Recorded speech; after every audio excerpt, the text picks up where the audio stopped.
All right, good morning, everybody. Welcome.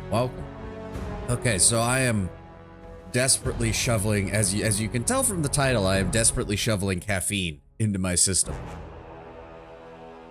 Thank you, GamerSubs. Tenwin knows why, because I complained to him last night. How did you enjoy Diablo 4 last night?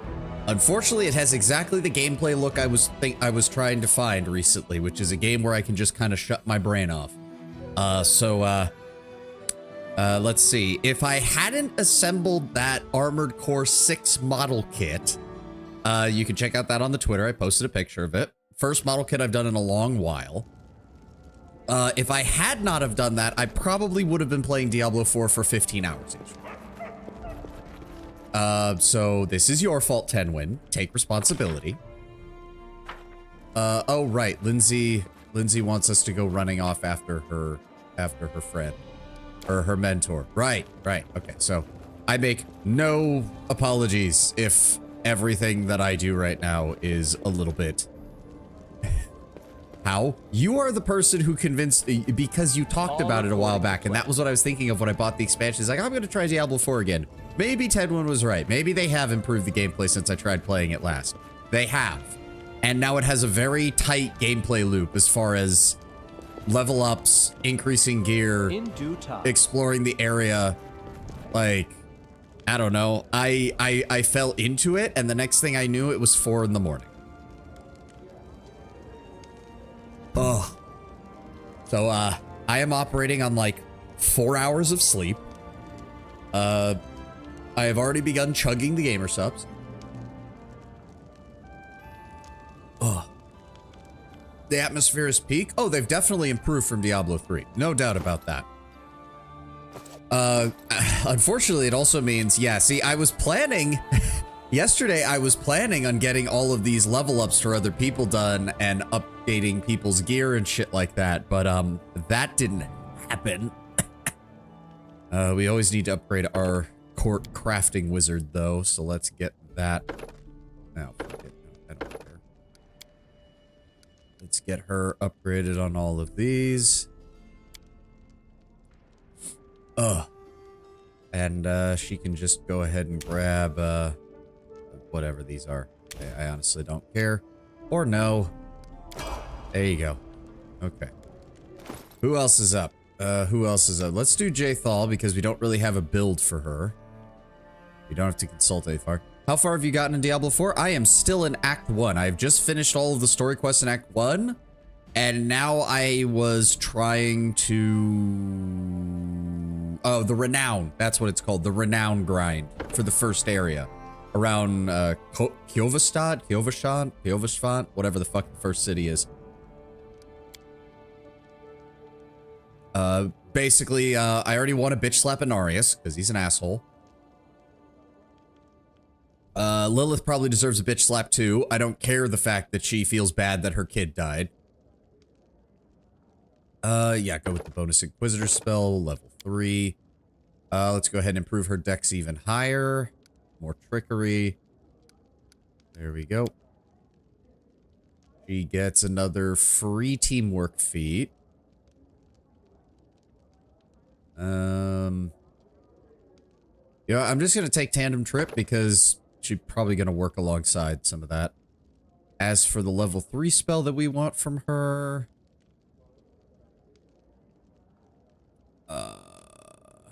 invisibility purge isn't too bad. Delay poison communal isn't bad either. Let's go with that. Oh, good. I get to see what her...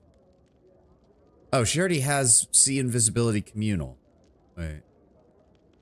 Oh, hold on. Back then. Locate weakness. What does that do? Granting your greater damage with critical hits. Whenever you score a critical hit, your weapon damage is maximized. That's actually good for her. That's actually good for her because the Elven Curve Blade and the Scythe both have decent crit ranges. So we'll go with that. How long does that last? Minute per level. That's not actually that bad. Lilith is the first Diablo main antagonist I feel is demonic. Maybe just me, but Diablos for the most part. You could replace him with a fire-breathing grizzly bear. you get roughly the same effect. We are told of all the demonic things Diablo and his brothers do, but his interaction with us never feels demonic. Well, here's what I think the difference is. And funnily enough, the last villain that feels like actually demonic was Lilith's father, Mephisto. Because in Act 3 of Diablo 2, you see how Mephisto has twisted the Zakarum Church. This, I think, is the main difference. Diablo and Baal, for the most part, always felt demonic in the sense that wherever they went, bad shit happened.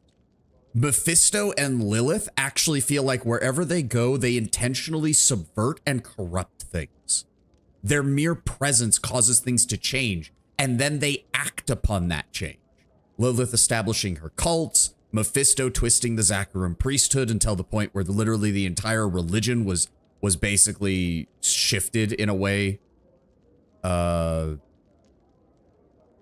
brain, sorry, you're trying to talk lore and my brain is just not functioning. But you're right, like it's demonic corruption. It's actually doing that. It also feels like they need to, because even in lore, Mephisto was the weakest of the three prime evils. So even though he was the aspect of hatred, he did a lot of underhanded shit to basically prop up his position.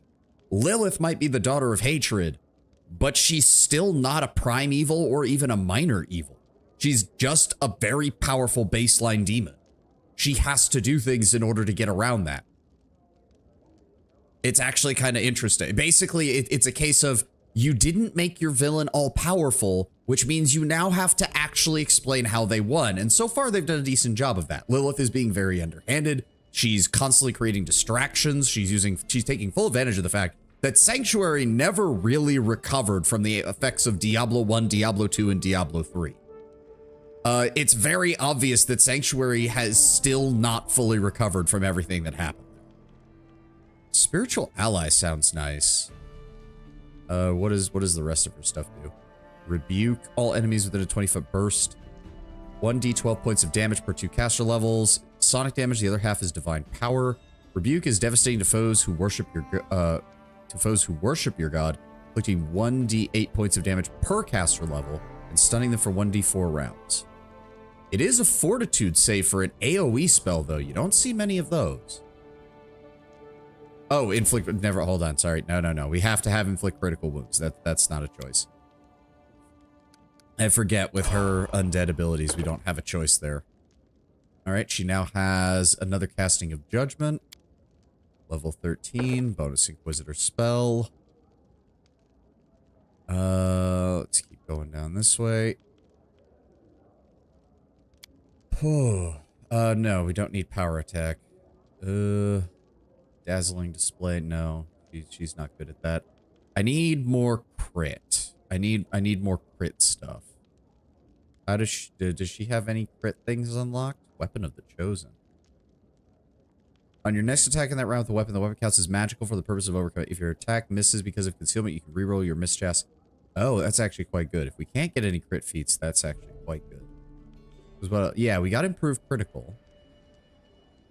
Where's the... Isn't the next one like greater critical or something? Does she not have it? Or is it... Weapons? Hold on. No. Skill focus, signature skill. Meta magic, no. Martial weapons. I'm not seeing any of that. Critical focus, there we go. So next up is critical focus, then it allows us to start getting the improved critical feats that we can add on. Okay, she also gets another 3rd level spell. What is this? Subject gains spell resistance equal to 12 plus your caster level against effects that restore hit points or grant temporary hit points. The target succeeds on a fortitude saving throw. It only lasts a single round. That's not very good. She already has a keen weapon. None of those do any good. I feel like Lilith is the first main attacker that displays demonic behavior. She corrupts, she does pacts, she tempts, she twists, instead of just arbitrarily making people evil. Oh, yes. Again, that's why I compared her to Mephisto. The difference is we're actually seeing what Lilith does, whereas Mephisto, all of his stuff was a case of telling, not showing. Is he's almost never depicted as a ball of power. It's absolutely rare that he ever displays why he's the prime evil of terror, if that makes sense. He only does vague corruption. Be awesome if we got a game where Diablo entered a huge metropolis and causes massive destructive panic just by being there. Partial weakness of Diablo 1 and Diablo 2 being 25 years old. Yes, because we're told that that's exactly what he did. You have to remember, Ted, especially Diablo 2, we traveled to two of the largest cities in Sanctuary, Caldeum and, I can't remember what the Zakarum capital is called. Curast. It's somewhere in that region. Both of which are some of the largest and most prosperous cities in the world. And Caldeum is under siege the entire time we're there. And the Zakarum capital has been transformed into almost a portal to hell. Like, a lot of the problem with Diablo 1 and Diablo 2 is it was a lot of tell, not show, because the game wasn't capable of showing. Diablo 3's problem was a bit more interesting. Pretty cute that those cities in D2 are the biggest when you consider how they look in the game. Again, limitations of the engine, and also Tenwin. This is Blizzard. These are the same people who think that a kingdom, a medieval kingdom, can wage a war on a global scale while having an official, listed, statistically drawn out population of 250,000.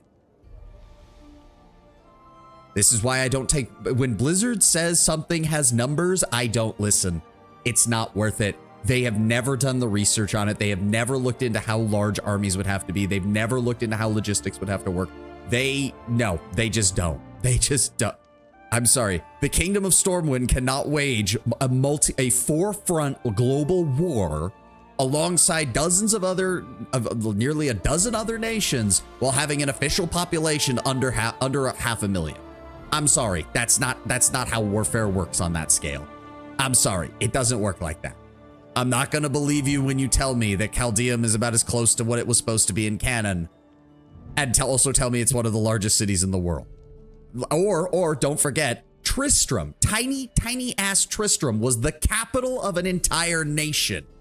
The end of Diablo 3's expansion, Reaper of Souls, 90% of humanity is dead. It's only ever mentioned in an interview and nobody said otherwise. So yeah, Diablo 4 being fucked is very well reasonable. I mean, yeah, my operating assumption is that, because if I recall as well, canonically, Nephilim powers have started to awaken amongst humanity.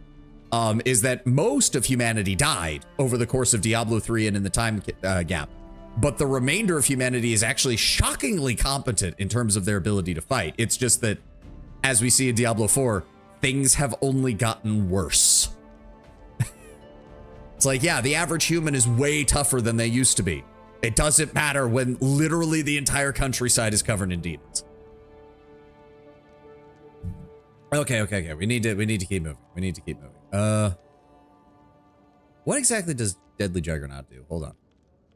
During the duration of the spell, you gain a cumulative +1 luck bonus on melee attack rolls, melee weapon damage rolls, strength checks, and strength-based skill checks, as well as damage resistance 2, each time you reduce a qualifying opponent to 0 for your hit points, to a maximum of +5 and damage resistance 10 with a melee attack. That's cool and all, but I would like it to last longer than a minute, so... let's just go with prayer. She also gets her first level 5. She does not need to inflict light wounds mass or inflict pain mass. That actually does not help her. Spell resistance might be good. That just sounds like natural selection.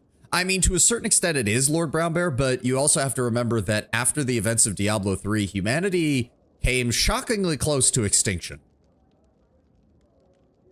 Disrupting weapon. Any undead creature with 8 dice equal to or less than your cast level must succeed at a will save or be destroyed utterly.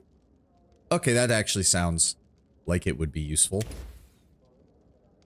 Command Greater, Chains of Light, Castigate Mass, Ghostbane Dirge Mass. Well, so the incorporeal creature takes it's meant to take down. Yeah, that doesn't matter. That doesn't matter. Profane Nimbus. No. Righteous Might. That reduces her dexterity. That doesn't help. Ugh. Bug, Acidic, welcome. Welcome.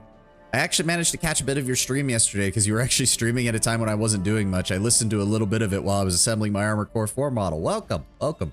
I am currently incredibly low energy right now because I only got about 4 hours of sleep because Tenwin convinced me to try out Diablo 4, and I spent about 10 hours on that yesterday. Ugh. Oh my god. Oh, hot damn. Thank you, Acidic. Oh, fuck yeah. Holy shit. Thank you. I don't even have words. Thank you, Acidic. I didn't convince shit. I talked about how good the atmosphere was. Oh, holy shit. Thank you. Thank you so much. You didn't have to do that. I appreciate it. I wish I had more, like, unfortunately, I see other streamers with, like, things that they have, like they'll have, like, automated messages set up for gift subs and stuff. I gotta do more of that. I've gotta do more of that. It's enough for 2 sprites and 1 shawarma. No, I will find a way to convert it into something actually useful. I've been trying to devote what I do get off of stream is either going directly into bills that can help me live or things that go back into the stream. So I'm trying. Good job on you. Tenwin, you didn't have to do that, but thank you. Thank you. Honestly, I appreciate it a lot, guys. Also, Tenwin, I don't know if it's showing it on your end, but you actually have your founder badge back. So your subscription is now actually functioning again.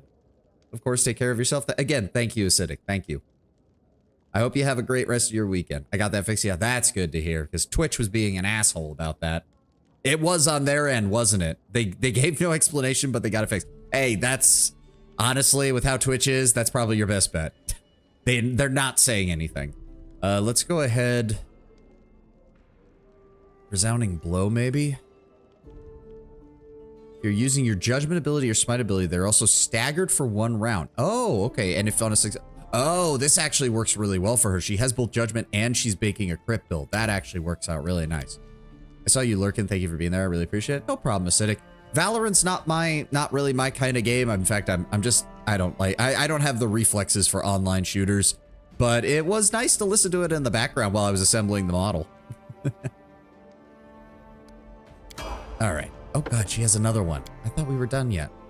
What does she get here? Exploit weakness. Learns to take advantage of any opportunity that presents itself. Whenever the Inquisitor scores a critical hit, they ignore all damage reduction the target may have. In addition, if the target has regeneration, the creature will lose regeneration on the round following the critical hit and can die normally. Oh, that's nice. Valorant takes 14 years off my lifespan. Oh, you should have been here when I was playing Darkest Dungeon. That probably took a couple of years off my heart right there. But I will be returning to it. I have sworn as much. I just need to be in the right headspace for it. Because the problem was I originally promised it for October. And I was like, oh, I'll just play it for October. And then I realized how much progress I was losing towards the end of the last stream I did of it. And I just had a total crash out. I had a total crash out. I think you commented on my post crash out post on Twitter.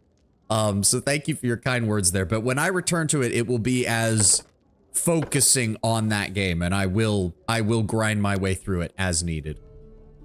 I'm just not in the right headspace for it, and I definitely wasn't as trying to do it all within 1 month. It did not work out well that way. Let's go ahead and grab Freedom of Movement, which is always a good spell to have on backup. You got this. I believe in you. Thank you, Acidic. Thank you. It means a lot. It does. Oh, plays the fifth. No, that's not very good. Protection from alignment doesn't really matter. Spiritual weapon. Isn't that the one? Yeah. 1d8 force damage per hit plus 1 per 3 caster levels to a maximum of 5. Takes the form of your favorite deity. You know what? I'm just going to give that to her because it still sounds like something an Inquisitor of Urgotha would have, the ability to summon like a spectral scythe. Castigate, banishment. If the spell is successful, the creature is instantly whisked away. It's not the worst. Break enchantment, destroys curses. I feel like break enchantment still fits like thematically because Urgotha is all about freedom and doing whatever one wants. So yeah, that works for her. Have you met Nyrel yet? Yes, I have met Nyrel. The game kind of spoiled me because when I first logged in, it played like Lorinth talking about what happened. Like, he doesn't give specifics, but he does talk like, oh, I encountered this traveler who would end up changing the world, and we teamed up with a bunch of people, including Nyrel. Oh god, what happened to her was so horrible. It's like, okay, well, I know something fucking horrible is gonna happen now. Thanks for that game. That is not given the fact that we already had to kill her mom, I'm guessing that's only the beginning of her trauma conga line. Did you hear about the boss of Curse of the Crimson Throne Book 2? Curse of the Crimson Throne. What? Curse of the Wait, what is that? Is that another adventure path of Pathfinder, I think you said? Ghost Leather. Greater invisibility spell for 2 rounds whenever enemy successfully hits them. I feel like that would actually do really well on Knock Knock, because if he ever gets targeted by enemies, we can have him disappear. And then he'll immediately get his sneak attack bonus on whoever he hits. Because that's a greater? No, yeah, greater invisibility. Okay, yeah. That's actually quite good. I'm gonna go ahead and give you that, Knock Knock. You go ahead and hold on to that. I don't care that it lowers your AC, because quite frankly, you're gonna have so much goddamn dex, nothing is gonna be able to have a high enough max dex score for you. It's their second adventure path. The boss of book 2 is a cleric of Orgotha with a penchant for crafting diseases. Oh. Nyrelle is the only bad part of Diablo 4's story, but that is my vibe. Yeah. I just, between meeting her and what Lawrence said, I'm like, oh, they're just gonna trauma conga line this poor woman. She is going to spend the entire game just constantly getting fucked over. And then they will do something. The only thing you can expect is that they will top the duplicity and shittery that they inflict upon this poor woman. Okay, let's take a look at the items we picked up here. So, +4 resistance bonus on all saving throws and a +4 competency bonus to CMD. Alright, well, she already has a +5, so I think the best person for that then would probably be Amiri. Oh, but that's where I put her cloak ability. Oh, shit. Never mind. We'll work on something else then. Probably Knock Knock then. But he's got the stealth check bonuses. Who else would be a good choice for being anti-CMD? Let's give it to Jathal. Oh, I was hoping based on the art here that... Wait a second. Wait a second. Is that the Stormcloak symbol from Skyrim? Because it looks almost exactly like the bear in Sky... Like, I don't know if you can see it. Yeah, my mouse is like circling it. Like, I can't really zoom in on that, but... That's really... I don't know. That looks really similar. In the original, you're meant to kill her, and she phases 2 into a unique undead called Daughter of Orgotha. Our game went very differently. Oh no, what did one of the players do? What weird shit did they do? 40 Savati, welcome, Kataka, welcome. I am barely functional right now. Alright. Amulet of Natural Armor +3. We do have a couple of those. Does anybody need one? Lindsay, you can have that one. You can have that one. Canera, Calique, you can have the other. And you don't need to have anything because you've already got the Headband of Vast Intelligence and the Robe of the Arcane Arsenal that I made for you. We do have a Ring of Protection +4, but I don't think that's really relevant to anybody. I already have my Ducal Signet Ring, which needs to get upgraded to a King's Signet Ring here shortly. Where's Valerie? She already has a +4 on one of these, I believe. Yes, deflection bonus to +4 and sustenance. I'm surprised I'm even awake. I felt like I could have slept all day when I went to bed last night. Oh, the thing is, those days usually you get the nicest of sleeps. What class did you pick? What do you think, Tedwin? What is one of my favorite ways to open every fight in this game if I'm not just charging at somebody with my claws? What do you think I'm playing? I don't like pet builds. I already know that playing a melee build in a Diablo game is just asking for problems, because that's how it always goes once you get high enough level. Barbarian, joking. Yeah, no, I'm not playing a barbarian. Okay, so Korghast Shackled Fury, only lawful characters can equip Korghast Shackled Fury. So the thing is, though, hold on. +6 to strength, +5 to competency bonus for diplomacy. Is there anyone who can even possibly make use of that? I don't think we have anybody, so that's gonna have to get sold. Belt of Physical Might, Belt of Incredible Dexterity. You already have a Physical Might +4. You already have Incredible Dexterity. +2, +4. I'm just gonna give you the Belt of Physical Might. We'll upgrade it from there. I'll sell your old one. I know we named it Ragongar, but we'll rename your next one.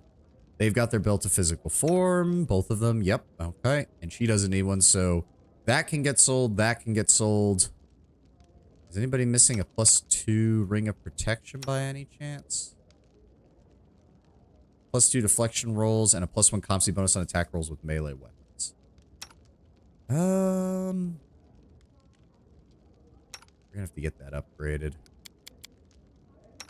Harim, I'm actually gonna give you the +4 because you are meant to actually be a frontliner at some point.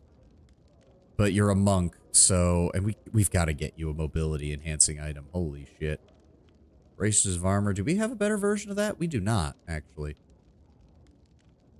+10 bonus to speed, a +4 enhancement bonus to natural weapons. That's actually great. So if I give him this... That did not boost up. Manticore claws provide a +2? Wait, that stacks? Yeah. Wait. Oh no, okay. Amulet of Mighty Fist is only providing a +1 because the Manticore Claws is already covering +2. But then if I equip this... Oh no, that's a +4 enhancement bonus to natural armor. Actually, that still works good on him because he has to have an Amulet of Fists thing. Well, I totally get it isn't your thing. Did you check out the shop? Out of curiosity, I dislike the microtransactions, so the sets go very hard. Yeah, I might have bought the one that's out right now because it looks great for a flame sorcerer, and I should not have done that, but I did. But hey, now my character actually looks really good. I have already downed like half this gamer subs, and I'm probably going to go make another batch of it as soon as it's out. Okay, alkali gloves. I did want... What do my gloves currently have on them? Oh, it's just acid and fire. Oh, fuck, yes, give me that. Give me that. Give me an extra 1d6 points of acid damage with all of my natural weapon attacks. Fuck yes. They're going way too hard. I wish they were in-game instead of the store. Like, I wish there was, like, slightly lesser versions that could be found in-game, and then you can only get the ones with the fancy, like, really fancy particle effects in the store. That would make a little more sense to me. Does anybody else need gloves by any chance? Oh, I've got to get those upgraded. He needs to get those trap strainer gloves higher. No, you need to keep the... You know what? Knock knock, you can have the mad scientist gloves. Go right ahead, buddy. Cloak of Resistance +4. What does mine have on it? +5. Immunity to blindness and dazzling. Wyvern skin cloak. Shroud of Abaddon. Cloak of... actually... Oh, right. Where's her... What item is giving her... Right, the Ring of Security. So we need to improve the resistance and deflection bonus here. Right. Okay. So if that's the case, Jubilos, you can take the Cloak of Resistance +4. These are all +2s. I don't think anybody is missing. Oh, he is. So we need to add resistance onto his at some point. Same thing with hers. Cloak of Resistance +2. Cloak of Resistance 2. He's also got a high level 1. He's got a +4. You've got a +3, right? Yeah. Alright, so all of that can get sold. All of that can get sold. Clergoths can get sold. That leaves me with these 3 items here. Now, the golden thread is basically a headband of mental perfection, and it gives you the ability to cast Hold Person. Who would be the best choice for that? Ragongar is meant to be a frontliner, so he does need that at some point. Let me see here. No, I don't want to swap that out.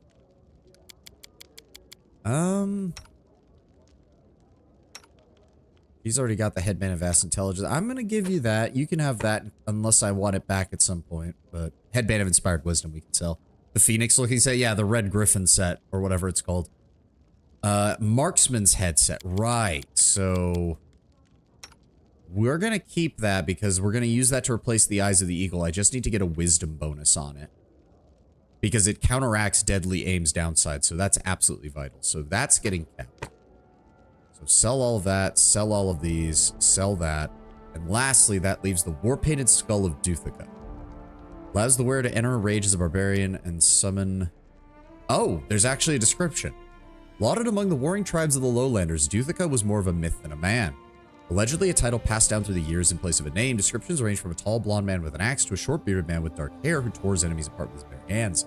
The only shared trait common of all depictions was the red war paint on the right side of his face. Whether or not it actually belonged to Duthica, the spirits residing in the skull is filled with murderous rage towards their enemies and abuses its wearer with ferocity. I mean, that sounds like we should just give it to Amiri. We'll give it to Amiri, and yeah, like, that seems really fitting for her. And then we just need to improve her stuff from there. And then I'm going to go ahead and give the mental perfection thing to Octavia. That leaves me with a headband of vast intellect, which I don't think anybody needs. No, nobody needs that right now. All right, so we can sell everything in here except for the marksman's head. Sweet. That'll help boost our treasury up a little bit.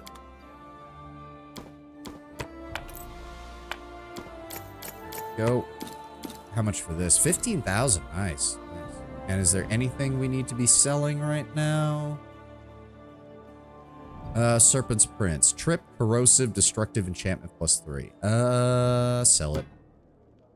And that's it. There we go. Another 55,000 gold. Thank you, game. And then the only thing I want... Let me bring up the crafting mod. Lady Daedalus, give me wondrous item. Give me robes. Where is your robe of the Arcane Arsenal? You should have enough. Yes, you can't get to number 10 yet.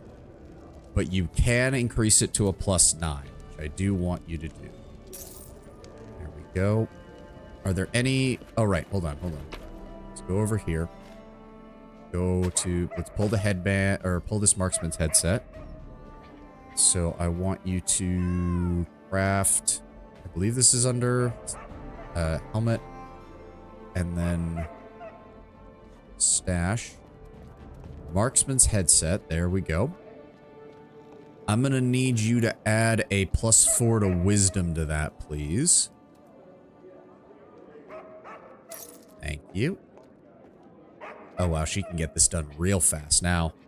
Is there anything else that I need you to work on?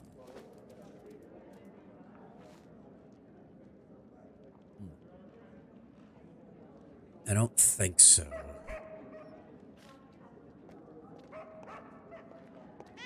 Plate of protection, ring of evasion, the stag helmet. I don't think there was anything else. +4 enhancement to the intelligence and a +5 competency bonus to all Lord Nature checks and the ability to cast Lay Poison 3 times per day. Robe of the True Master. +4 resistance bonus, +2 bonus to spell penetration. I don't think there was anything else I wanted to adjust. At least stuff that isn't on me. Alright, you work on that, Daedalus. Let's go. We'll drop Tristan. Oh no, we need to exit. Drop Tristan, grab Lindsay, because she wants to accompany us on this one. Oh, God. I am so sorry if I sound out of it, because I am. Alright, let's grab Lindsay. Oh, hold on. I need to pull up Lindsay's build. Which one was it? Where's the tab? There it is. Level 14. Bard. Bonus hit point. Let's go ahead, boost her trickery, boost her knowledge. You know what? We've got a little bit of everything. Let's just make sure she's got at least one in every. So that way she's got at least a little bit of everything. Skill focus persuasion, which, oh, that's not here. This is expanded versatility. Right, versatile performance.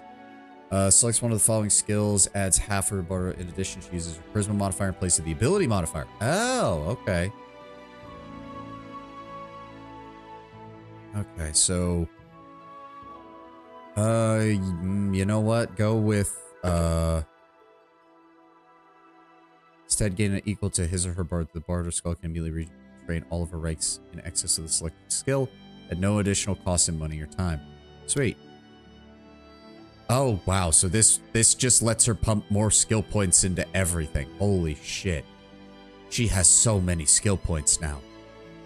Let's go ahead and just boost up lore religion then. Fuck. All right, and then they suggest blur and joyful rapture.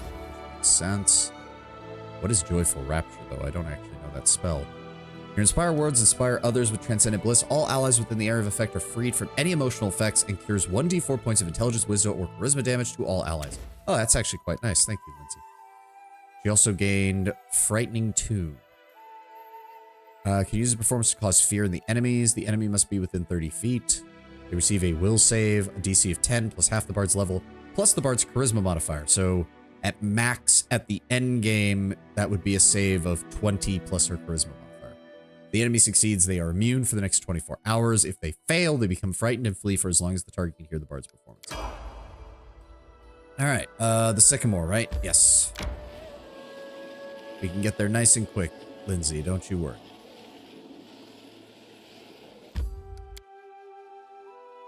Bring back up OBS. For Bard, Good Hope, especially with extended magic, is a brilliant choice. I'll have to keep that in mind. Right, Lindsay, you should be in the back. Good. All according to plan. So, where is he? If we hurry, we might have time. So, he said near the old sycamore, so I'm assuming they mean the actual fucking tree. Follow my lead.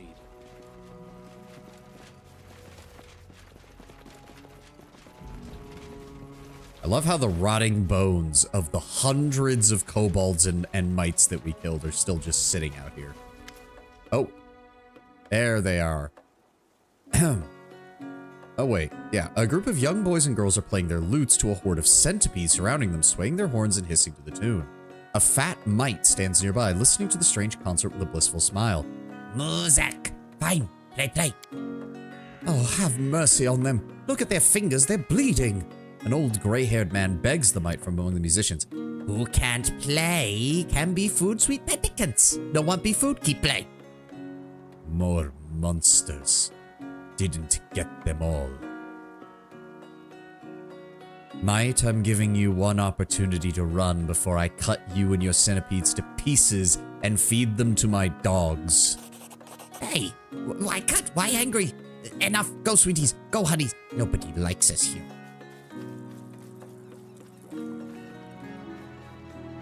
I do like using Intimidate.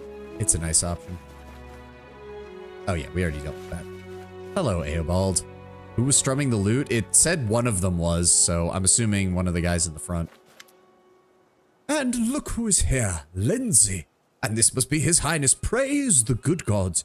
You have made it just in time. A bit longer and we might have been done for. Oh, please allow me to congratulate you, albeit late, for your opening of your own publishing house. I had the pleasure of reading several of the books that you managed to print that reached Patax, and I must say you certainly studied well. Your choice of authors and books for publication suggests a sophisticated taste in literature. Teacher, I'm glad to see you. You can't believe the talentless hack Iravetti kicked you out. Can't believe the talentless hack Iravetti kicked you out of the academy. I wish everyone could see what a philanthropist and patron of the arts really is. His tricks could make up a whole book. Oh, you know, Lindsay, that is not a bad idea. I have many details of just how much harm the king has brought upon his academy. If you find yourself with time between your adventures with his grace here, I would be happy to sit down with you and write such a book with you. All the more so now that you have your own printing house with which to print it. You want to work on a book with me? Of course. We'll find the time. Let's get to the capital. Now. Oh, I can't wait to get started. Hail, your grace. Now we all... Lundy stops as he sees Lindsay is now piercing him with her glare. Is something wrong, Lindsay? Oh, you don't even remember, do you? Oh, of course you don't. I never forget, though. You and your friends poisoned every day that I spent at the academy. Hiding my things, tearing my books, spilling ink on me, dunking me in the fountain, and now you have the nerve to come here? I think you just want a job at my publishing house, don't you? Professor Eobald, is this true? Of course, I would never dare accuse our dear Lindsay of lying. But I know nothing of these accusations. Alondi has always put his best foot forward with me. He's a wonderful poet and musician, and he's always been unfailingly polite. If not for him risking his life to get us to the capital, we would all be dead.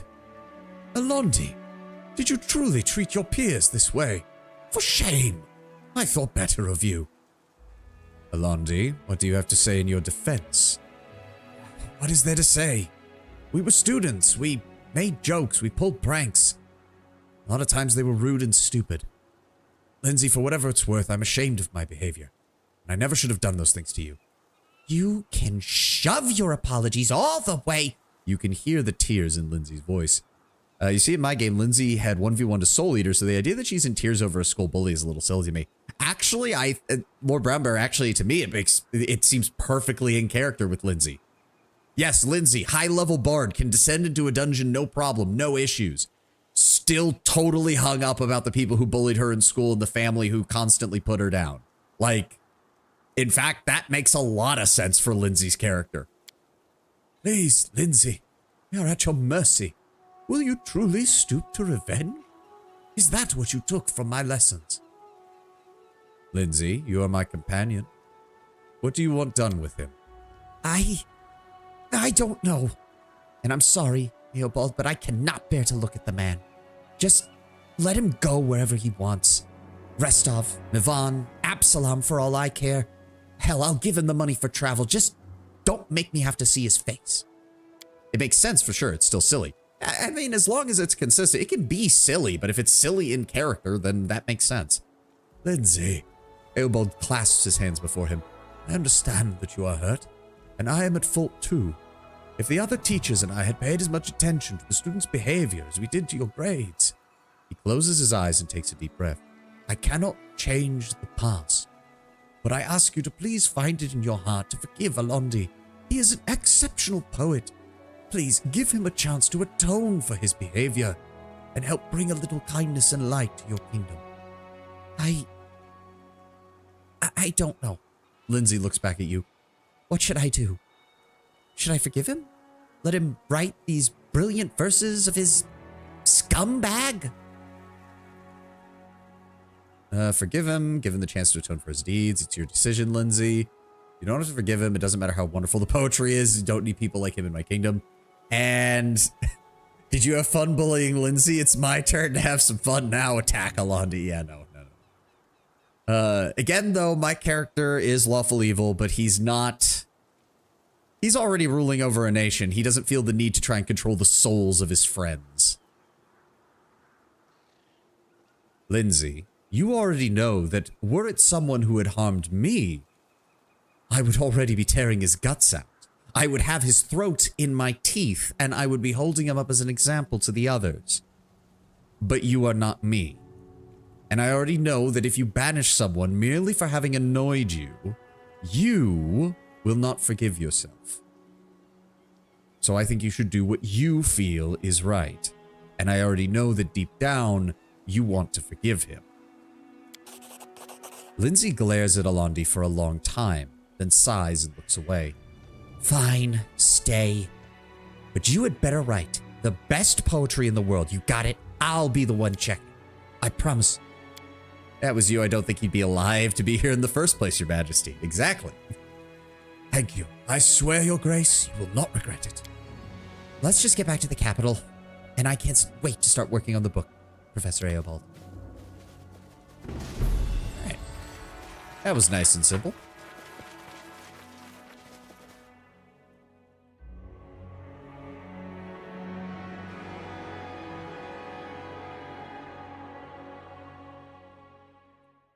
Alright, back to the capital.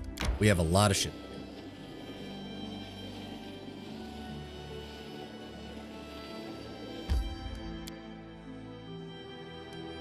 I should probably go handle the Calico mission, now that I think about it. I think we need to wait for the Sweet Teeth to come back first. I think. Before we... Oh, there you are, Lindsay. How's the book with the Academy coming along? Oh, we're writing constantly. When I was studying, of course, I suspected it wouldn't all be fine and dandy at the Academy, but you have no idea the scale of the catastrophe. Professor Eobald has told me things about Iravetti. Horrible things. Please, you'll need to read it when we finish it. All right. All right. I don't think we were even gone long enough for her to finish the crafting that we did. Yeah, no. All right, so we have a lot of bookkeeping to do right now. I'm definitely thinking, let me see here. 10 days for that, 6 days for that, 6 days for that. We have projects out the ass to deal with. 2 rank up events. Improving cultural development.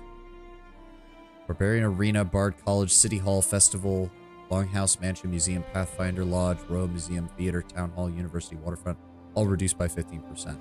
That's nice and all. It's going to cost us too much, though, in my opinion.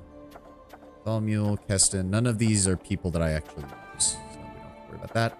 These guys are going to be busy for the next month, and then we immediately have another month-long project for each of them as soon as those are done.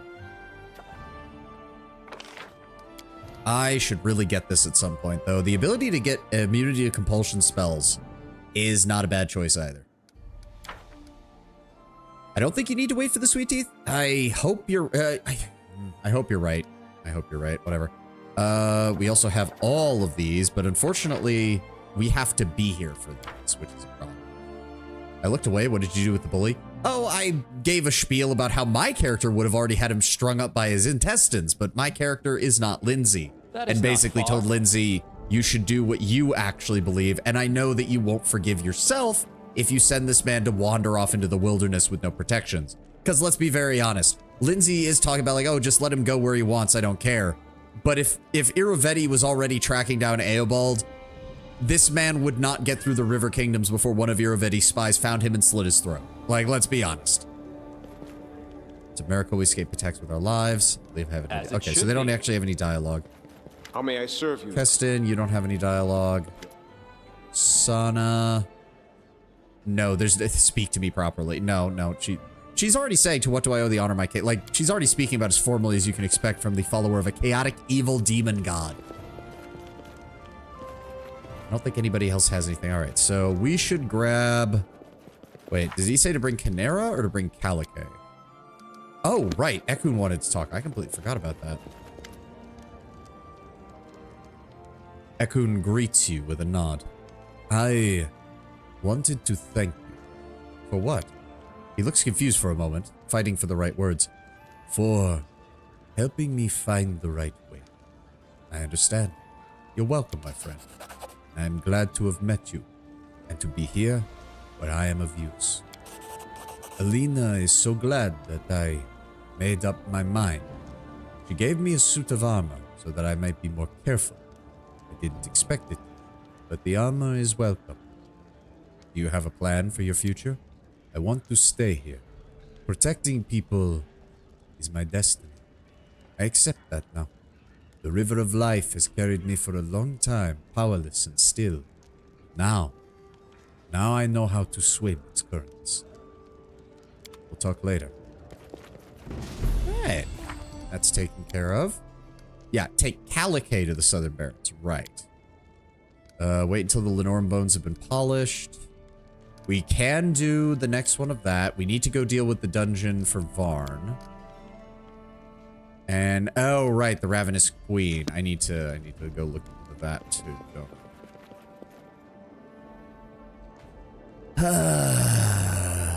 Okay. Alright, let's grab Calique. We don't need these. Shit. Drop Lindsay, grab Kristen, drop Amiri, and grab... Alright, so we need to go somewhere and swap them because it's currently in Canera's form, so... Hold on. Go to the Gudrun River. Oh, good lord. Come on, this is the Calmlands. To victory! Oh, wyverns. Or wyvern. No, wyverns plural. Okay. Terrell, welcome. Valerie, go after that one. Goodbye. And then I just need you to swap. There we go. But of course. let's go ahead and get you leveled up as well, now that I think about it. Oh god, I'm gonna have to pull up their builds. Oh god. Where are they? There she is. Kineticist, level 12. Bonus feat, greater trip. And they want more constitution, which makes sense. Where is it? Kinetic, bonus feat, greater trip, because Earth Kineticist trip builds are pretty much the most common way of doing this.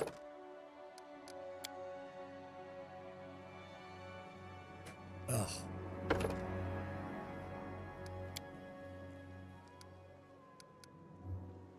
They're suggesting shatter defenses, but I don't necessarily know that that's the greatest of ideas.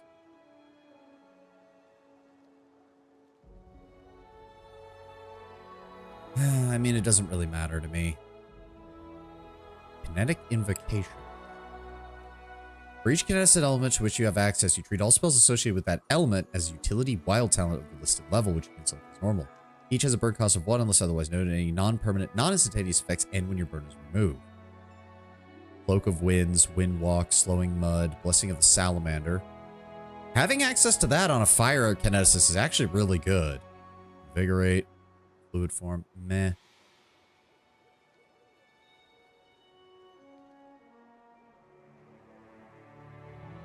To be fair, that is any shaken, frightened, or panicked opponent. It doesn't say that they have to be the one to cause it. So fair enough. Let's go ahead and add that. And then this is level 13. They recommend the Infusion Deadly Earth, which they cannot get. Wait, what? What? Pulling and tangling extended kinetic blade wall. Am I missing something here? Didn't I take... Yeah, water and rock, blade rush, blade chili. Oh, there it is. It's staring me right in the face and I just didn't see it. You infuse the ground into 20-foot radius anywhere within 50 feet of you. The ground roils and buckles beneath the affected area. Anytime a creature enters that area, it takes half the normal damage of your blast, as do creatures that end their turn in that area. The entire area counts as difficult terrain. This is how you do it. Deadly Earth Greater Trip basically means the enemy falls over where you cast the spell. They never get up, and they die. Because they're just going to keep taking damage every single turn.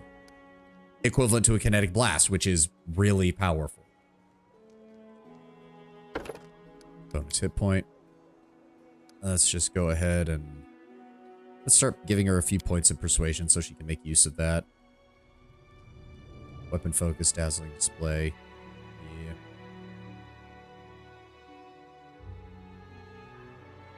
Wild talent. Skill focus. Is it under Earth? No. Wild. Really. Where is it? Skill focus. There it is. Persuasion. There we go. Oh, and I guess switch back as well so we can do Canera. Let's just get these two. See, this is where I actually do kind of get annoyed. It's like they should have probably had a shared inventory, because having to equip both of them is a pain in the ass. All right, this is level 12 for her. They recommend higher intelligence. Makes sense. Jesus Christ, wait. Yeah, she gets another 6 skill points at this level for that. So 1, 2, 3, 4, 5, 6. And then I guess, yeah, we'll increase her persuasion as well. Why not? Why not? And then bonus feat, Earth Greater Trip. Yep.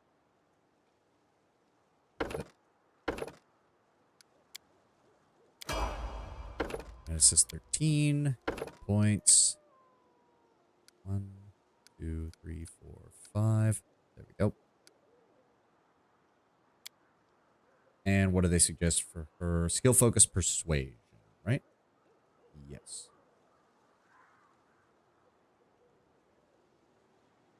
And wait. Yeah, this is level 13. Infusion Deadly. Oh, okay. Headache. Skill focus. Skill focus. There you go. And then level 14, expanded defense, flesh of stone.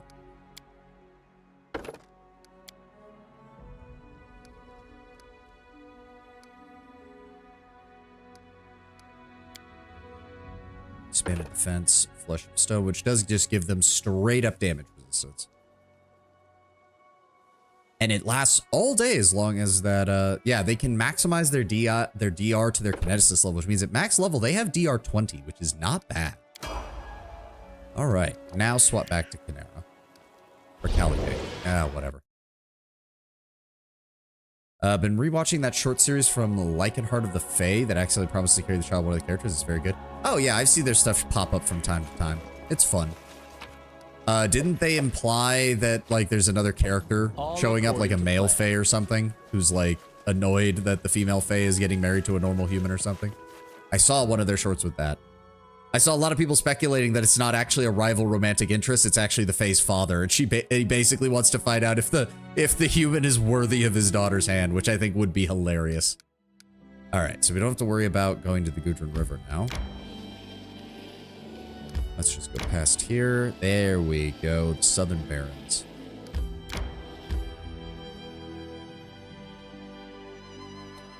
Do Fae actually fuck? I mean, probably. They are Fae. In fact, I wouldn't be surprised if the Fae have ways of having sex that just would baffle normal people. Like, I mean, to be fair, that's my character's going after a nymph. A nymph is a form of Fae. I don't know, Lord Brownbear, you're our expert on Galarian. Do the Fae actually fuck? Is the question. More just asking if it's a physical nature, if it's a magical ordeal with procreation. It's probably a little bit of both, because it wouldn't surprise me if Fae don't need sex to reproduce, but they're Fae, so why wouldn't they? You! Calico folds her arms on her chest and glares at the devil. How rude, girl.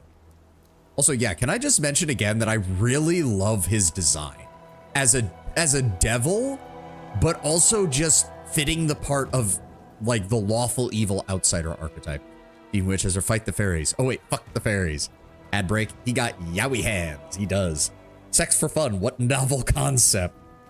I mean, they are Fae, Terrell, so honestly, better them having sex than pulling pranks that get dozens of people killed. But yes, the ad is going on, so we will hold here for a moment. I'm going to go get... Actually, my water's good for right now, but I'll definitely need to refill it the next ad break. I'm going to stand up and stretch, and we'll be right back.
By the way, did you want someone to post your live stream in the Discord? Oh, that'd be great, Kataka. I mean, I think everybody there knows my schedule by now, but thank you.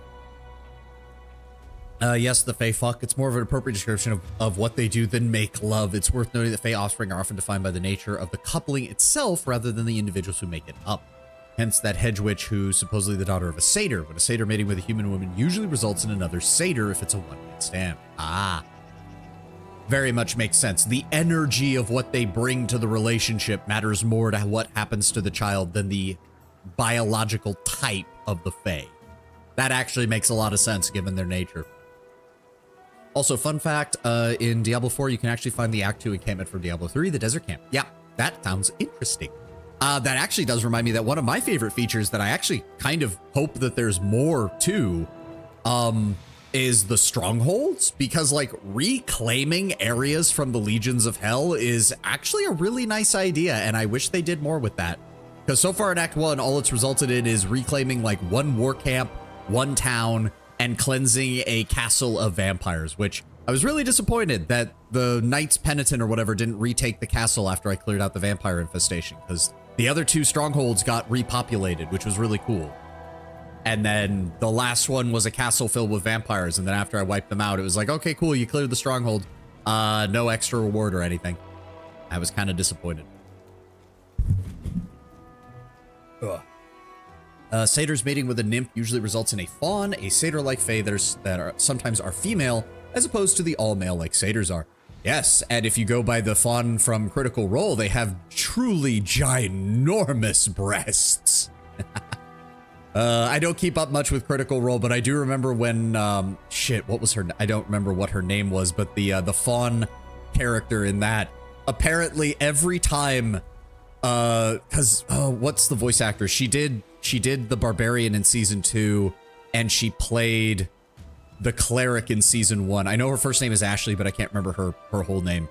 Apparently every time the concept artist kept coming back with her character's art, she told him to make the breasts bigger. It's like, okay, truly a woman of culture. The strongholds are a really fun in concept, but it varies what happens when there's a gripe that they kind of reset every oh, they do? Because they're part of the grind, meaning that it really doesn't matter plot-wise, which is annoying. Oh, that's annoying. That's a shame, because like I did the first two. Again, one was like a mining camp that you cleared out of Khazars, and then it was repopulated as like a military base by the Kyovashad militia. And then the other one just straight up becomes a town. And it's like, I really liked that. That felt really good to do. That felt really nice. And I almost wish you hadn't told me that, Tenwen. I would have rather found that out at the end of the season. I almost wish you had not told me that, because now I feel really bad. All right, back to the gameplay. How rude, little girl. The forefather does not seem insulted. I thought you were old enough to understand what little meaning there is in such labels as good and evil. Did not the evil devil help you and your sister? Did not the followers of the good goddess despise you? Okay, I do love this, because this is classic lawful evil, but at the same time, this is bullshit. The little meaning in such labels is good evil. No, this is Galarian. This is ontologically, definitionally false. And as a devil, he fucking knows it's false. When a nymph mates with a fiend, it results in a nymph half-fiend, which occasionally results in a fae known as a forlaren. Emotionally unstable fae driven to evil, but with enough intrinsic good in them to make their existence a miserable pull between two moral dichotomies, often driven to murdering their mothers and racked by guilt over it. Oh god, and that's when they mate with a fiend, which is lawful evil. God knows what happens when they mate with a demon.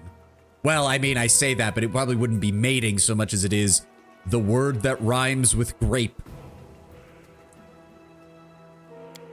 Anyway, now is not the time for long conversations. I promised you a chance to rid you of the Soul Eater once and for all, without any fuss. That time is now. The devil makes a sweeping gesture forward. Oh, right, he tries to sacrifice the sweet teeth, doesn't he? Are you trying to annoy me by pounding rocks with a pot? No, fiend is a general term for evil outsider. Oh, really? I thought fiend applied only to lawful evil. Well, devils are lawful evil, demons are neutral evil, and demons are chaotic. I mean, they're going to die unless we intervene, because there's no way in hell. The sweet teeth. No, no. Why so upset, my dear? I have used my mastery of illusions to fool the slow-witted soul eater. It will get its victim, 3 of them in fact, and it will believe that it captured and killed Canera, and then it will leave. Your problem solved. Trust the devil. Nah. Yeah, no, my character has no problem being polite. After all, it's only the lawful thing to do, but he's causing someone to be attacked inside his kingdom. My dear forefather, you have grossly insulted me by doing so. Kalike looks at you, eyes filled with despair. Please, Tarendil, your grace, we have to save them. We could summon Canera. The creature will be drawn to her. We'll be able to kill it, but then... Oh, my sister. Oh, Nethys, I don't know. I don't know what to do. Follow your heart, of course. Isn't that the sort of trite wisdom you all love to repeat? Oh, my dear forefather, your idea would be interesting to a certain extent. Indeed, I wouldn't necessarily be adverse to it, but you have made one important failure to understand, my good sir. You are standing on my lands. I do believe when you came to me in my throne room, you said that you respect those who rule properly, the civilized lands. You have just caused those under my protection to be attacked by your own hand. You are lucky that I'm going to focus on saving them. We shall have a discussion as to your grievous insult towards my realm afterwards. Summon Canera. We will deal with this ourselves. And that's how you turn a chaotic good option into a lawful evil one. Yes. Your RP of lawful evil doesn't align with what Pathfinder wanted? Well, they can shut the fuck up, Terrell. Owlcat does a very good job, but Kingmaker was decidedly very limited by how they wrote. And to be fair, it's not just Owlcat. Most video games, most CRPGs that try to do this kind of thing cannot do lawful evil very well at all, which is a shame because it's one of the only evil alignments that really works for a D&D party. You can occasionally get away with neutral evil. You can occasionally get away with chaotic neutral. And you need a goddamn godsend to get chaotic evil to work properly. I will say it's possible to save the Sweet Teeth in honest combat without using Canera as a bait. Really? I was not even aware of that. But oh well. Wasting no time, Kalike closes her eyes using the ability she gave from the disc of the eclipse. When will be I allowed to get some sleep? What is going on? What? Did it take her out of my party? No, it did not. Yeah, do something! Enemy approaching. All right, so it is a dreadful soul eater. It, oh god, it is going to immediately have negative energy effects, isn't it? Oh, fuck. All right, well. Fuck. You just have to de-aggro the soul eater yourself? How does that work? All right, well, mirror image, please. Oh, it's summoning Canera, run. Okay, Jubilost, let's go with a Force Bomb on the weaker one. Tristan, give me... Not Flame Strike. Ekun, open fire on that one. Valerie, I'm gonna need you to go up in advance on that one. The Okbo, you go after that one. See, I don't like... The problem with me is that Kineticist has too much fucking shit on here for me to want to constantly have to deal with Canera's, like, all the things that have to be done. I hate it.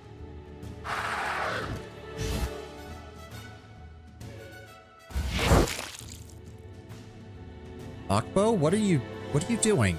I told you to go after this one.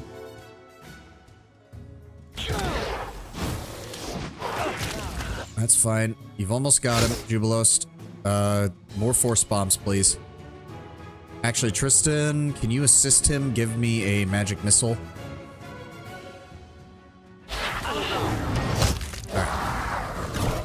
There we go. Nobody has died, but he's focusing on them still, which is bad.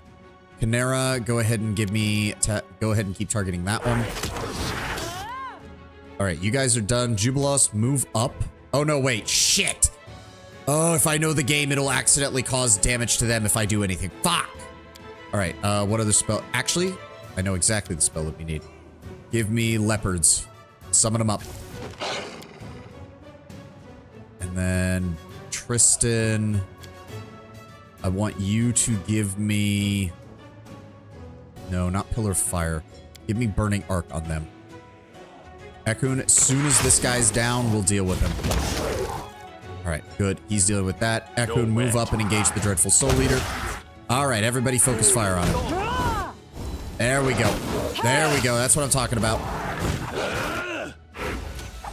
All right, good. He is now focused on us. And we got him.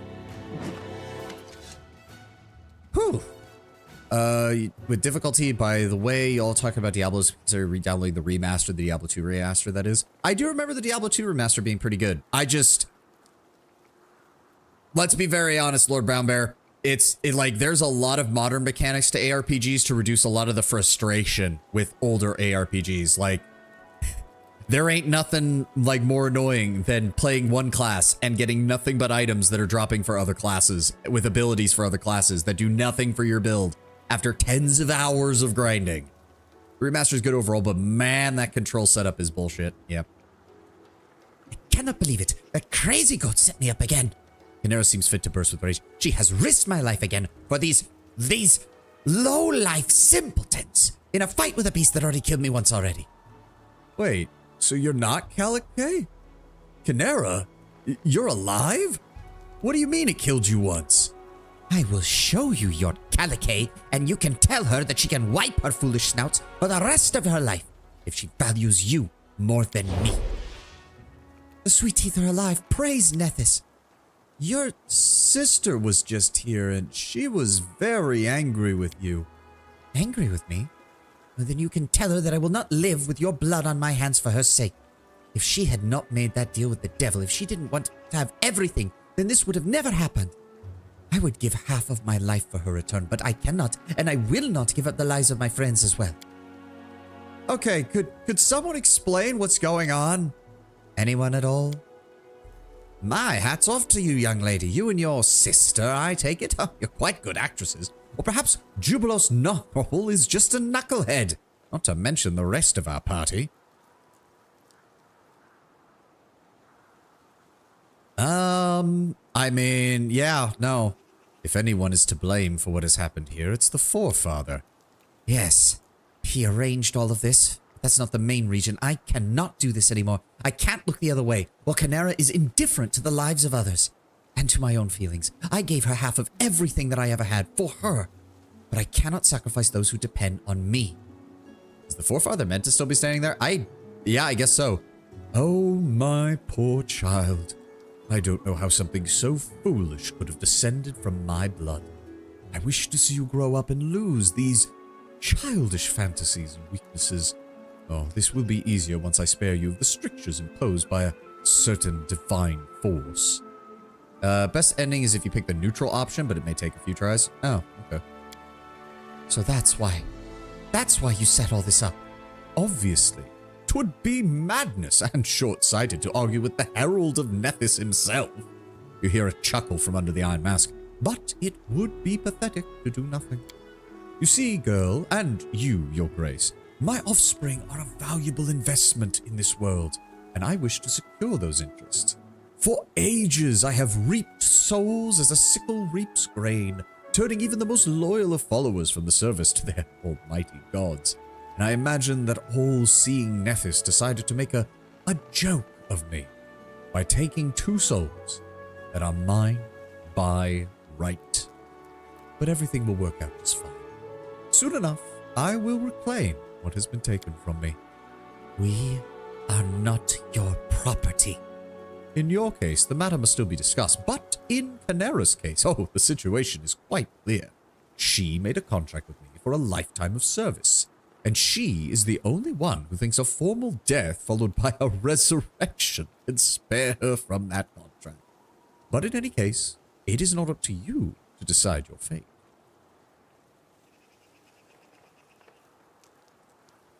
See, the sisters are my servants. If anyone has a right to them, it's me. However, we could come to a mutually beneficial agreement. See, no, just the first part of that. The first part of that is lawful evil while still working with your companions. You dumbass writers. No, okay, that's harsh. That's harsh. Outcast writers are not dumbasses. They're not. They honestly are not. But sometimes their dialogue options are a little limited. Why did you plot all of this? What's in it for you? To secure my investments, as I said. The mindless monster from Abaddon in hunting Canera was standing in my way. I had to get rid of it. There's more, of course, but what kind of devil makes plans without a sinister ulterior motive? I cannot hope to oppose the divine Nephis, who has taken my girls under his wing, but I can drive them to break that god's conditions and lose his patronage. And I have succeeded. First, I lured them to this land with the disk of the eclipse. Then I made them reveal themselves to everyone present. Calicae just couldn't stay and watch her precious sweet teeth die, could she? To protect them, she only needed to bring Canera right before everyone's eyes. In any case, their vow of secrecy has been broken. Now we only need deal with the second condition, and then I may receive what has been taken from me. Low-key, I do wish that Blizzard would at some point introduce a class in Diablo game that allowed you to actually use demons in some fashion. Just saying would be neat. Also kind of tired of them using Barbarian and Necromancer 4 games in a row. Cool classes, but every other class can seemingly rotate. Not those two. I mean, on the one hand, I do kind of get it because the well, and also, what do you mean 4 games in a row? The Barbarian and the Necromancer weren't in Diablo 1. There was a sorcerer, but he was a Vigeri sorcerer, and the fighter was revealed to be the Crown Prince of Tristram. The Necromancer does kind of fit, if only because they made Necromancers Diablo. I don't count Immortal or whatever the fuck that stupid mobile game is. Blizzard deserves to have that game mocked to the end of their days, so I don't even consider it real. Where were we?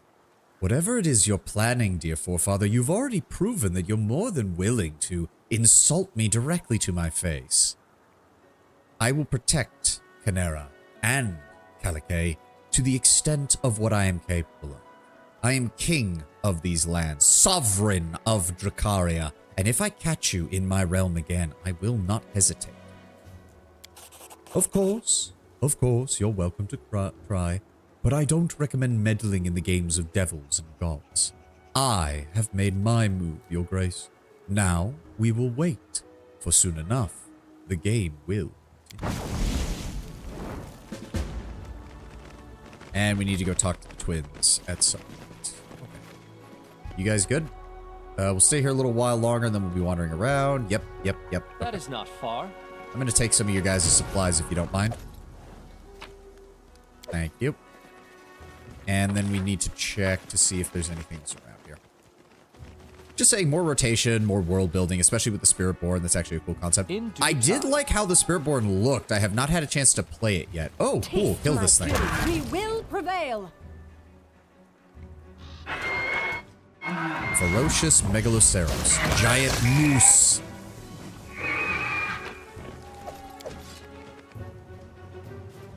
Thank you for the 45 experience points a pop, the elk hide, and the All meat. according to plan. Oh, hold on.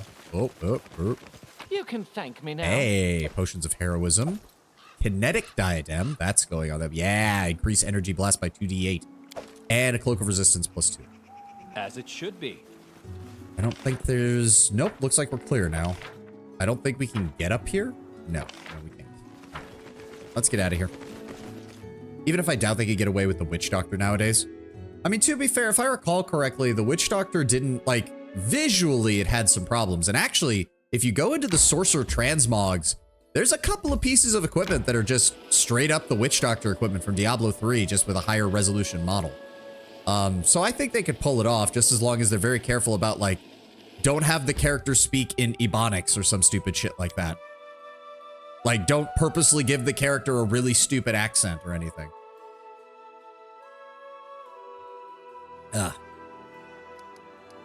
Alright, back to the throne room. Actually, right, I need to go into town because I have to talk to them, don't I? Well, I guess we could drop off the kinetic diadem. Oh. Valerie, what's up? I'd like to ask you for advice, Terendil. 2 clans from the swamps are arguing over a meadow. Solid, fertile ground is very valuable in the southern Nile marches, especially when you have so many mouths to feed. The clan elders decided to determine the bog owner by a long-standing tradition. This is the essence of it. 10 armed men from each clan will face each other in the meadow. The first clan to lose all of its fighters relinquishes its claim to the land. It is a cruel tradition, but they've been following it for many generations. Even if we prohibit the tradition, it will only make them angrier, and they'll seek to settle their scores by other means. I do not believe their way of life should be disturbed. Whenever I think of witch doctors of voodoo, I think of how my sophomore high school English teacher taught one of the vocabulary words, the word fetish, while we were reading Huckleberry Finn. In Huckleberry Finn, the character Jim had a fetish, and no, it wasn't Huck. God damn it. I'm in total agreement, Valerie. Send a few guards to ensure that there is no reprisals or blood feuds that extend from this, but if the 10 men from each clan decide to fight, then they may fulfill their choices as they see fit. We will also ensure that all bodies be disposed of. We will not be dealing with any rotting corpses in the middle of my land. Trying to cancel a century-old tradition by simple decree would be like trying to empty the swamp with a bucket. It'll be many years before they're prepared to change their ways. Exactly. Though if they are so eager to fight, see if you can recruit some of them to the guard. Terendil, a situation has developed. We must decide if we shall follow the letter of the law or do what my heart tells me is right. Oh, well, that's a bad question, Tristan. That's a bad question to be asking me. Traveling merchant vessels are roaming the rivers of the stolen lands, selling low-priced goods and bypassing our official fees. They sell nothing special. Cheap clothes, utensils, tools. These are lifesavers for many of our peasants who can afford little else. But the merchants are unhappy with the current situation. They want to fund a boat squadron to hunt down and sink the travelers' boats. The merchants are allegedly enforcing the laws, fighting against the sale of stolen property. But in fact, I believe they're simply greedy to control a small percentage of goods that the travelers live on. It's up to you to decide what we should do. I'm sure you can see why this troubles me. We must interfere and prevent this injustice one way or the other. Let the merchants and mercenaries do as they will, economy and stability. Let the merchants know that their efforts are not required. If they touch any vessels that isn't theirs, we'll have to resort to force. Oh, you know, it does occur to me that technically, both of these could be construed as lawful options. My character has said that he'll uphold the Riverland's freedoms because that's core to the culture of the region, and that still fits with lawful. But he's also the lawful ruler of the land, and thus has the authority to allow these merchants to send their mercenaries after these people. And we don't know that what they're selling is stolen. I don't think it actually says that. Travelers, merchant vessels, roam the river, they sell it. Yeah, no, it doesn't actually say anything. If I were to choose, I would have replaced the barbarian with a paladin, crusader, or knight. Would be really interesting with the church's involvement in the plot.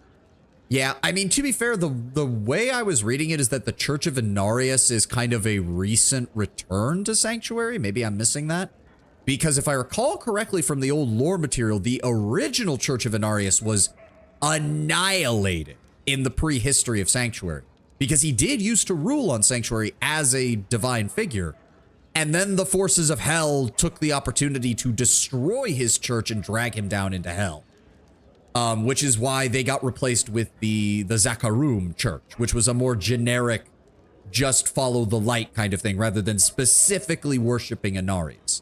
But then they got destroyed during Diablo 2, and the church really hadn't recovered by the time of Diablo 3. And then Diablo 3 happened, and a good chunk of humanity died. So now you have Inarius back on Earth, so of course his church is going to make a return. Because I think it's a case where the paladins and the Crusaders make sense, because as far as we know, they're still around. The whole point of the Crusaders is that it's an apprenticeship passed from master to student. As long as a single Crusader is still alive, their order still exists. The Paladins were largely wiped out after the events of Diablo 2 because the Zakarum Church's fall led to most of them either being corrupted or killed.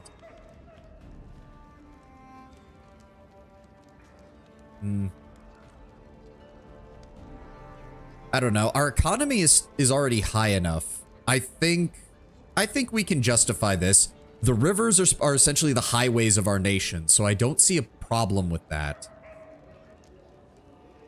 And technically, this is vigilantism, which a lawful evil ruler would not be in favor of vigilantism unless it directly aids him. If I were to choose, I would replace the barbarian. Or no, I already read that. I thought you typed something else. At the same time, we've been supporting the peasants a lot, and I think they can take the hit.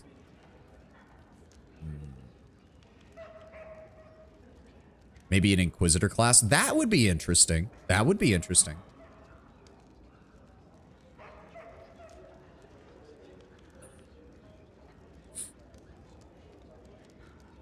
I just don't know how they do it, because the Crusader was already a bit of a different class than the Paladin, even though they had a very similar feel. Their attitudes were very different. I don't know how you do an Inquisitor equally as well. I also don't know how you do an Inquisitor where it wasn't just a joke class where, oh, you've been infected by the blood of Lilith. The Inquisitor class immediately just takes their weapon, stabs himself, and kills himself, and it's game over. Wouldn't that be funny? As a joke class, like your character finds out they're corrupted, immediately just offs themselves.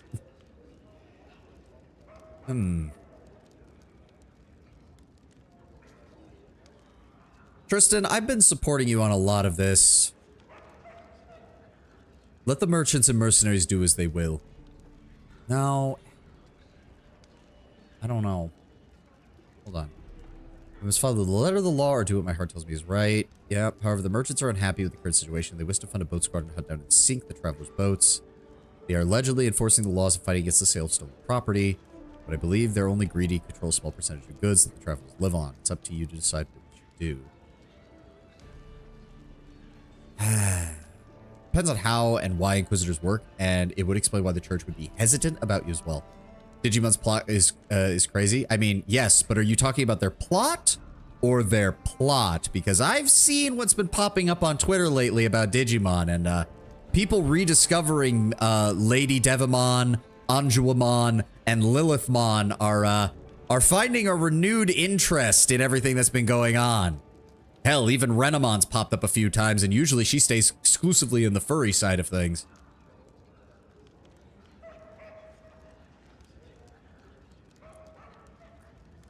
The actual plot.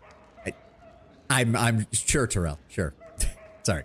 But no, yes. I figured that's what you were talking about, but still, I've seen Twitter, and occasionally the Digimon stuff does pop up, and it has not just been talking about the game.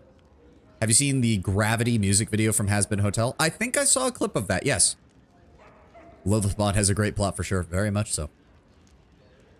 Let the merchants know that their efforts are not required. If they touch any vessel that isn't theirs, we will resort to force. At the same time, have them bring any evidence of wrongdoing to me. If any of these travelers are engaging in the sale of stolen goods, they will be put down. Thank you, Terendil. The law doesn't always grant protection to those in need.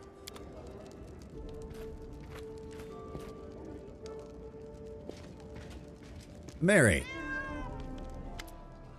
All right, Chief. I've got a concern. We had a good battle with Numeria. A lot of our soldiers fought and died as brave as the Kelids. The glory of our nation is growing.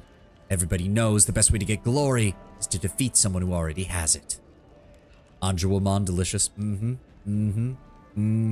Uh-huh. We need a bigger army. There's a lot of mercenaries in the city trying to sell their skills, but I don't trust them a damn bit. They fight for purse, not for the general, not for you. If the enemy bribes them, they'll stab us in the back. Then there's just more of us to execute. It's best if you draft from your own population. They won't be happy after all that's happened, but let your people have to learn to stand up for their own land. Don't trust the mercenary army. They've got nothing to lose in the defeat. Let us begin a period of mandatory military service. Oh, unrest worsens. That's bad. My subjects have spilled enough blood. We have plenty of gold to hire mercenaries. Economy goes down, 250 BP, and military goes up. We've defeated the barbarians from the north. No other enemy will challenge us. Leave everything as it is. No, that's not going to work, and we know it. Due to nostalgia, my favorite has always been Metal Greymon. Saw the anime as a kid, and a cyborg T-Rex that can shoot missiles from his chest. Yes, hitting all the points for a young boy. What was... I don't know its name, but it was the fusion digivolution between Veemon's line and the insect from the second series. Paliodramon or whatever. It was the cyborg dragon with machine guns mounted on its waist. Like, I'm sorry, that is just peak. As far as just the design. Like, he could still fight in close quarters because he had the claws and the armor, but he also had a freaking pair of machine guns strapped to his body, and I loved that design as a kid. Looks up Lilithmon. Oh my, yes. Metal Greymon's badass. Metal Greymon's badass. War Greymon, the mega evolution for the Greymon line is awesome. Ugh. War Greymon basically has lightning claws, essentially, from 40k. Due to nostalgia, my favorite is... Oh, no, I already read that. You make a fair point, Amiri. The people will not like it for a time, but let us show them that service guarantees citizenship. Yep, worried. I know. Your subjects are confident they'll always know someone who's going to protect them. Someone like me. I'll explain to those craven idiots what's going to happen if the Khelids reach the kingdom. They aren't met with an army. Then there was Black War Greymon. Yep. There's a lot of palette swaps out there, essentially, of a lot of them. Oh, Jubilos, what's up? Terendil, the movement of goods through your lands is continuing to grow at an exponential rate. It's time we exercise your right to charge fees and taxes on the merchants in your borders. In the past, Brevoy has exercised this right, but now, as a formal kingdom, it is in your hands. You only have to decide what to levy taxes on. I recommend a middle course. Do not oppress the merchants too greatly. Do not believe their complaints and claims of poverty either. Place a tax on the goods for the rich and on craft materials for artisans. They both have enough income to survive such taxes without going bankrupt easily. Certainly, you're free to dismiss my advice. After all, what's the word of a famous traveler who's seen many a country and watched how they prosper? There will be no taxes. I honor the river freedoms. No import tax. Each month, unrest improves by 1 step. Each week, loyalty increases by 1 and economy increases by 5. Provides 1 BP per week for every 20 economy points above 200, up to 10 BP per week. Everything, every single item, down to the last apple will be taxed. Oh, wow. Import taxes on everything. Unrest state worsens. Everything gets bad. Each week, there's a 7.5% chance of riots, which will worsen your state of unrest additionally. We can pay luxuries on luxury goods and materials for craftsmen. Community -2, loyalty -5, plus 2 BP per region, plus 4 BP for upgraded region. Provides plus 5 BP per week for each upgraded region in the kingdom and a plus 2 BP per week for each region without an upgrade. Let the merchants pay fees only when importing. Loyalty +5, economy +5, plus 1 BP per region, plus 2 BP per upgraded region. Unrest state improves. I love how this is a chaotic neutral. There will be no taxes. I honor the river freedoms. So hold on. We get no benefit from that. Each week, loyalty increases by 1 and economy increases by 5. See, I love how that basically says, yes, your economy is still growing. You just don't see the initial investment out of it. Provides plus 1 BP per week for every 20 economy points above 200. Now, if I remember correctly, the events for economy and for the other stats stop happening at 200. So it's basically saying that once your economy is fully set up, you're actually getting even stronger. That said, it maxes at plus 10. Whereas this maxes at... There's what? Like a dozen regions in the game? So that's like 24 right out of the gate. And then that can double to 48. Remember watching a streamer who said she was making a team full of fuckable Digimon? I would always say you can fuck any Digimon if you're freak enough. Yes. They technically all do pass the Harkness test, or at least most of them do. There's a handful of exceptions. Some of those virus Digimon are just straight up evil wild animals, let's be honest. Like, some of them are. Some of them do not pass the Harkness test. Some of them absolutely do not pass the Harkness test, Lord Brownbear. But the vast majority do. Aren't they holograms, though? I mean, they technically have physical forms, Kataka, especially when they're in the real world. Had to do a quick search on the one you spoke to remind myself. Yeah, those hit machine guns work so well. Exactly, exactly. But it could, that's what I love. It could still fight in melee. Like, it still had a cool, like, it could fight with claws. It flew around. It was basically a mecha, essentially. But yeah, there's no rules against the Digimon, Batman. Thank you. Yes, Jay, you get it. Are you a new chatter? You are a new chatter. Welcome, Jay. Welcome. Sorry, I have the multi-chat up in case anybody talks on YouTube, so it does not highlight, new chatter, so I have to check every now and then. Welcome, welcome. See, this is my bias speaking. I kind of want to choose this just because I want to see what happens down the line. I wonder if it'll actually change how our kingdom functions. But as a lawful evil character, I would follow Jubilost's advice of, yeah, luxury goods and materials for craftsmen makes sense. That still gets us a nice set of bonuses. We could grab only when importing luxury goods. That would, so it's a wealth tax versus a material tax. And then import taxes as everybody.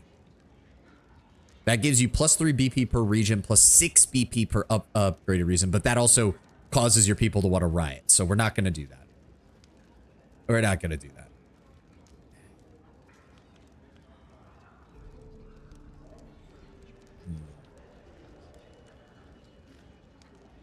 We lose community, we lose loyalty. How should I decide? I'll leave this to your capable judgment. Well, we already know what he wants.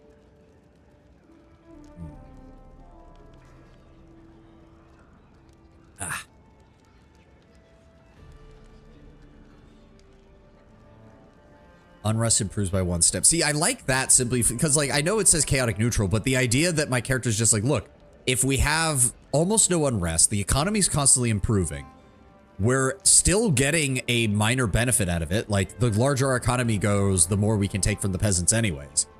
And the fact that it basically, because looking at it from a lawful evil perspective, it's a case of, yeah, sure, we're not making as much money, but if the people are largely happy and content, we can spend less on local guards and more on our overarching desires and needs, as well as our actual military. You know, to go bully the fuck out of Pitax and make sure nobody tries to conquer us. Fuck it. Yeah, no, that's my justification.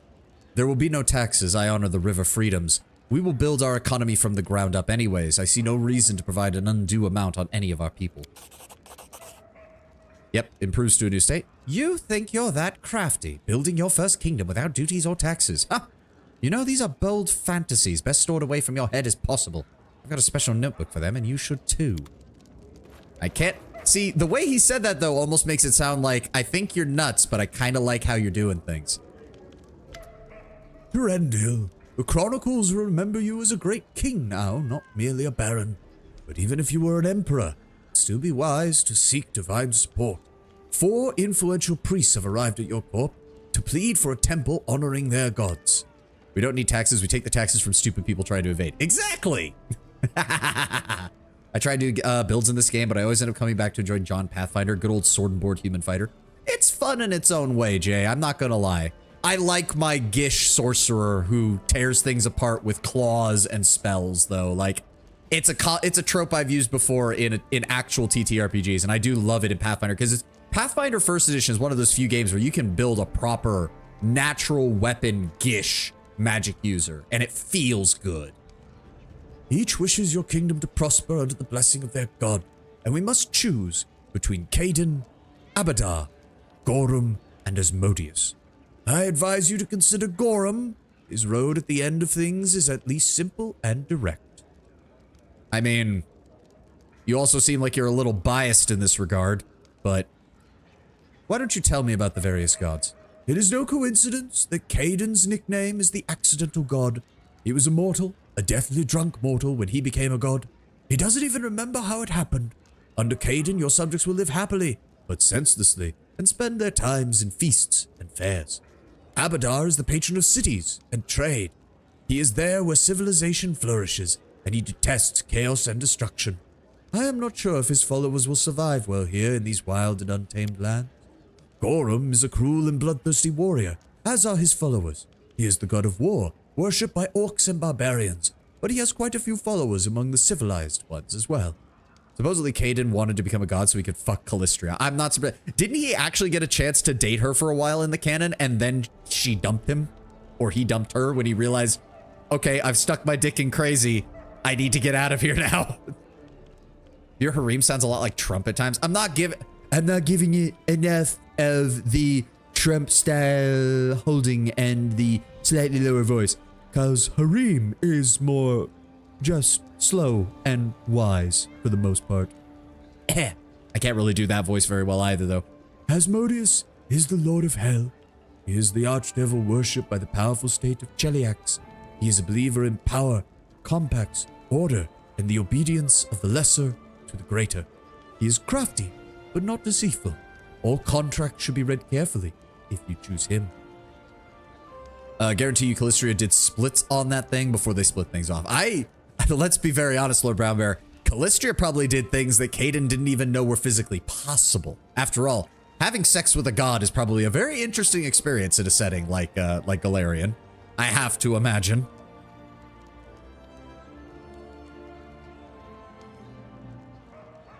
I'm surprised you don't suggest a temple to your own god, Harim. Why would I? All temples will eventually be destroyed. All of Grotus's priests will turn to dust, like priests of all other gods. There are few who can hear his whispers, and we are satisfied with ruined temples to other gods. I'm sorry, that was the worst Trump impression. You didn't even do the hand motions. The voice was all right then. This model lacks tracking, Kataka. It is not yet the best model you've ever seen. One day it will be. One day it will be. But for right now, it is not the best model you've ever seen. We're working on it, though. Believe me. You gotta believe me. We're definitely working on it. I've got my top men working on it. We will absolutely have the best model in time. Iron Mouse won't know what hit her. Gods knows I love her, but Iron Mouse won't know what hit her. Okay. I can't even say that with a straight face. Iron Mouse has amazing models and she pays top fucking dollar for that. I don't have the fucking money for that. That's not happening. Not anytime soon. Not anytime soon. No. 3D Sovati. It would probably just be hand tracking and I'd need to get a setup for it because I do not have the room to do Filian style room size tracking. I also would fear for my sanity because I'd probably break a hole in the wall. Another fun fact, since Gorm was born in the clash of humans and orcs near the beginning of the Age of Darkness, some people theorize Gorm was a half-orc before he became a god, thus some half-orcs take him as their racial patron god. This is perfectly feasible, but Gorm is likely the individual who cares the least about his race. We'll have the best model, and Iron Mouse will pay for it. Oh, don't say that, Tedwood, because Iron Mouse is Hispanic. That could come. That's gonna get clipped. Somebody's gonna fucking think I'm a... Oh, God, someone's gonna think I'm an asshole for that one. Whole body or nothing? No.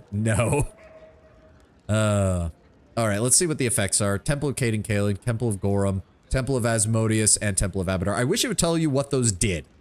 I mean, we are a follower of Abadar because lawful neutral kind of fits us, but we lean towards lawful evil, but I'm kind of tempted for Asmodeus. I'm kind of tempted for Asmodeus.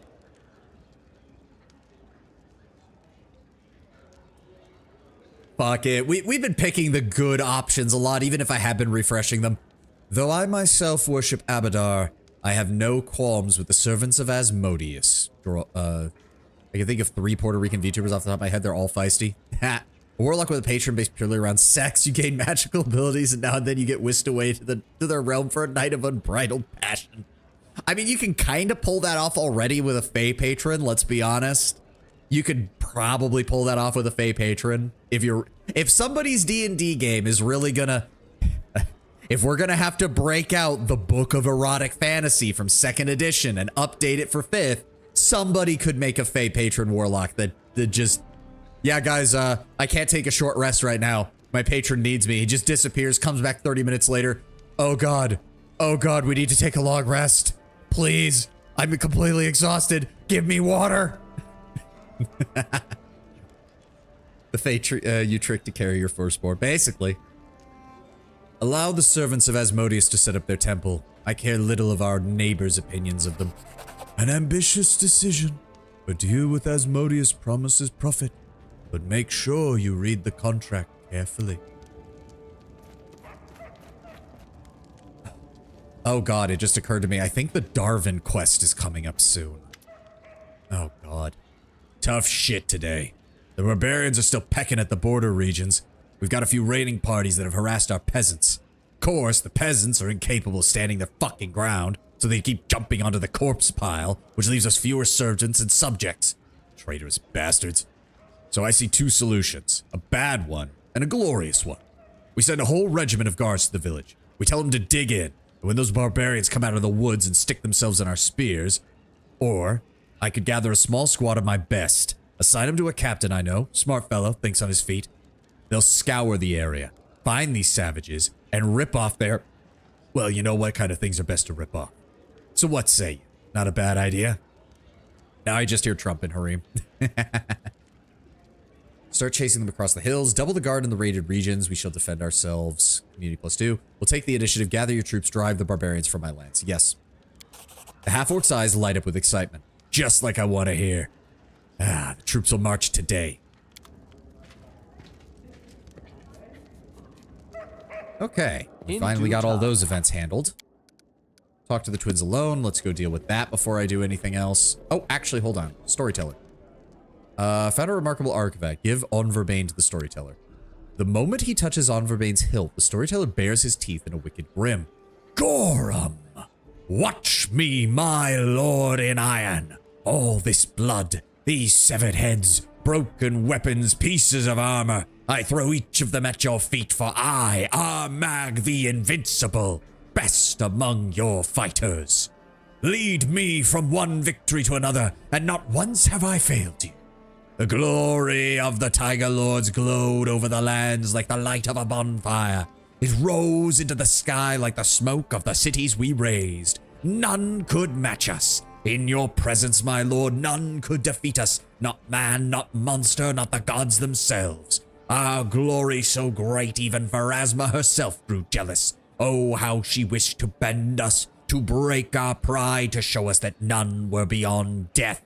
But you, O Gorum, fought her in the skies as we destroyed her emissaries on the land, and Golarion has not seen such a battle since the gods fought Rovagug. And we shamed her, my lord, oh yes. As my soul was set to depart my body, you snatched me from Pharasma's pale fingers, sealing it within this sword so I might shed blood in your glory forever. My war will never end, so long as the world stands. Blood. Blood for Gorum. The elf jerks his hand away from the sword and heavy silence fills the air. That was quite a curious experience. He eventually manages. Interesting. That is not far. I'm kind of tempted just to sell the sword, though, because I don't really have anybody who can make full use of it. So... like, it's technically good for Amiri, I suppose, but eh. I like the spear that I crafted for her. Talk to the twins alone. Ew. Blood for the blood got... wait, wrong one. I mean, not... I mean, it's pretty close. Gorum really doesn't give a shit. Armag can see the storyteller mantling him, and from inside the story, he's like, dude, you can just ask me if you want to know what's what.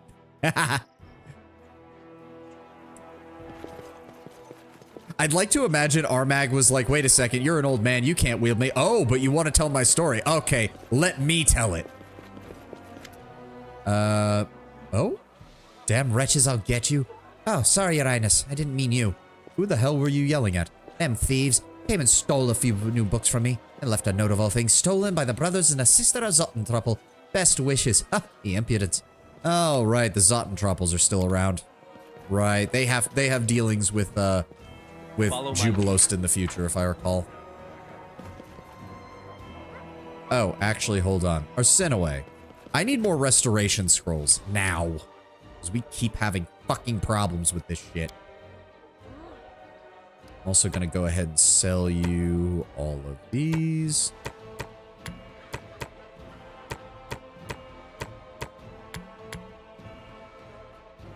Good here. Nothing there. Keep the kinetic diadem. We don't need the cloak of resistance, though. Oh, this is what he got. This +5 leather armor allows its wearer to cast divine favor 3 times per day as a 9th level cleric. That's great and all, but I mean, the real problem is we haven't found any armor that has any abilities on it that really help Ekun, is kind of the issue. So, I mean, I guess we could equip that to him. Wonder if there's any nations in this setting where a gnome can legitimately say, sorry, my liege, I was bleaching as an excuse for a minor offense. Probably not, because even in the river kingdoms, like, that's not really an excuse, shall we say. All right, where is restoration? We need to buy more of those. Where are they at? There we go. Just give me, like, What do we have? We have 500. We have over 500k. I'm willing to buy like, no. I'm willing to buy like 20 of these. There we go. And then give me a couple scrolls of greater restoration as well. Thank you. Good lord. Now let's go talk to the twins. Gnomes do have a vassal city in Cheliax called Brasselwalk with a king. Yeah, but that's in Cheliax. Like, it doesn't matter. That's Cheliax. Gnomes are a minority to the point where they don't really have a whole nation themselves. Yeah, they're too widespread. They're too spread out.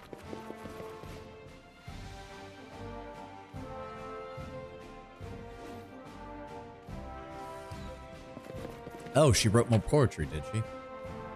This town in foreign lands, narrow twisting streets with lanterns hanging left and right. As I walk the twisting path between, the lanterns shine upon my back. I leave one shadow on the wall and leave another on the road. Since the day I settled here, every evening when the lanterns shine and the shadows dance in their light, I walk this narrow twisting street and home. All according to plan. I really don't care. Sorry. I'm sorry, Calique, but I'm not a poetry connoisseur. Like, I really don't care. Also, her thing is locked again. Canera mumbles something with an independent air, then chuckles. Some story, isn't it? We need to discuss what happened. I am... Oh no, this is Canera. Sorry. I'm surprised. Between everything that's going on in your lands, you find interest in such a trifle as a devil's plot and the family troubles of two lowly tieflings. Did you understand what the forefather was trying to achieve? Oh, he explained everything quite well. With his devilish dedication to the details, he considers his offspring an investment, and I am his property. My death did not annul the contract as I suspected, but I also believe he has another motive. You see, the Ademavigas, like the forefather, live for one thing: to twist the souls of believers in other deities and bring them under the reign of Asmodeus. Hell does not forgive mistakes, and the forefather is well regarded there, but his valuable investments have slipped his grasp. To be rescued by another deity, oh, that must be unbearable for him. He will do anything it takes to get us back, or me at least. You seem unhappy that Calique and I decided to summon you to save the sweet tea. She wrinkles her nose. You are my patron. You have the right to give orders and decide how to fight your battles. The same is not true of my sister. She has risked my life a second time, and that is not something I take lightly. Let me remind you, the first time I died, it was because of her virtuous trickery. I died alone, desperate, with a clear understanding of what was happening and what fate awaited me. Why are you so interested in me? I have a thing for supernatural women. I mean, as I said, Tenwin, she is a legitimate romance path. Both of the sisters are. And there is, apparently, I've never done it, but it is in the game. There is a specific set of circumstances, so long as you choose the right dialogue options, where you romance both of them.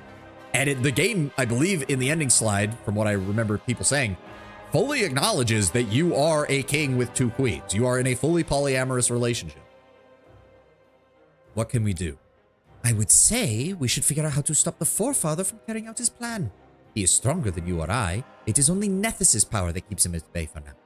Only someone with a death wish would stand against the deity or his herald. But for now, all we can do is wait. I'd like to also talk to your sister. She nods wryly and says nothing. After everything that's happened in the Comlands, Calique is kept to herself while acting as if nothing happened. This time she greets you with an almost pointed nonchalance. Hello. Welcome. We need to talk. You have the right to answers. Please ask. Does a woman with two personalities count as polyamorous? They're not... Okay, Tenwin, they're not two personalities. They are two distinct people. This isn't a case of them switching minds. They are fully disappearing into another plane as another one of them steps out. They are two separate people, completely and utterly. Do you understand what the forefather was trying to achieve? Yes, he couldn't help explaining everything in great detail, and the patronage that Nethys gave us weighs heavily on him. Despite all of his might, he believes in the rules. He imagines that if he forces us to break the deity's conditions, Nethys will turn away from us. He might even be right.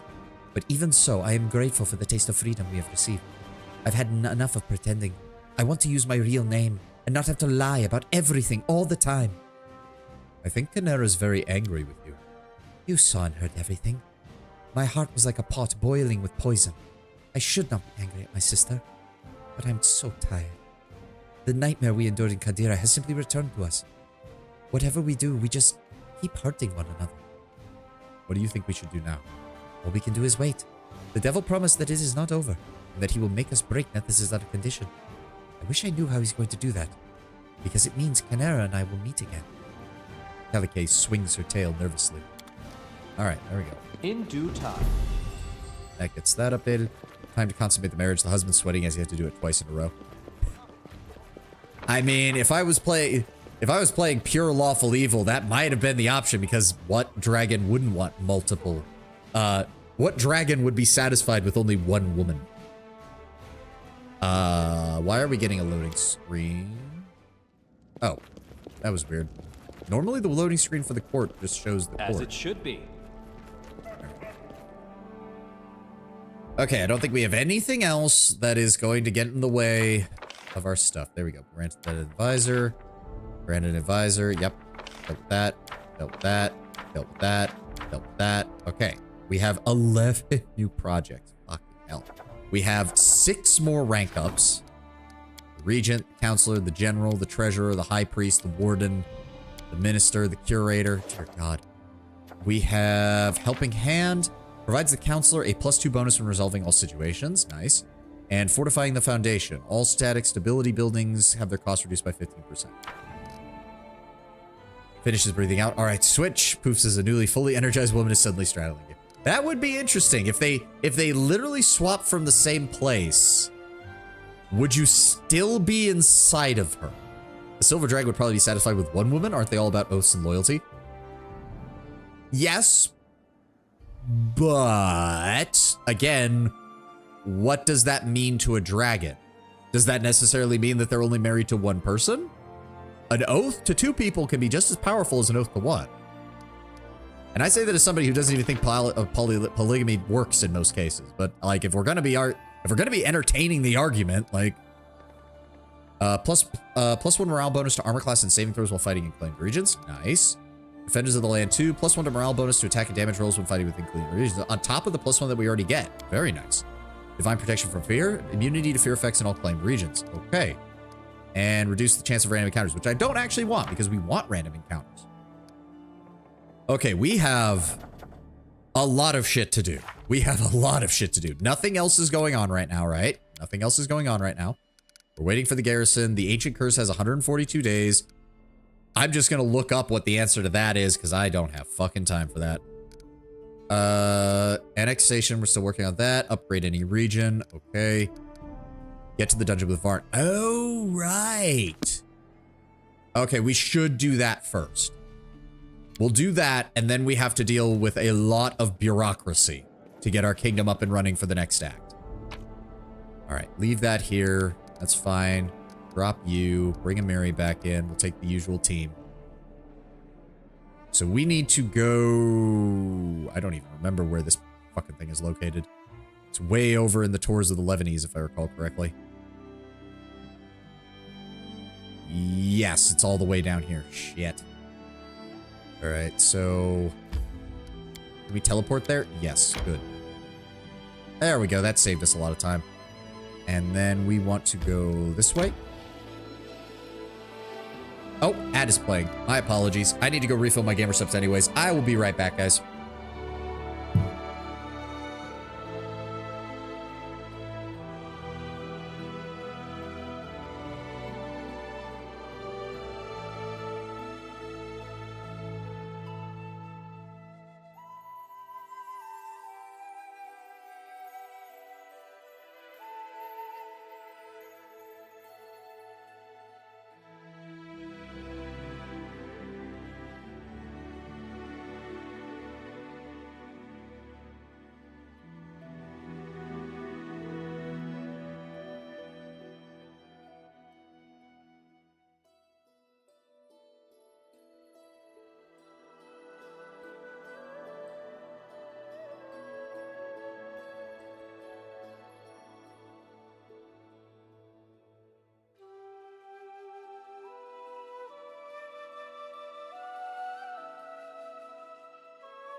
Okay, sorry. You saw the bottle moving around. I was actually chewing because I grabbed a snack real fast. Also, hot damn. So GamerSub sent me those free packets that come when you order with stuff. And I think it's Rain Hose Acidic Rain or something is the name of the flavor. Oh my God, that is strong. It's like a peach or a nectarine or something. It's really strong. I'd have to go look that up on the site. God, that is one of the strongest flavors I've had from them. Like, not my favorite, but not bad. Oh God, we need to rest. Shit. All right, hold on. Camp. You know the drill, people. I should never have come to the Stolen Lands. Dude, No, calm down. not like this. I shouldn't have stayed. But now, it's too late to leave. I'm pretty sure we probably should have gotten that option from him way before now. The only gamer subs I've tried is Guacamole Gamer Fart. I mean, it's not bad flavor. Not a bad flavor at all. You gotta eat some peach. I mean, as I said, I can't identify if it's like a peach or a nectarine or something similar. I just know it's really goddamn strong. Like it hit my tongue really, really a lot. Be careful. Nothing is what it seems here, especially the chests and especially the doors. That is not far. Oh, hi. Oh, right. This whole place is full of oozes. I forgot about that. All right, let's deal with it. Ow. Well, at least Magar's taking the hits for us. I don't think you have to explore all of this area. Right, there it is. So I did, yeah, that's the character I used for the DLC. I think it was an Elven Paladin, I want to say.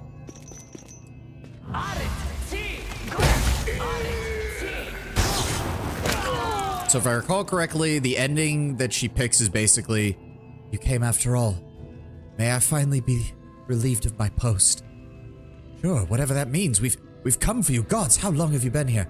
I don't know. Forever. My guard is over.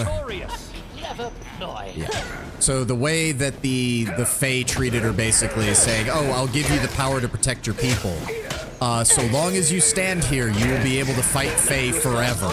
And literally, that basically implies that in the months that it took for us to clear out the Varnhold area and finish all the problems, she was literally standing here for literal months, constantly fighting against Fae, trying to invade the region.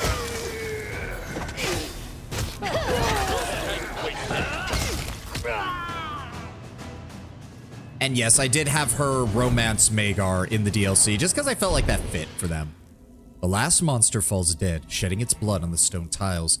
The portal, glimmering in the darkness of the dungeon, suddenly and violently closes.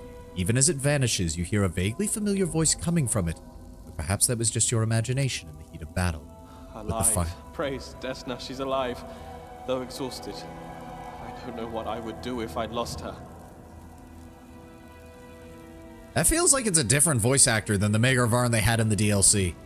With the final monster slain, the general falls to the ground and Varn rushes to her to catch her. Checking for a pulse, he sighs with relief. What happened to her? Looks like she stood guard here all this time. Fighting monsters day after day, month after month, without sleep or rest. Magar runs his hand worriedly over his companion's cheek. I don't know how this is possible, but this insane dungeon is filled with wild, unexplainable magic. In any case, whatever spell was cast on her, I think we've broken it. She's free again, and with me. Did you finish the Hell Knight thing with the obnoxious character? It has not popped up yet, which has me worried, because I know when it does, I'll get to complain about that. What happened to the portal? I don't know. You saw everything I did. It closed when we defeated the monsters. Maybe we broke some spell without knowing it. Or it was closed by the same person who opened it. Is it the same person who created this insane fortress? I thought I heard someone's voice. Sadly, no, that's a main quest thing near the end. Yeah. The sad part is, I remember doing some reading on that. It is not even the only quest that was written or pitched by backers. It's just that uniquely bad. I don't know how much money that Darwin guy gave to Owlcat to help fund Kingmaker, but I mean, fuck, he got his money's worth. That's for damn sure. And he lives on in infamy because I don't think there's anybody who likes his quest. Not a single one. What happened to the other party members, the rest of her forces? The bones that are scattered here. This broken equipment, I recognize the armor and swords. Indeed. I bought them myself. For the party that breathed their last breath right where we stand. I'm afraid no one survived. Before I follow you to the capital, my general and I will give them their final honors. What next, Magar? We haven't looked through all the rooms. You can search the rest if you like, while I've found everything I was looking for. If you'll allow me, I will stay here for a while, to guard her sleep. Don't wait for me. Return to the capital. We will follow you as soon as she awakens. Nobody likes Gary Stews. It's not even that he's a Gary Stew. It's that the quest railroads you into, like, having to work with him because the Hell Knights who come after him are some of the dumbest fucking Hell Knights in the history of Hell Knightdom. Like, it's not even that he's a Gary Stew. It's also that all of the other characters in his quest suck. Gnawed human bones, shred of clothes, and broken weapons. There's been a portal where the stone is. The place still crackles with the sparks of otherworldly energy. Blood for Gorham! Oh, right. This whole place is just filled with these fucking things. Nope. Don't care. Kill him. Get us more experience and hopefully some valuables. What is this? Why is there... It seems this campfire was only extinguished recently. There are goblin footprints nearby. Lead. Interesting. We'll do it the hard way. Get out of here, thieves, or we'll eat you up. Ours. All of this is ours. Yeah, your red caps, I don't give a shit. Stab him. Oh, unfortunately, red caps actually do hit pretty hard, so I should probably be a little bit more careful around these things. That's fine. Masterwork size? Nice. Give me that. So, any brilliant ideas? Yes, Dubelost, I would appreciate it if you would heal. The only way to say no to him is to betray him last second. He acts surprised even though you never explicitly agreed to help him. It's also really bad because the reward you get for helping him is just monumentally better than what you get for betraying him. Dagger, amulet of natural armor, headband of vast intelligence. Okay, I'll take all of that. And what is that? Longbow of the Cold Moon. This +3 composite longbow deals 3d6 cold damage instead of its normal damage. On a critical hit, the target must make a DC 18 fortitude. Low bat. Oh god, why is my phone not charging? Hold on. What the shit?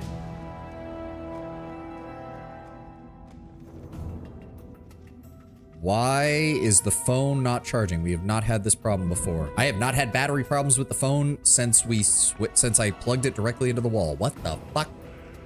Okay, I'm gonna have to keep an eye on that because we are only 2 hours into stream. That is not good. It is already at 20%. Holy shit. Attacks with this weapon get a +3 enhancement bonus on both attacks and damage rolls. Okay, that's great. Let's just go ahead and take all that. I'm hoping it starts hold on, let me check the connection on the back. Hold on.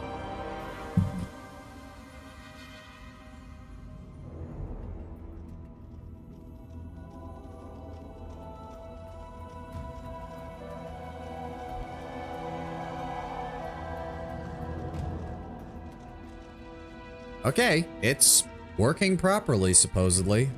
Okay, yeah, the number's going back up. We should be good. The number's going back up. Oh, I must have nudged it or something and knocked the charging cable loose. That is not far. Fucking scare the crap out of me. All right, what else is around here? Actually, speaking of Share which, your troubles. Tristan, go ahead and top us off. Give me a second.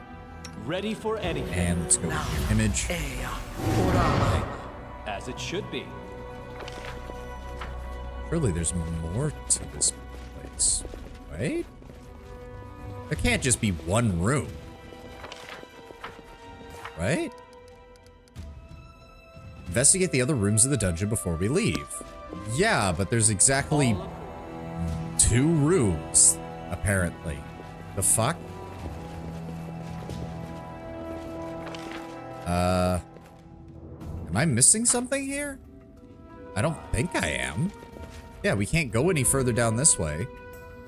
The rest of the keep got explored in the DLC, but it was a long and annoying ass fucking dungeon. Technically, you've already done this dungeon, haven't you? Yes, it was with the general in the DLC, but I don't remember how much else we're supposed to be able to track, and it's not like, unless I missed a perception check or something for this other side, there's nothing else. Yeah, no, there's... That is not Nope. far. We can't open that door. Nope, I guess we're good? Question mark? What exactly happened in the DLC? So it deals with the lead up to the Varnhold vanishing, and mainly the fact that this place was disguised to look like Charon, or Vorticai's tomb. So basically, Magar got hoodwinked and tried to invade this place thinking it was where they needed to go to stop Vorticai from rising. Turned out it was completely the wrong place. His general and his best fighters got separated and ended up here, where most of them died except for the general. Cephal and him ended up back in Varnhold, where they got mind controlled by Vorticai, and Vorticai ended up killing Cephal as well. And most of the other people living in the area also got mind controlled by Vorticai. And it seems to have been set up, it's implied by a powerful Fae, which you can kind of, if you've played through this game, you know who it's implying. And the Fae were just completely fucking with people. Lost Arden Keep isn't a bad dungeon. It just sucks that it's only in the DLC, because you only go through it with the DLC party. You don't go through it with the main party. Because it's a really big, really cool dungeon, but you're doing it with a shitty ass fucking secondary party. And if I recall, we now run into... Yes, this should be... Where is he? Where is he? The Goblin Merchant, and he sells items from the DLC. As you come closer, the goblin gives a wide grin and waves at you. A ramshackle cart beside him is sagging under the weight of all the junk within. Amidst the trash, however, you notice the glistening of gold and what seems to be hints of fine cloth. Seems like only the owner of the cart can sort through this mess. Hail, travelers! Welcome to Twerk's Cart Shop. I'll be having all pokers, glinters, clothers. Choose what you like if you have money. Twerk appraises you with greedy eyes, as if sizing out how much coin you have. I be going new dungeon, have new goods, I sell you buy. We've met already. Remember me? He looks you up and down with a different expression. You adventurers be all same, dirty, skinny. Why I remember you? Unless you buy lots of stuff. Goblin on my DLC tell I merchant. That doesn't even make sense, Lord Brownbear, and you know it. Twerk thinks for a moment, then shakes his head sadly, as if confirming his memory of you is lost. How goes the trading? Since Goblin King be down, it be too bad. Me be self-riding roads and wandering around villages. No one be giving me money, they just come to watch and point finger. Let me see what you have. So, yeah, he has the fearsome mace of Twerk, which no longer costs 100,000 gold, thankfully. Ever-burning torch. The Lion's Claw, which is a +3 Falcata with an enhanced crit range. The Battlemaster's Plate, a +4 Mithril full plate, granting its wearer the ability to cast Greater Heroism once per day as 11th level wizard. The Oak's Pelt, this +3 leather armor gives the wearer a natural armor bonus instead of an armor bonus, which is nice. Ring of the Natural Born Commander, +3 insight bonus on all persuasion checks.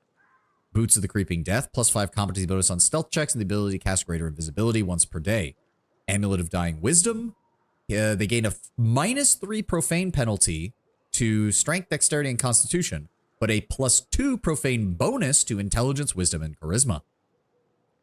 Cloak of the Lion, +3 resistance, unless it is a lawful good character, in which case they get a +5 resistance, and if the wearer is a paladin, they gain an ability to spend one of their smite evil abilities to grant all allies in range immunity to fear effects for a number of rounds equal to the wearer's paladin level, which is not bad, honestly. Bracers of Deflection, +2 deflection bonus to AC, the ability to cast shield spell twice a day as a 5th level wizard. Charon's Touch, grants the ability to cast a harm spell once per day and greater false life spell twice per day. Potion of Enlarged Person, Potion of Reduced Person, and some basic items. Unfortunately, none of these really matter, because none of them are very good, in my opinion. Like, for specific builds, maybe. If you really want a Falcata build, Lion's Claw is pretty solid. Battlemaster Plate isn't bad as a Mithril full plate plus Greater Heroism.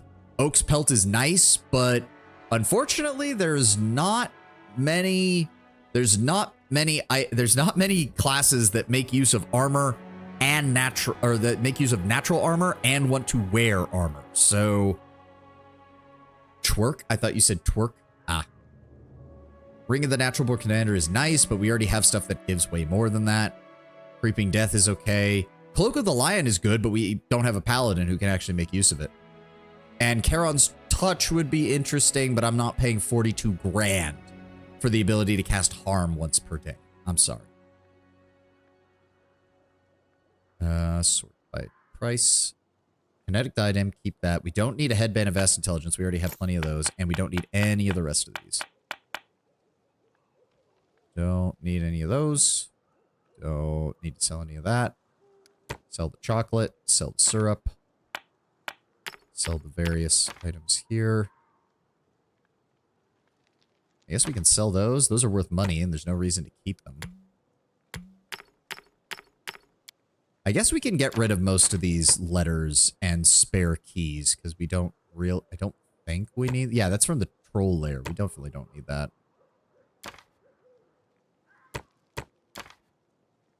Yeah, let's get rid of these. I don't think any of them are really worth anything, so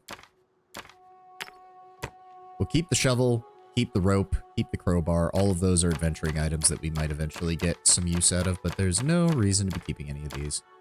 There we go. We're good there. We're good there. We're good there. We're good there. Nice. 20,000 gold. Thank you, Twerk.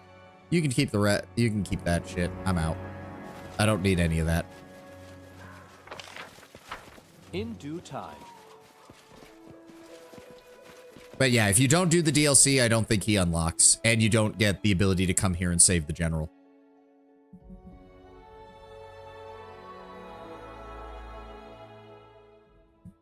But yeah. Alright, back up to our town so we can teleport the fuck out of here. We have many things to do at our capital, which we will probably be doing for a good while.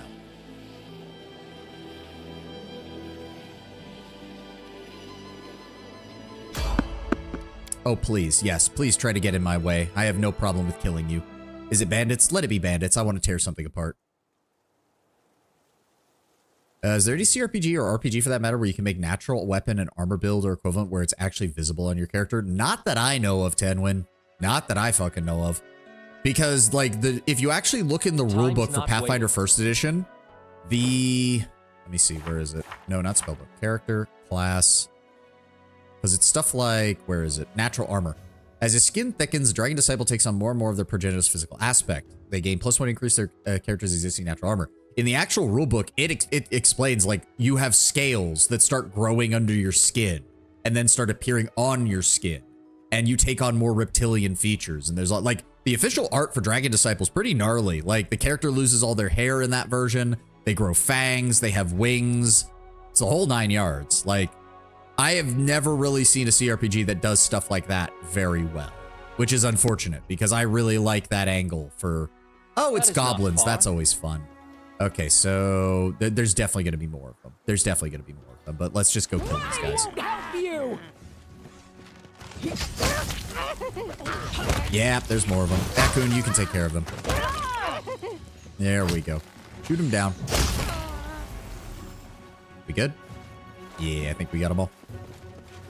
Just loot the bodies. Strip them bare. Man, only one... Nope, 3 masterwork weapons. Okay. That's actually worth something, then. That's actually worth something. Not much, but... Maybe we should go back to Glenabon and try to get that undead encounter where they drop belts of the +4 belts of strength, because those are worth 4,000 a pop. That would be one hell of a way to fill our coffers. Alright, teleport back to Ebon Crown. Back to our throne room.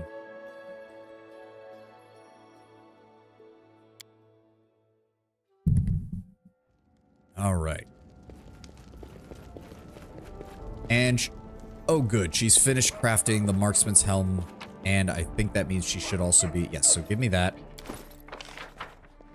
Give me that, and then let's go over to... You know what, Echo, just wear the armor that she gave you. She was being really nice. Just wear it. It doesn't look half bad on you. In fact, I think it's meant to kind of look like his actual art armor. At least a little bit. Not in the coloration, but in the way like it's designed. And then I'm going to go ahead and give you this, which will just straight up counteract the deadly aim problem and improve your perception. Oh my god, that hound is so stupid. For the love of God. Oh god, no, if you... Oh, so wait. Oh my god. So the hood is default, but if you have him wear anything on his head and then turn off helmet, he just doesn't have his hood. Okay, fine. Keep the stupid hat. You're looking a little more, looking a little Aussie there, Ekun. You're looking a little Aussie or Kiwi there, methinks. All right, so +5 to competency bonus, -3 to perception. I don't, or +3 to wisdom. I don't think we have any other wisdom class that can make use of that. No, we don't. All right, so that's probably going to get sold. And then the kinetic diadem can honestly go on Canera. She's more likely to do more damage, whereas Calique is more other things.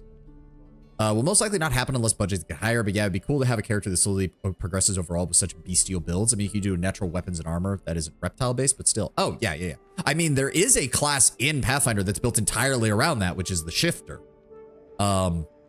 But again, the thing is, you would need a Pathfinder game almost built on the same engine that Larian used for Baldur's Gate 3 in order to get the details that actually show up. And it would be like the Shifter starting normal. Twitch warned me about posting that message. Probably the word bestial. The word bestial probably triggered Twitch's auto mod feature. That's in the next game. I would be nice if they can get that far in there. Bartholomew, I have some things to sell to you.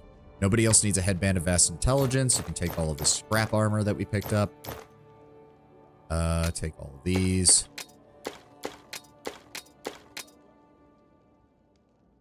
And I don't think there's anything else. No. All right. 7,000 gold. Thank you. Next is in Wrath or next is in Dark Heresy? I think Jay might be saying whatever theoretical... I mean, there is the other big supplement that Outcat could do for another Pathfinder game is Rise of the Rune Lords, isn't it, Lord Brown Bear? I think that's the next... That's like the other big one, but the problem is Wrath has mythic levels, and that's kind of the peak of power in a Pathfinder game. It would be... A lot of people would be disappointed if we took a step down in power level after getting Wrath. Or like Dork Heresy. I know, we all wanted a Black Crusade game, but they want to do the Inquisition. Alright, before we go anywhere else, it's copium for the next Outcat game. Oh, I understand. I understand, Jay. I get you. That's always the problem with constantly increasing the power scale. Yeah, it is. How many... 1, 2, 3, 4, 5, 6, 7, 8. We're missing like half of those. Good lord. And 4, 5, 6, 7, 8, 9, 10, 11, 12. I think we're missing 3 for that one. Unfortunate. All right. Okay. So what we need to do while we are doing these events in the kingdom, we have got to get some serious upgrades going on some of these items. So let me see here. Daedalus, did you get your cloth robe upgraded? You did. Good. You've got the highest headband you could possibly fit on there. I don't suppose you have enough skill to make yourself... Let's go with helmet. Available. Headband +6. I don't suppose you have the ability to get that higher, do you? No. You cannot make level 7, and you cannot make level 8 just yet. Given how Wrath went, I would assume their next Pathfinder game would be Iron Gods, as super tech options would be a decent compensator for mythic tiers. Oh, interesting. Okay. The reason I'm annoyed Dark Heresy is honestly because the longer Black Crusade doesn't happen, the less chance there is for it to happen. For all we know, Outcat finishes Dark Heresy, puts it out, and then goes, we're done with Warhammer, time to move back to Pathfinder. That'd be such a shame. Yeah. No, I see it. I see it.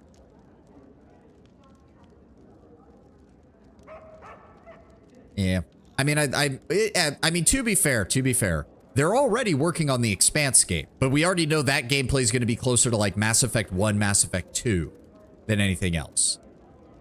But it does make me worried that Outcat's going to fall into the same trap as that BioWare did, which is, oh, we have a voiced protagonist. Now we have to vastly restrict our dialogue options. Everybody get ready for the BioWare wheel of dialogue choices, because oh my god, I swear to fucking Christ, if we lose another RPG developer to that fucking shit, I'm gonna lose it. All right. So we need to go down the line and figure out what I need to upgrade. Okay, the crown is already giving us, it's a headband of mental perfection +6, and it gives resistance to compulsion effects. No upgraded needed there.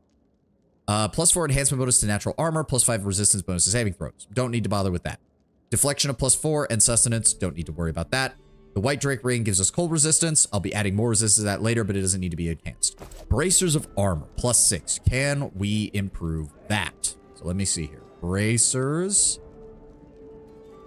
All. Bracers of armor +6. It's the only one of its type.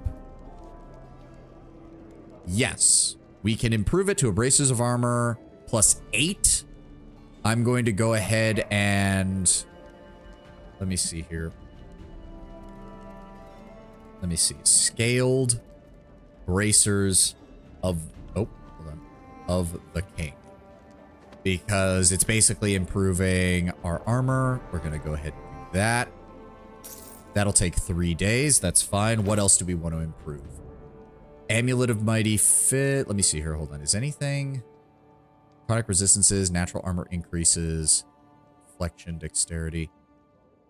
Okay, so what I will also want to do is the Amulet of Mighty Fists. Let's see here. Craft magic item. Amulet. Amulet of Mighty Fist +5. I'm just gonna... so can they add... what would it be? It'd be speed? No, cannot improve it past a +5 for that portion. So I would like... we're going to go ahead and add natural armor to it as well. Oh my god, did I just bump... hold on. The phone is still charging, right? Yes. Okay, the phone is charging. The phone is charging. We will not have to end stream because tracking completely shuts down. Get ready for 3 responses, 90% of which with the occasional 5, one of which is yes, one of which is no, and one of which is funny, but yeah, one of which is funny but yes, and funny but no. Yeah, I don't want to lose another studio to that design philosophy. Having played a few books of Iron Gods, it did have some mythic stuff in it, assuming my DM didn't just shove that in herself. All right, so the amulet is going to get renamed to... Amulet of the... What's a good name for, like, the claw, like, the natural weapons of a dragon? What would be a good name for that? I like the fact that the crafting mod lets you rename equipment. Also makes it a hell of a lot easier to keep track of it. Ooh, the King's Amulet of Draconic Ferocity. There we go. I did not spell ferocity right. Oh god. There we go.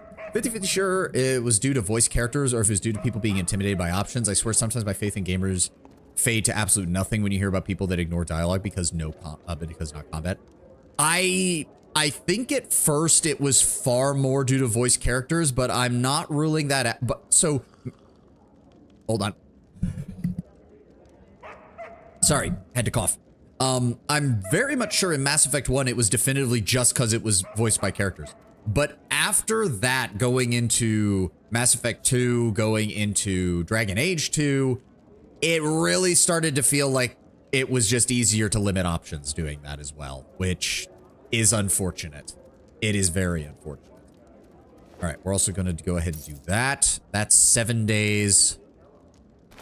All right. What else can we upgrade on our character? So that's getting upgraded. Right, the Black Dragon robe. So let's go over to robes. My Black Dragon robe. We're going to go ahead and boost persuasion even higher. There we go.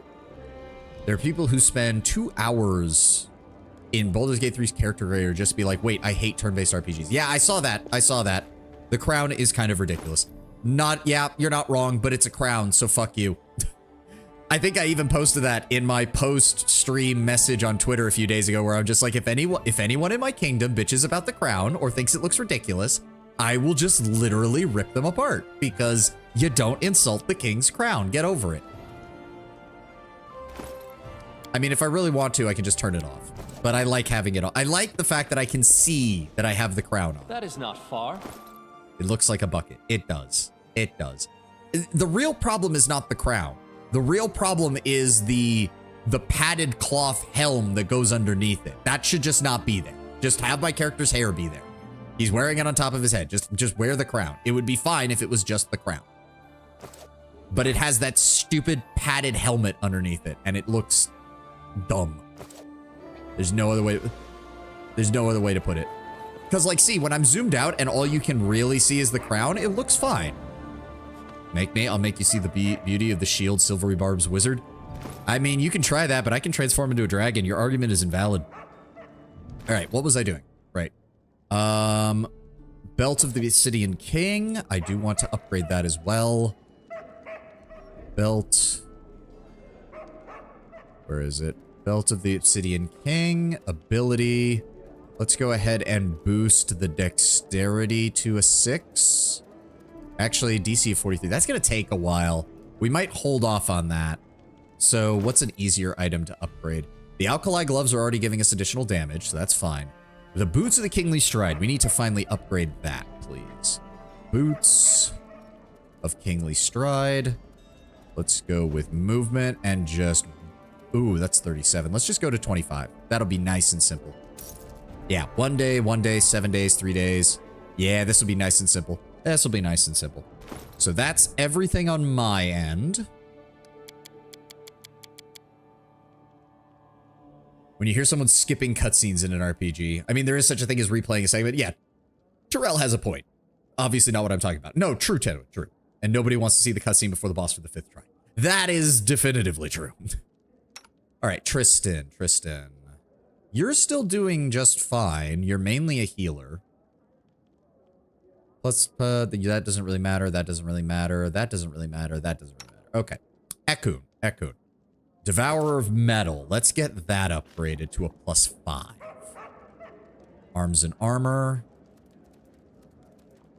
Devourer of Metal. Let's go ahead and improve the enhancement bonus to a +5. There we go. And then Devour Metal. The best choice for him would probably be speed. Speed just gives him an additional attack. No reason not to. Attack uses the wielder's full base attack bonus plus any modifiers appropriate to the situation. This benefit is not cumulative with similar effects such as haste. That's fine. We'll pay 20,000 gold for that. Let's go ahead and set the name to +5 because that's what it's going to be after this. There we go. 5 days for Devourer of Metal to get upgraded. Okay. What else? What else do you need to work on there? Ring of Plentiful Hunts, that's fine. Ring of the Beast King gives you sustenance and gives the Animal Companion enhancement bonuses, which is nice. +6 enhancement bonus to dexterity and damage resistance. +4 to strength, that's fine. Swiftfoot Boots. You don't really need to move much is the thing, though, so I think that's good. Oh, the Marksman's Head. Can we improve that perception check higher? So that's going to be Wondrous Items, Helmet, Marksman, there it is. Skill, Perception. Oh. Wait, shouldn't it already be at 5? Wait. Is that a different type of bonus? +5 competency bonus. That's weird. Wait. Is that a different... I need an item that I... Hold on. Where's my crafter? Isn't that counted as a competency bonus? Yeah, it is. That's weird. Well, regardless, we're just going to improve it regardless. So what's the highest bonus we can give? We can give him a +8 to that real easy. So just go ahead and do that. 2 days. Good. I think I'm just gonna focus on the regular group that we take because trying to do otherwise would take way too fucking long. What about you? You, I don't really care about as long as you're capable of dealing damage. Amulet of Mighty Fist +3. Trailblazer's Helm is fine. Yeah, I don't feel like wasting time on you. That's fine. The option needs to exist if people use it wrong. It's not the dev's fault. Yeah, no, that's fair. All right, we gave him sustenance, so we don't have to worry about that. +4 enchantment bonus to intelligence. That's fine. Trap Spinger's gloves. Can we improve those? Because I do need him to get his trickery higher. Craft magic items. Loves Trap Springer's gloves, right? Yes. Skill. Trickery. There we go. Cannot be upgraded further. Okay, so we have to put it on something else. If we're going to be doing... Does that item have any other abilities? No, it is just +5. Oh, if that's the case, hold on. You. Yes, you have my trickery gloves that I made. So I'm going to de-equip those from you, please. And then we're going to go just put them on Jubilos to give him an additional +2. And you can have the old ones, Octavia. There we go. And then, if I go in here and we go to the trickery gloves, we can improve them to +8. Thank you. All right, anything else for you, Jubilos? I don't think so, because you as an alchemist need bombs, and we don't really have anything that improves your bombs that we haven't already given you. Swiftfoot boots, that needs to get upgraded. Hold on. So, hold on. I need to put them in here because we have multiple Swiftfoot boots, and I need to know which one he's using. So, go ahead and... They said go ahead and put that off. We're going to go over here, put it in here. Then we're going to go to craft magic items, boots, stash. There we go. Swiftfoot boots, movement speed. Go ahead and push that up to 25. Thank you. And then we're going to grab them and go put them back on Jubilost. There we go. Amiri. You have your broken sword. You have your speed javelin, your Amiri's Bane spear.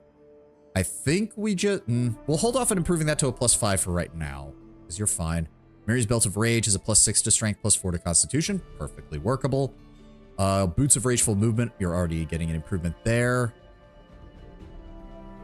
Ring of Security. We need to improve that resistance save for you. So, available. Ring. Ring of Security, it said, right? Yes, Ring of Security. Go over to... Wait. We can't improve the resistance? Freedom of movement, skill, sustenance, energy resistance, evasion, fast healing. Oh, we can't improve it from here. That's unfortunate. Hold on. Well, I guess we could put it on her Cloak of Untouchability. That or... Let me see here.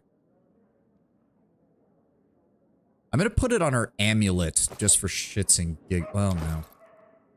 What would be an easier way to do this? Ring of Security, Colossus Ring. Yeah, we'll put it on her cloak. I don't know. Yeah, cloak is fine. So back over to Wondrous Items. Cloak. Miri's Cloak of Untouchability. Saving throws. There we go. Go ahead and just bump that up to a +5. That's another 3 days. That's fine. Sure, but it's one of those things where I lose faith in the gaming audience because it's people like that that's part of the reason we're getting less CRPGs. Yeah, he's not wrong there either, Terrell. That is part of the problem. All right, so otherwise, she's fine. Valerie. Let's go ahead. Butterfly wings are already a +5 of there. The mithril full plate is already an enhancement +4. Valerie's boots are already solid. Let's go ahead and keep doing this. Give me that natural armor +3. I want to upgrade that. And then Ring of Survival. Let's go ahead and bring that up to a +5. And then the Sparkling Helmet, I would love to give that an additional +4 to a will save as well. Yes. All right. So Craft magic items. Let me see here. What was I looking for? No, not gloves. Hold on. Go into the stash. Helmet. Stag helmet. Paragon of the defenders. Which one was it? Amulet of natural armor. There we go. Natural armor. Let's go ahead and bump that up to a +5. How long is that going to take? 3 days. Okay, that's no problem. That's no problem. And then... what else was there? No, not that. Bracers? No. Usable? No. Which one was it? Death from afar, boots, belt. What was the other item? Oh, it was a ring. Right, right. Rings are their own their own thing. Valor's ring is survival. There we go. We already have that. Where is deflection? +5. We're going to go ahead and adjust that. There we go.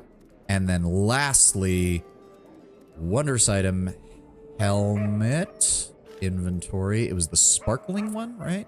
Yes, sparkling helmet +4. We're going to go ahead and add bonus wisdom to that. So that way Valerie has improved saves. There we go. All right, she's set to go build. She's going to be building us a lot of equipment. And we just spent like, yeah, about 60,000 gold on equipment that we're upgrading. Speaking of which, give me those back. Put them back on Valerie. There we go.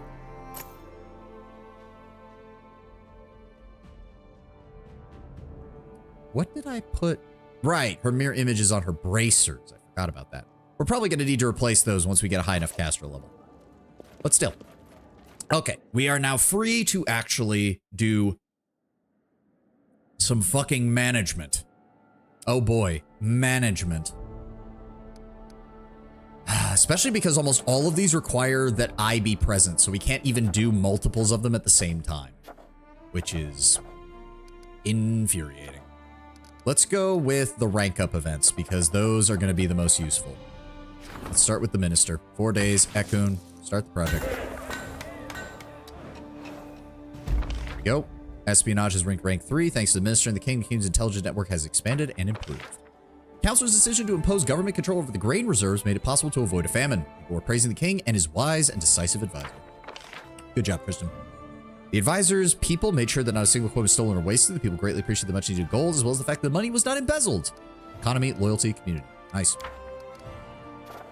All right, General, Mary. There we go. And we now have, oh, paper people. Grand Diplomat promised the Drummond Embassy a new luxurious carriage and a pair of well-bred sounds. Yep. They will assist us with audits, economy, relations, stability, and we made 3 BP off of it. Made progress with restoration. A region upgrade featuring this fortress is now available. Nice. And, yep, we have the Silver Shield Fortress as well now. Restoring the Silver Shield Fortresses will make the center a...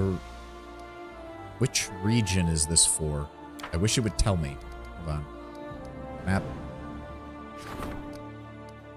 So, it's a magical place I do want. Bronze Shield Fortress in the southern Gnarl Marches. Where's the Silver Shield Fortress? Ah, the Dire Gnarl Marches.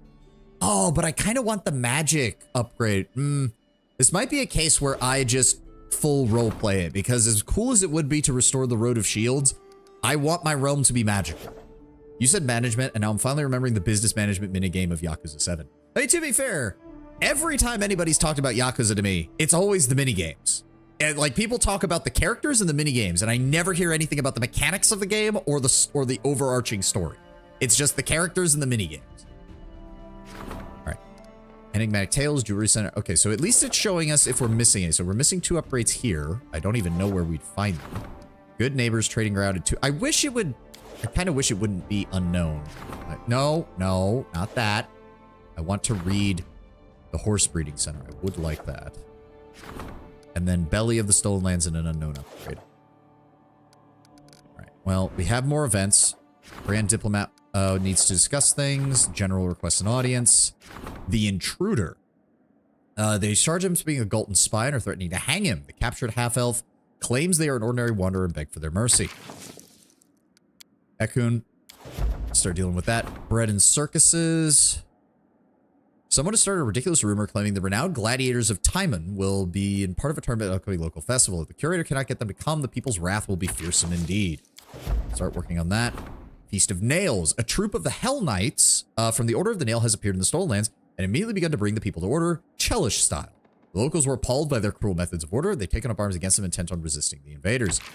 Ragongar, go ahead and deal with that. I'll give you a crisis point to ensure that we get it done. I'll never forget the catfight minigame in 0 and Kiwami in 1. Yakuza 7 and Infinite Wealth are JRPGs. All the other titles are beat 'em up. Oh, I didn't realize that. I just assumed they were all kind of that same thing. There's an issue that demands your attention, Your Grace. Seven Arches wants to bring their fleet to Novoboro, allegedly to combat piracy. But in fact, they simply can't accept that the Elves of Kyonin are trading dwarven wares with the Five King Mountains. Control over Novoboro would allow Seven Arches to collect duties all along the trade route. Both Kyonin and Seven Arches are asking for diplomatic support. I think we should put Seven Arches on a shorter leash. Their most recent step is just another attempt to take away someone else's living. We could also bring our own fleet into Novoboro to steal their initiative, but it's better that we have Kyonin as an ally. We'll buy wares from whoever will bring them. Okay. Bring in our troops, keep peace in Novoboro, lose relations but gain BP every week. Stand up for Kyonin, help the Seven Arches. Pretty sure we fucked over Seven Arches last time. So yeah, I'm gonna let her do what she wants to do. Wonderful. We'll let Seven Arches know that we won't tolerate their brazen efforts to seize an honest trade route. Yep, there we go.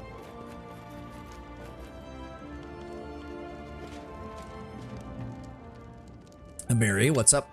Oh, okay. Mary smiles in satisfaction.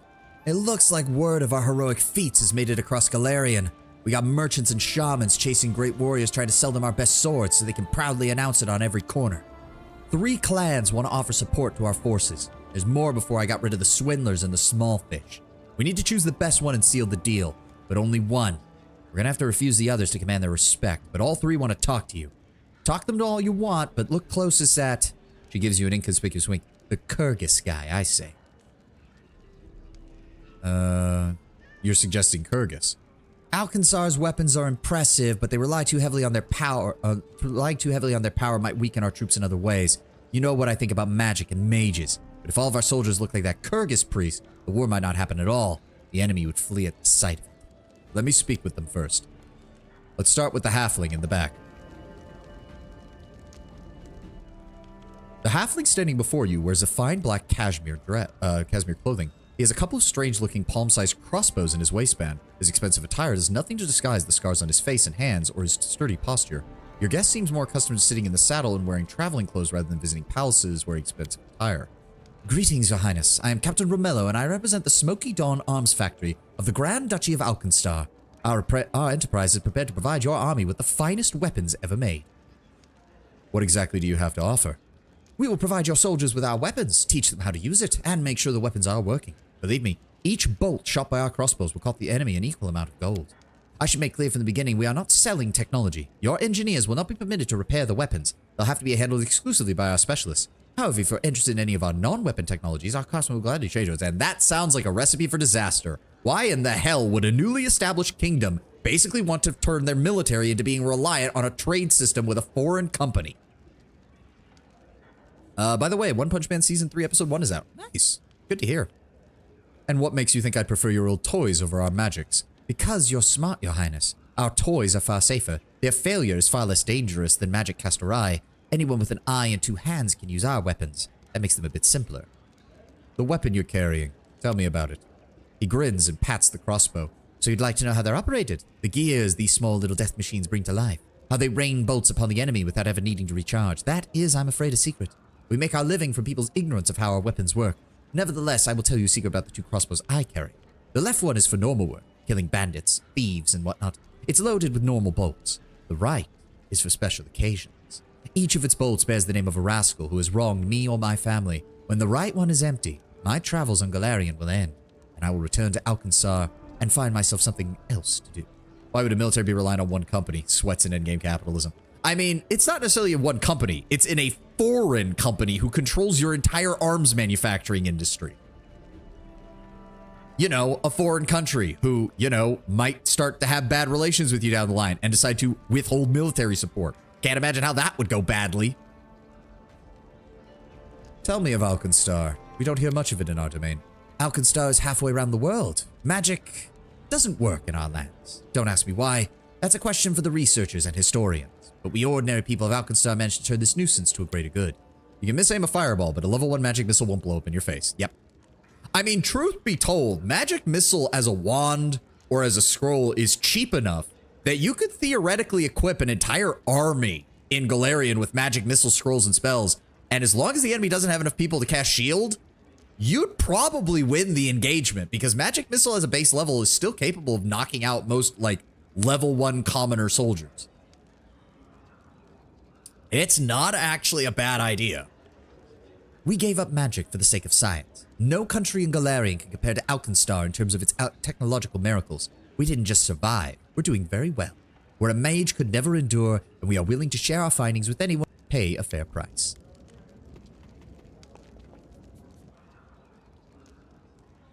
Let me speak with the dwarf. Wodga, priest of Kyrgyz. An unusually tall and sturdy dwarf with a shaved head bows to you. Despite the weather, his feet are bare and he's wearing a simple vest over his naked torso. He's mighty, but pleasant voice fills the entire hall. Greetings, your grace. I am Wodga, priest of the glorious god Kyrgyz. I believe it is not by coincidence that the road has brought me and my comrades to your lands. The Mana Waste has a lot of dead magic zones, and Alkenstar is founded in one of them. How do you wish to help my army? Your soldiers are brave but weak. By the will of Kyrgyz, we will sort out your pathetic men. My priests know how to strengthen a soldier with magic, and give them the power and speed of a mighty animal. And if that fails to protect them, our prayers will heal your warriors and restore them to fighting for. I thought Gorum was the god of war. What is yours? Kyrgyz was a Taldan villager of remarkable figure.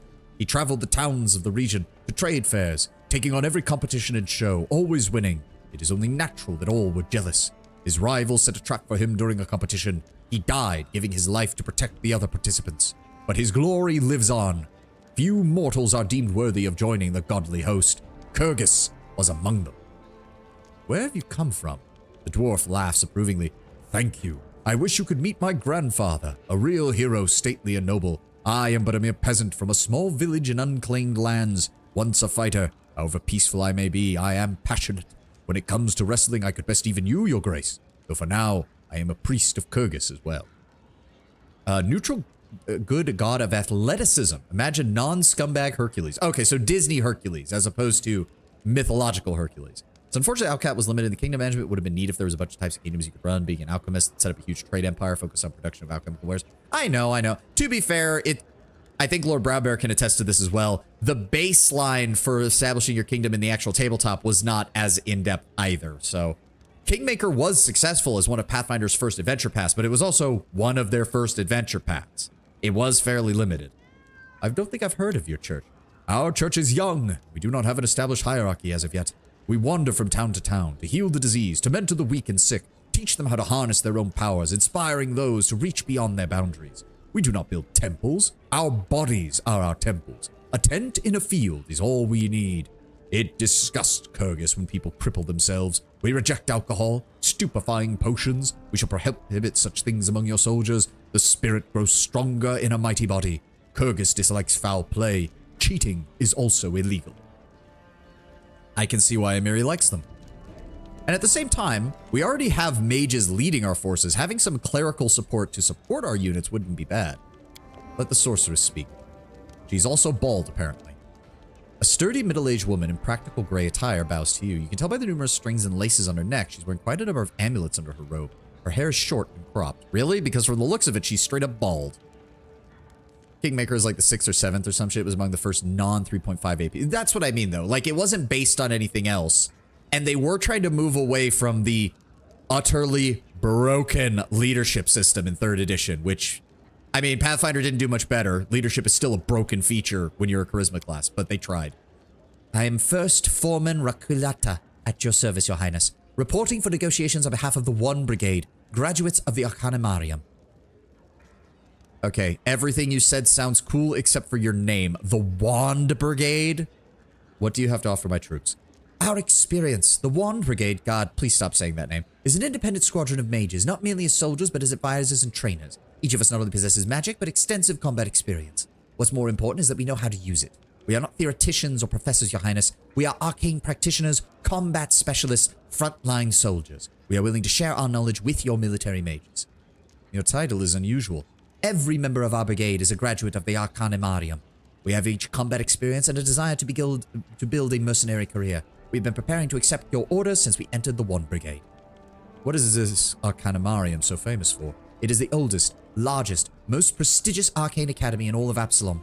It's very influential. Students come from across the world to master the art of arcane magic there. The school is tuition free. They teach both magic and practical skills, both of which are certainly useful to combat mages on the front lines. For instance, if you learn to summon enraged monsters, it might be a good idea to learn how to run away from them very fast.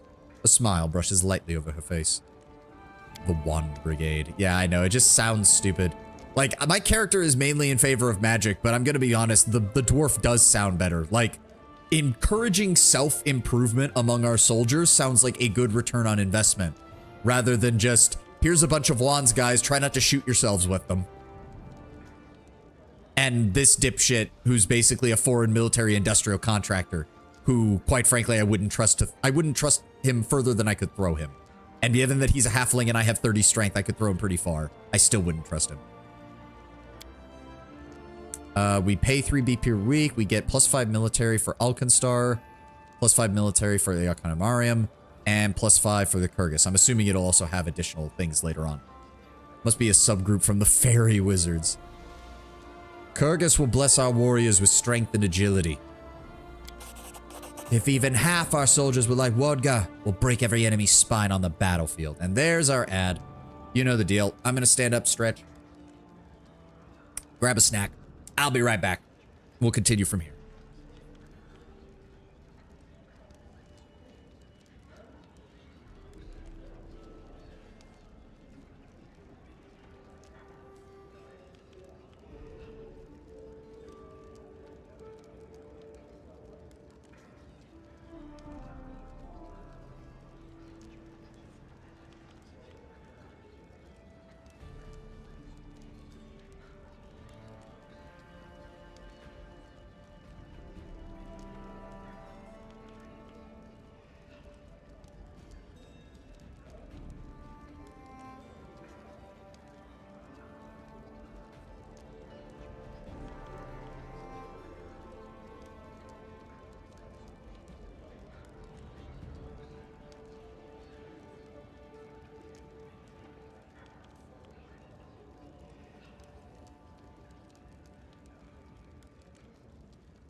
Alright, sorry. Got a little bit delayed. That was the intent. Fairy Wizard generally sounds like something for a homicide. That was the intent. The Wand Brigade, no girls allowed. Okay, that's the official name for a group of the Psycho Warriors from Space King. That, oh, we haven't actually seen Psyker equivalents in Space King yet. That's what they should be called, the Wand Brigade. Yes! That's exactly what the librarian equivalents for the Psycho Warriors in Space King should be called. Still not over? Really? That's weird. Why is your ad taking so long? The ad should only be 3 minutes. What the fuck? Maybe try refreshing the page, Terrell. I don't even know if you can hear me, unfortunately, but that's weird. Welcome back, Terrell. My apologies. On my screen, the ad was already over. But I was going to say, I did say, like, Wand Brigade does sound like maybe when we get Space King Episode 4 and we finally get a librarian equivalent for the for the Psycho Warriors, that's what they should be called, the Wand Brigade. All right, so we do lose some BP for that, unfortunately, but this will improve our military. All according to plan. All right. What else have we got? There we go. Relations +1. Military +1. We do have money. Don't have to worry about that. You are not canon. You are non-canon. Yeah. Like, here's the thing, though. Here's the thing, because I did see the Hate Monger video, so I know what you're referencing, guys. I would love to see I would love to see their take on Sisters of Battle. I would actually love to see their take on, like, actual Sisters of Battle. It would be hilarious. I want them to be just as fucking crazy as the Psycho Warriors. Just female. Like, I want them to be just as crazy. It would be hilarious. All right, we have Grand Diplomat. We also have the General again. The economy, region upgrades and claims cost 25% less. Let's get Jubilost on that right away. We need 250. You know what? Actually, we have plenty of time right now.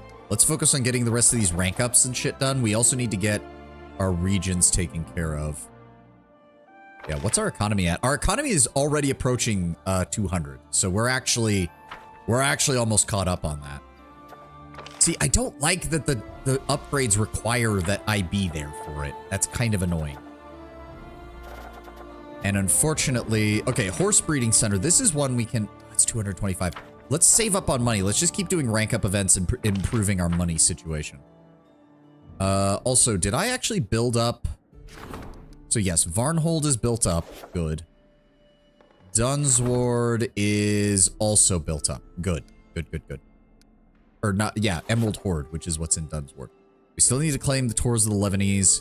We still need to claim the Dire Gnarl Marches and get those under control. But for right now, let's just keep ranking up. We need to get the treasurer up, because yes, otherwise we're losing out on money. All right, Jubilost, let's get that handled. Have to admit, my guilty pleasure of these animators that I forgot the name of has always been their video when Hogwarts Legacy came out. It was so dumb. I bet. Minister arrested the half-elf. He turned out to be a notorious gang chieftain who's been evading justice. His interrogation led to the capture of his entire gang. Get fucked. Curator persuaded the gladiators to participate in a tournament by promising to take the capital's best dancer on a tour of Timon. The festival is a great success, and the crowds are in high spirits. Bartholomew, Magar, neither of those matter. What have we got? Treasurer requests your combat priest. Several priests have decided to join the army. All right. Miri, go handle that. High Society Wedding, Valerie, 85. I'm just gonna have, we really need to stock up on crisis points.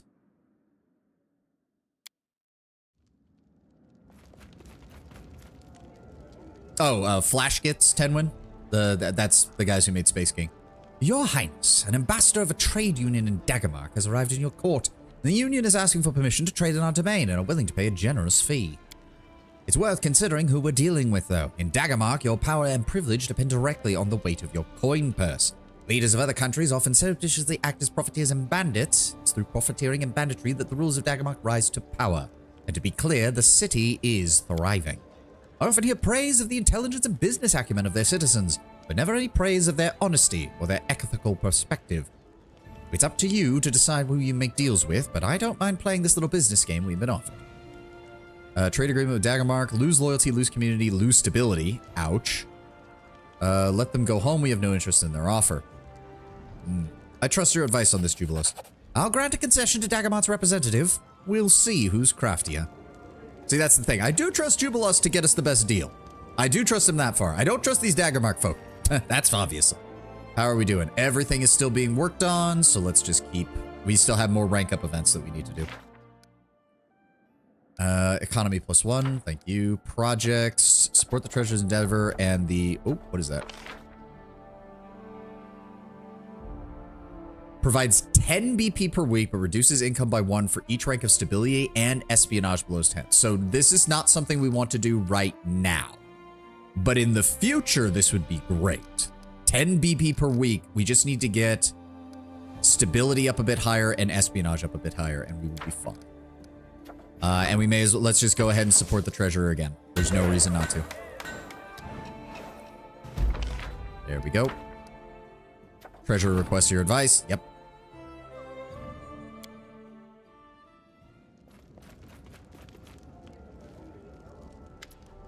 Your citizens are being grateful to you, Surrender. Thanks to you, their pockets are quite full. Strange that it's not me they're thanking. But now that you are a true king, it's time we start producing coins with your face on them. Yes. For the record, this is the way for us to get your own currency at our disposal, which will have a positive impact on the market due to inflation. And you're not listening to me, are you? I'll put it simply. Producing coins has a price, but will pay off over time. Minting our own coin. Let's do it. Everything is already in motion, Your Grace. The decision was so obvious that it hadn't even occurred to me to delay the preparations. We're gonna make our own coin. It'll have my normal face on one side, and it'll have a draconic face on the other. And that is, and it won't be a side profile. It'll be a front-facing shot, so everybody knows that if they fuck up, I'm coming for their asses. Minting coin provides +1 BP per day for each 1,000 BP in the treasury. Well, that's not happening anytime soon, and it costs 500 to start that. Fuck! Good lord. Okay, you know what? You know what? Hold on. I think I know what we need to do. Did we already build? I think I might need to start building those leather tanners in more towns. We only have 1 city and 2 towns, though, is the problem. You can't build them in villages. Ugh. We just need to keep ranking up. Like, that's the best way to get support the treasurer's endeavor. Let's keep going. There we go. Economy rank 9. Priests were able to acclimate themselves to the military routine and are now enhancing our warriors and their healing spells to cure our wounded men. Nice. Region insisted that all the old wedding traditions be observed. A splendid military and sacred procession drew the admiration of onlookers and guests. We lost 1 loyalty, unfortunately, but picked up military, divine, and community. Bartholomew and Magar, again, these don't matter because I'm not using them. Treasure requests your audience. Jubilos, my man, I didn't realize we were so far behind on your shit. Good lord. I know why you applied such effort, Terendil, why you turned this wasteland into an advanced, wealthy, and prosperous state. Today, you will hear the words you've been striving for all this time. I am proud of you. I know you meant that as a backhanded compliment, Jubilos, but I am genuinely pleased that you think so. Oh, I'm only joking a bit. Though I do respect the way you've dealt with this mess of a bureaucracy. I cannot have done it any better. It's a good thing you put an end to all those bureaucrats mistreating everybody. We've managed to fill the treasury. Overflow it, in fact. Literally, the abundance of gold in the royal treasury has caused our subjects to develop a bit of a nasty disease. It's called greed, causing the acute inflammation of envy. Take my advice. I would invite a famous weather mage from Absalom to the capital. You ever heard his lectures? He's a true harvest-saving expert. He'll protect the crops against any flood or drought. Another option is to send our gifted youth abroad for study. On the other hand, if we harbor less than noble intentions, we can set up a few trade offices in neighboring countries to serve as cover for your agents. We do need espionage, but I like the idea of inviting the weather mage because I like magic. Perfect! Finally, I'll have someone to talk to, academically.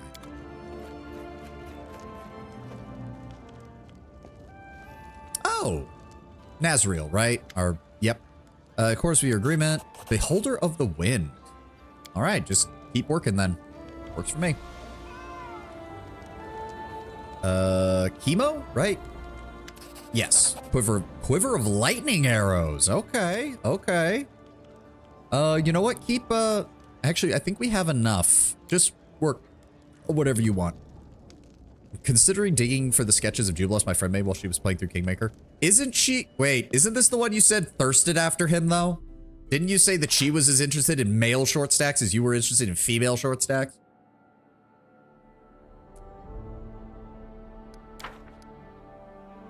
Support the treasures and... Okay, I mean... I guess we're at rank 9. Yeah, okay, support the treasures endeavor. Are we still waiting on? Yes, we still have many items that our crafter is working on. So, okay, Jubilos, let's go.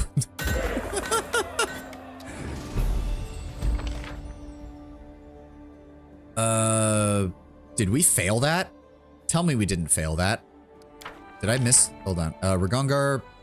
Oh, troop of Hell Knights from the wait. What? So I guess Ragongar handled that because we got a benefit out of it. Magister Expert Audience. Wait, did she finish? No. She's still working on the curse. What's going on?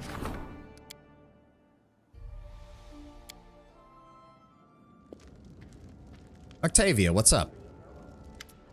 Terendil, I've just spoken with a Kellid shaman in the Glenabon region who came in voluntarily and surrendered himself. He and his brethren have fled their tribes. They know that they'll never win and that you're the best chief, as he puts it. Now they wish to serve you and are even willing to share their knowledge with us. Oh. I don't think we should take them up on the offer. It's not that their word can't be trusted, but our security is more valuable than any assistance they could offer. The people are scared to death of them. They summoned ferocious beasts, and not too long ago they were doing terrible things in the service of our enemy. I believe it would be best to simply command them to leave and never return. Once a traitor, always a traitor. I mean, they're not traitors though. They never swore fealty to us, so that doesn't matter. They may remain in my lands as long as they serve faithfully. I won't be their new chief. The Chavans have 10 days to relieve my realm. Yeah, no, I'm gonna actually agree with her on this. We already have the support and loyalty of all the Tiger Lords who stayed. If these people went back to Numeria, then came back here, it means they probably fucked up. So I have no interest in their loyalty. Wonderful. I'll tell them as such. Correct. She also has sketches of Tartuccio, Tartuk, some of Lindsay, and Ekut. This was during COVID. She had a lot of free time. Fair enough. All right. How are we doing on crafting items? Still working on those. That's fine. There we go. Projects. Oh, God. Spell resistance discovery. Groundbreaking research has uncovered new secrets in spell resistance. Provided spell resistance to 16 to the king and his companions while fighting in claimed regions. Nice. We do have 282 BP though, and I would actually much rather do one of these, please. Hold on, bring up the map. I would really love this. Famous Center for Arcane and Divine Research. 531? What the shit? Okay. Fuck me then. Like, I can buy more, but fuck, it feels like our economy is never strong enough to support any of this. Okay, region claims and upgrades for 250 to cut the cost, but it requires 15 days. Oh, but I don't have to be here for this. Oh, Jubilust, go deal with that, please. Thank you. I don't actually have to help with that. Thank you. No events right now. All right, more rank ups. Let's go ahead and do the Warden next.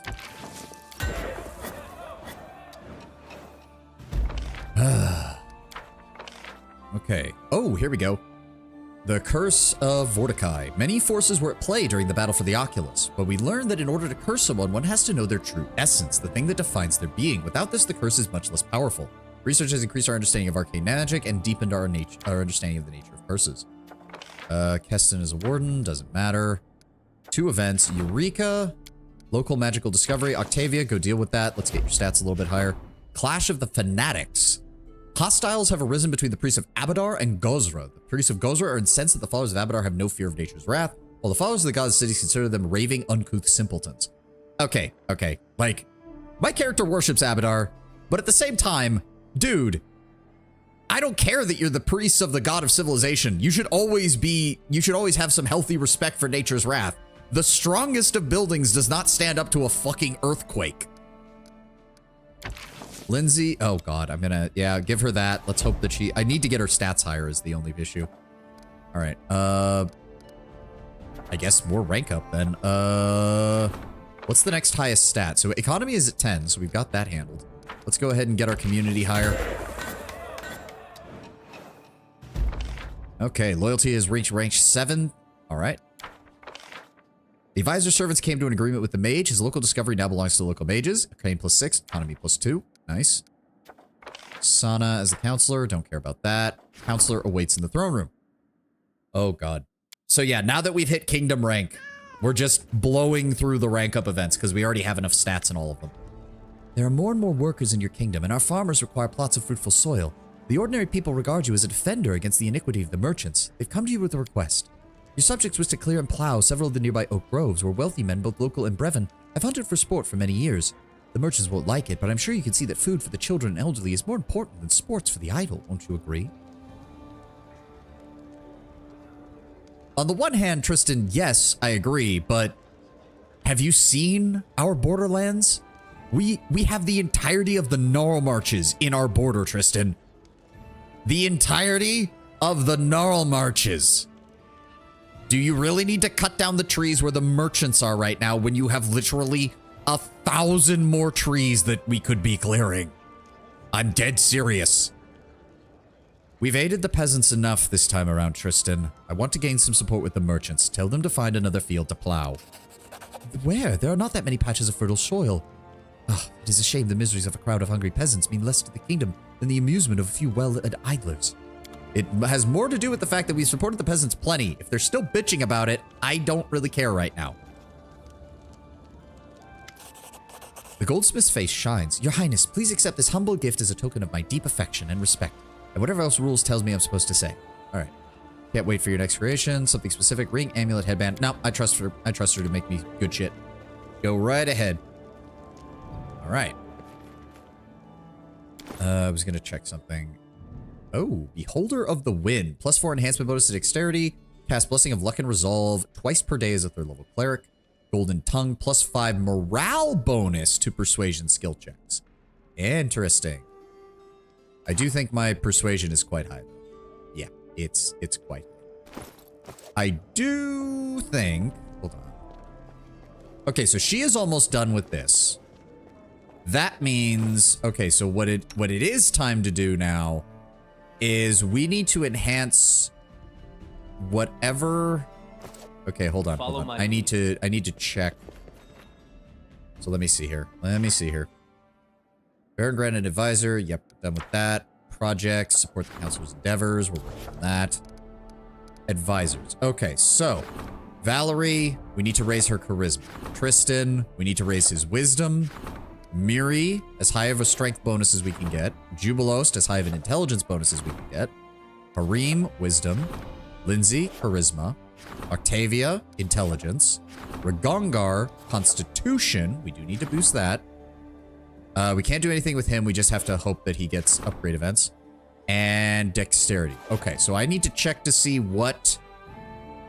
who I can upgrade to get additional stats in those areas. So let me take a look here. Tristan, your headband needs to get upgraded to a +6. Lady Dedalia. Let me see here. Wondrous item. Helmet. Tristan's helmet. Where is it? Positive channeling. There we go. Ability, wisdom. Let's go ahead and start working on a +6 for that. It's going to take 4 days. That's fine.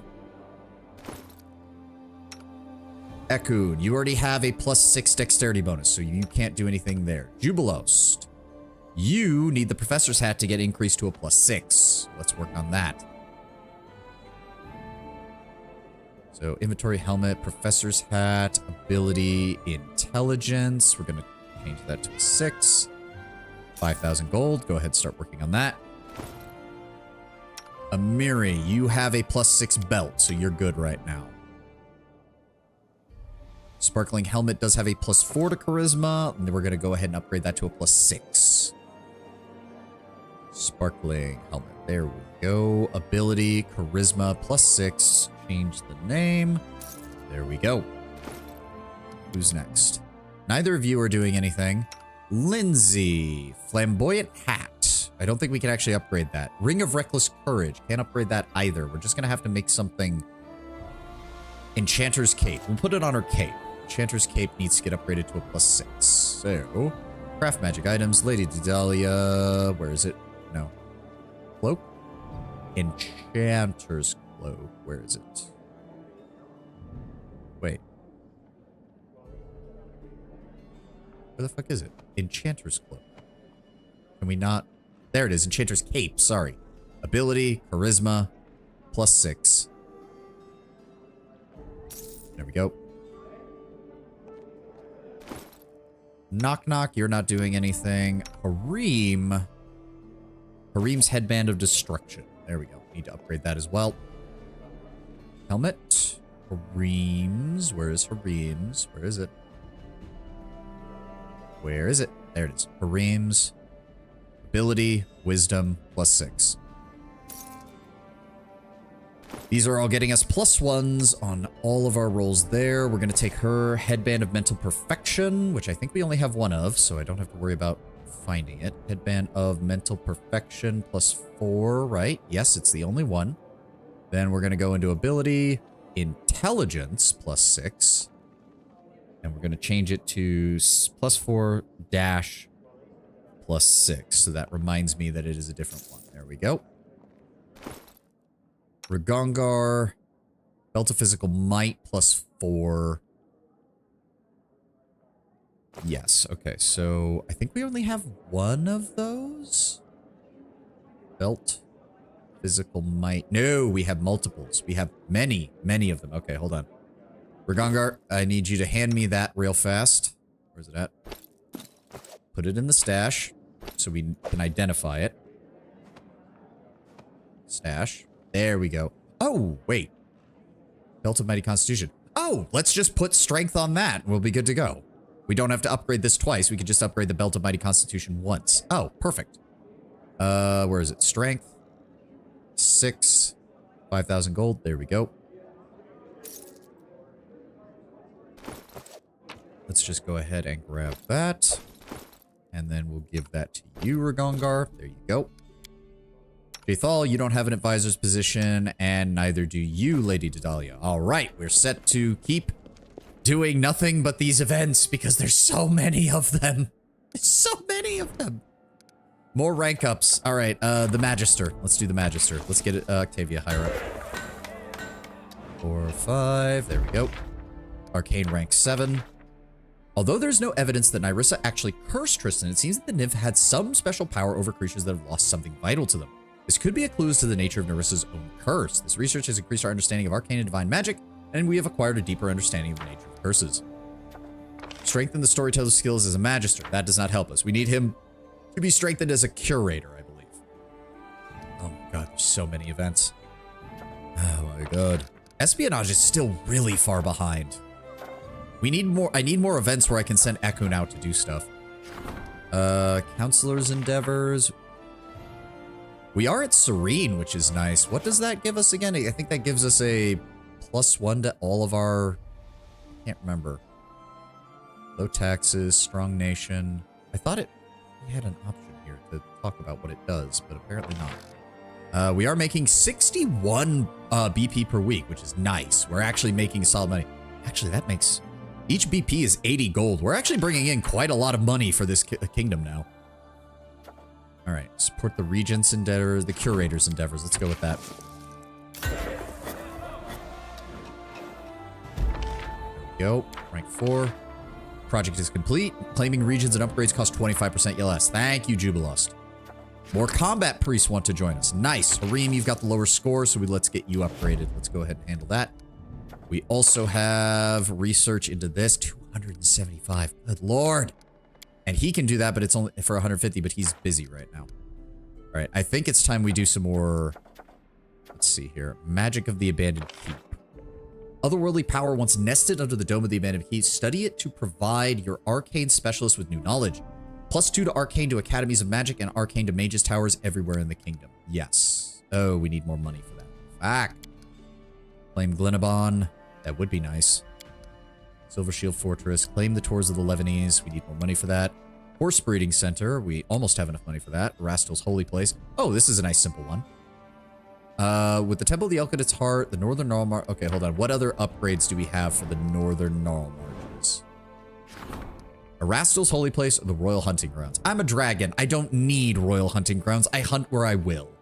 Go ahead and allow the Erastals to have... Oh, he has to be the one to do that. God damn it! Alright, trading ground. Busy din and sounds of business never cease. Could send him to do that. That's going to cost 180. 375 for that. God damn. What about Lake Silverstep? I want to do the Jewelry Center. There we go. Send the Storyteller. 135 for this one. Yes. All around the River Kingdom, people sharing tales of gems and dragon silver in the region of Silverstep. With with your help, these tales can be harnessed to the promotion of local jewelry. Attracts jewelry makers to the region. Yes. There we go. Oh, Gland Diplomat managed to pacify the priests on both sides. After cooling off overnight, they came to their senses and made peace. The congregations of both gods were greatly relieved and returned to their temples. Nice work, Lindsay. Oh, I almost forgot. I don't think we built the merchant place here, did we? Hold on. Exotic garden. Herbalist house. Am I wrong? Oh, Temple of Asmodeus. Loyalty -1, Divine +2, Stability +1. The clergy of Asmodeus teach their parishioners to submit to authority and order and exploit the law at every turn. +1 to Divine when adjacent to a monument, +1 Stability when adjacent to a longhouse counts as temple. Okay. There we go, Tyrval's leatherworking shop. Hold on. Give me 10 BP. I know we left room for this, I'm pretty sure. What? Didn't we? No, I didn't. Wait, what? Memphis Library, Fort, Bulletin Board, Stocks, Foundry. I thought I left room in this town for this shit. Mansion, Monument, Shrine, Town Hall, Aviary. We need the relations though. Herbalist House. Go ahead and sell the Herbalist House. Tyrval's Leatherworking Shop. There we go. That'll be done soon. Did Dunsword get one either? Hold on. Where's my town in Dunsword? There it is. Ebonhorde. I don't think there was a merchant for here. No, there wasn't. Or we already built it. One or the other. Stocks, teleportation circle, bulletin board, lighthouse, schools, barracks, tavern. Yeah, I guess we're good. All right. Again, it kind of weirds me out then that we have so many areas over here where I have to spare 2 slots for the merchants. And then we have areas that just don't have one, which is weird to me. Artist's Freedom, that Storyteller alone can handle that, but he can handle it no problem. Good. People's Wrath, there's been a riot in the region rebelling against a corrupt mayor. Their accusations may be justified, but or maybe nothing but baseless defamation.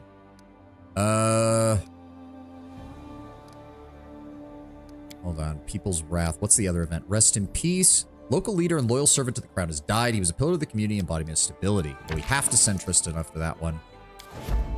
So, Amiri favors the direct approach. Deal with this. Or Ragongar. Amiri, I don't have to spare a crisis. Well, actually, we have a lot of crisis points now because we've been resolving issues. So you go ahead and take that, Ragongar. And who's next? That is as a Magister. That does not matter. All right, what's our next lowest? Between relations, I think, is our lowest. Relations is at 5. Military is at 7. And community is at 6. So yes, let's go ahead and support Grand Diplomat. Have you seen the Dubus Goobus French video? Yes, you sent it to me. You sent it to me, Tenwin. I remember seeing. There we go. Grand Diplomat is now rank 6. Priests were able to acclimate themselves to the military routine. Military and divine. Nice. I would like... Let's get another upgrade going. Let me see here. Magic of the Abandoned Keep, 180. Let's just go with that. 14,000 gold. Do it. Octavia, give me a hand with that. There we go. Successor chosen by the council promised to carry on what the deceased had begun. The people cheered as their life goes on. The future promises to be happier than the past. Good work, Tristan. And the Grim Prophetess. We've seen this bitch before. Akun, go deal with her. All right. What else do we have? Belly of the Stolen Lands. In fact, +1 community loyalty for every brewery, granary, or windmill in all adjacent regions. Bread and circuses. The magic of Candlemere Tower. This is what I want. This is what I want. We even have enough BP for it. Nice. The entire internet after playing Expedition 33. I literally, I saw became a meme for a few days where it's a Steam review that's just raving about how amazing Clair Obscur is. And then it's like, so you might be wondering why it's a negative review. Because this game portrays the French in a positive manner, and I cannot let that stand. Hold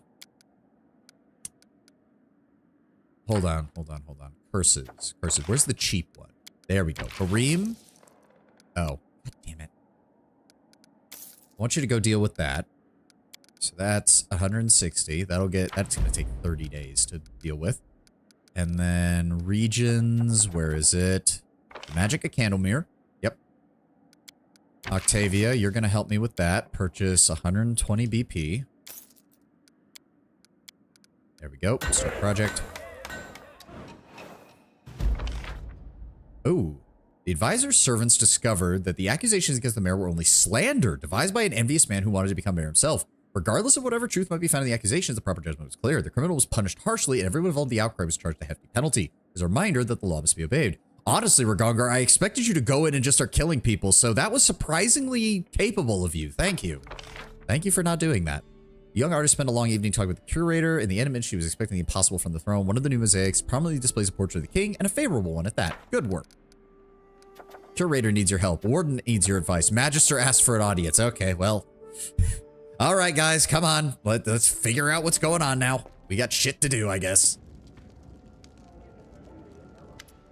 I've been approached once more by the young Maestro Messus, Your Highness. Despite certain difficulties, he is still at work on his opera about your adventures. This time he has asked us for financial support. It seems that the scant funds he brought from Absalom are running dry. If we don't help him, they'll have to start taking commissions again. My advice stands that we mustn't interfere with the creative process. A good artist must be able to work on multiple pieces at the same time. Art demands sacrifice. By my decree, he'll receive a monthly stipend. No, you know what? I'm actually going to agree with you on that. If he can't handle multiple pieces, then why is he taking commissions? And to be fair, it doesn't take that much gold to live in Galarian. He could easily do some very basic commissions for the nobles around here, and he'd probably make more than enough money. I leave this to you, storyteller. I shall inform the young man that he must rely on himself to overcome these obstacles. Cineclub, welcome, and thank you for lurking. We love lurkers. Lurkers are the backbone of any and every stream. Octavia is pale as ash. Terendil, there was a poisonous gas leak earlier today. During another experiment in the Magic Quarter, it is horrendous. We have dozens of people dead in their homes, unable to crawl to their door. Many simply tucked in for the night and never woke up. It wasn't until early morning that someone heard some weak moans coming from the streets that run along the quarter.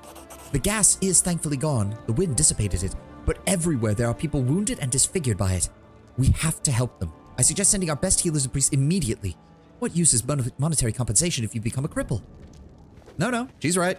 We guaranteed our people that we would not allow additional problems to happen because we invited the mages, and now we have problems because of the mages. Lousy peasants, who do they think they are? Your Grace, your subjects have taken to the streets and are making demands. The guards watching our every step. Just think of it, they want us to stop personal searches and lower the number of guards, decrease patrols. What caused this gas? Harime Taco Bell. Oh no! I'll tell it like it is. If there's only one thing they hate, it's that they've brought this place to the order. They can't loiter for days on end or idle away their day and steal whatever we can get their dirty mitts on. My men are watching their every move, and there can be no deals, no appeasing them. Give me the order, and my boys will have these dirty oafs back in their homes hiding under their beds. Pay 2 BP each week. Sacrificing safety is folly. Will pacify the people by lowering the taxes. I already barely charged them taxes, including no taxes on imports. Such as the will of the people, surrender some of our control. Loyalty is up, stability is down. We cannot afford to allow ourselves to dance to the commoner's tune. Scatter the rebels and outlaw such gatherings for their own safety. That does technically go against my standing on the...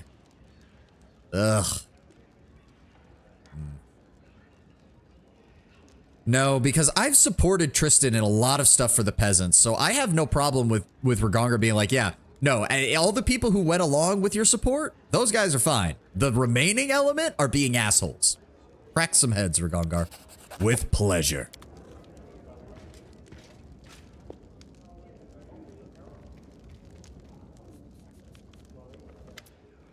Dragon bows. Oh, this is just his regular stuff. Porpor. No idea what it is. Thank you for the gift. Keep working. I thought it was Harim for a second. Then I realized, wait a second, he doesn't have anything on his head. Ah, there's Varsk, our weapon crafter. Breastplate of the Afterlife. All right, keep it up. I'm pretty sure we've got to be getting to the point where they'll start bringing us their magnum opus weapon items.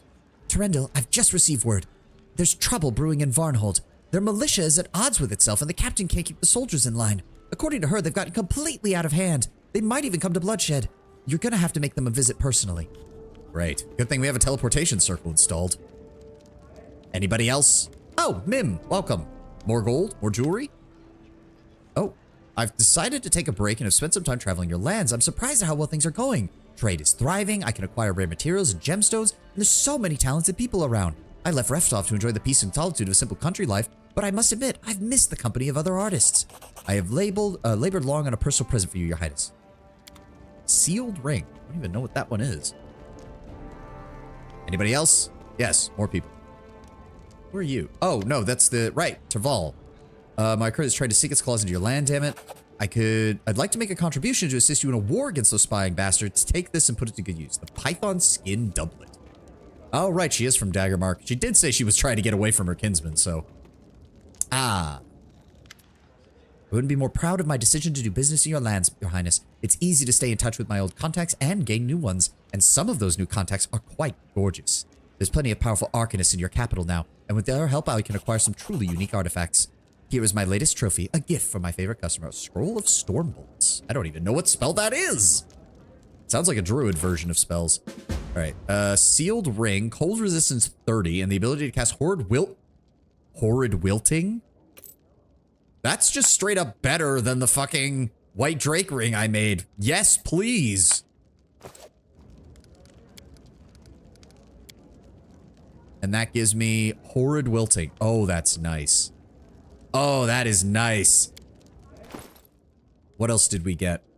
Breastplate of the Afterlife, Energy Resistance, 10 points of positive and negative energy damage per attack that the wearer would normally take. Also grants their ability to cast Daze once per day as a first level wizard. That seems a little ridiculous.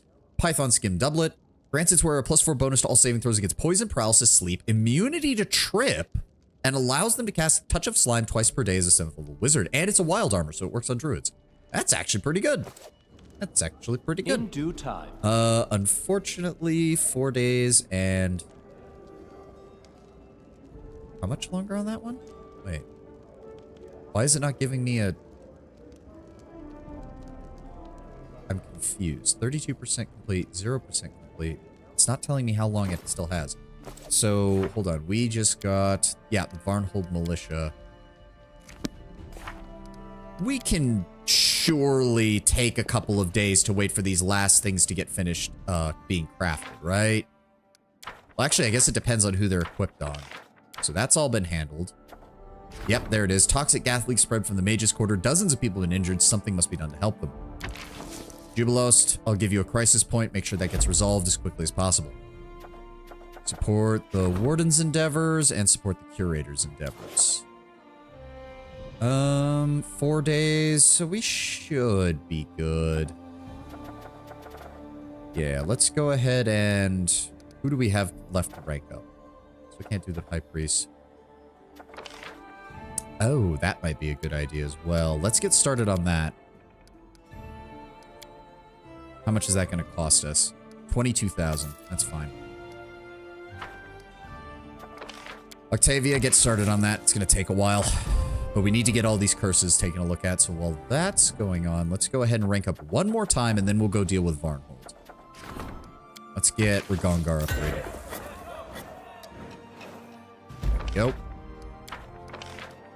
Triumph managed to kidnap the prophetess and threw her in prison. The intelligence service is already making good use of her talents. She'll warn us if a threat materializes. Good work, Ekun. I knew I could trust you.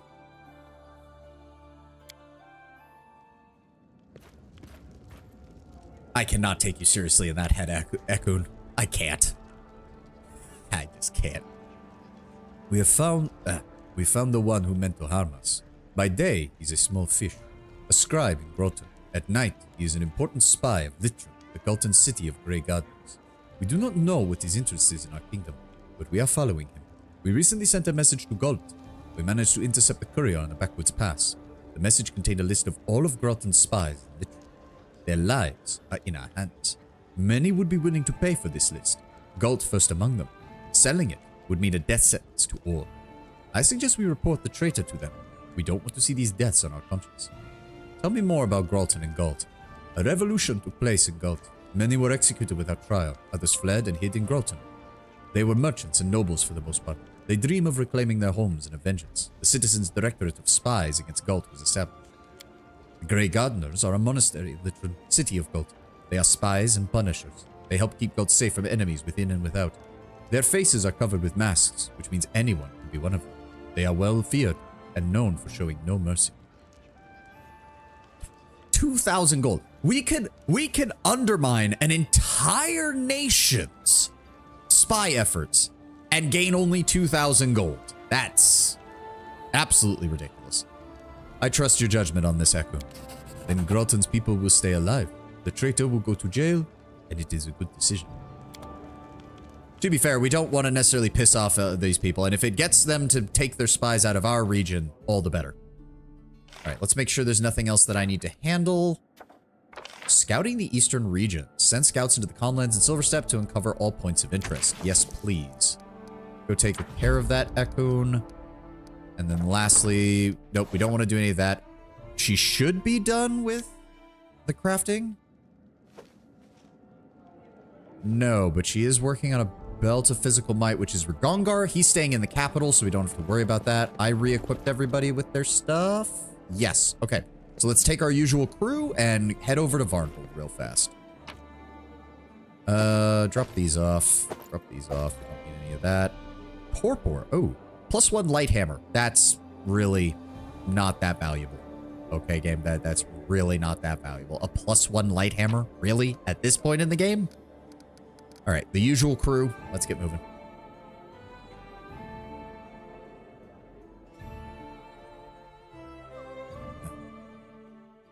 All right. We need to teleport to the Varn Lair, as we now have called it. There we go.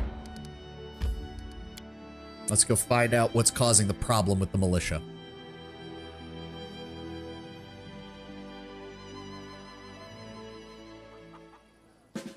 That is not far.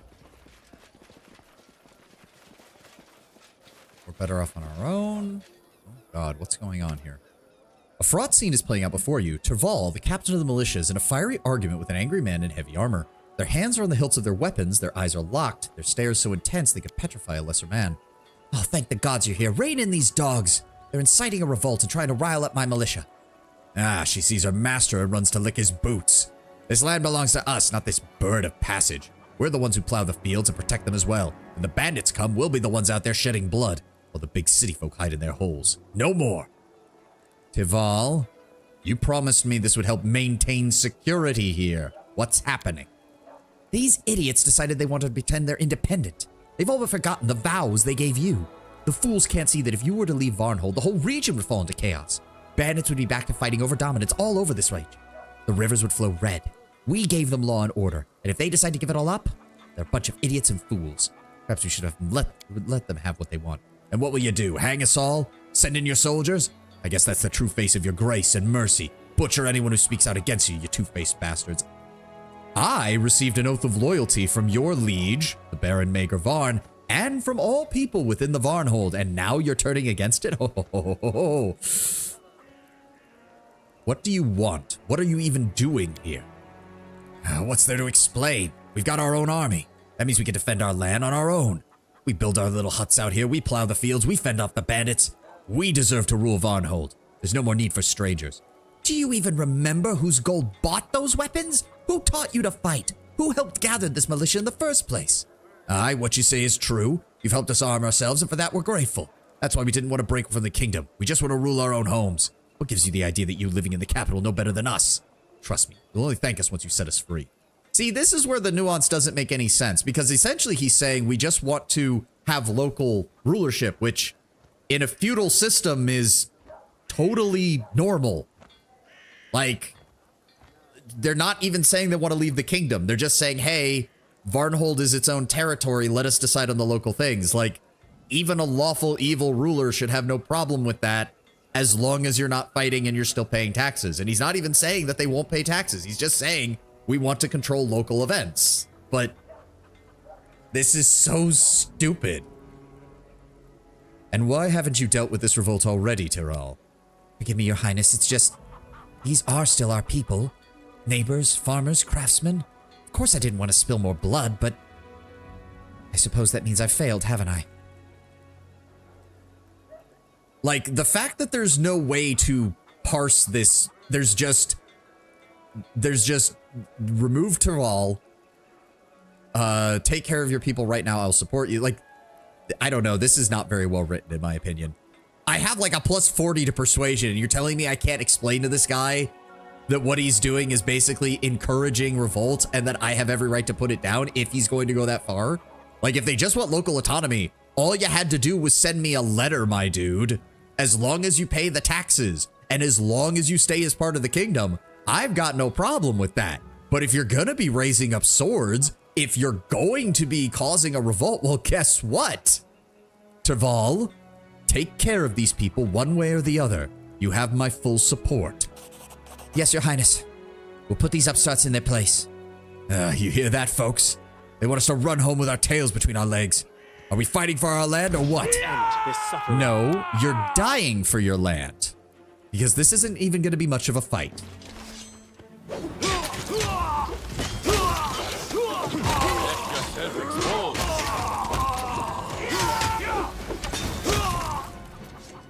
Tyrell gives you a tired look, but there's an ingratiating tone in her voice.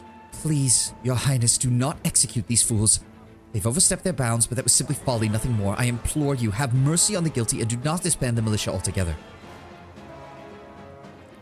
The remaining members will be placed under house arrest until they come to their senses. The bodies of those who have already fallen will be strung up and hung from the highest building in Varnhold. And they will have a sign posted on them to show all that the kingdom of Dracaria will not brook revolt. I am an open king. I have questioned and brought forth those who are willing to speak to me at every pass within this kingdom. Dracaria is a portion of my horde, and I will invest in it and its people to the best of my abilities. But so help me, I swear before Abadar and Asmodeus himself, that if you raise your hand in revolt, I will cast you down and kill you, and leave your bodies for the crows. Is that not understood? You have one more chance, Tyrell. Keep your men under control, or they will not, or these 5 will not be the last. Thank you. You have my word. This will not happen again. We will not let you down. All right. Away with you. Back to your homes, all of you. Strip the bodies. And as I said, string them from the highest building in Varnlair. The militia gets one more chance, because at least most of them proved loyal. But if this happens again, I will not only disband it, but I will find every single one of them that encouraged revolt, and I will kill them personally myself.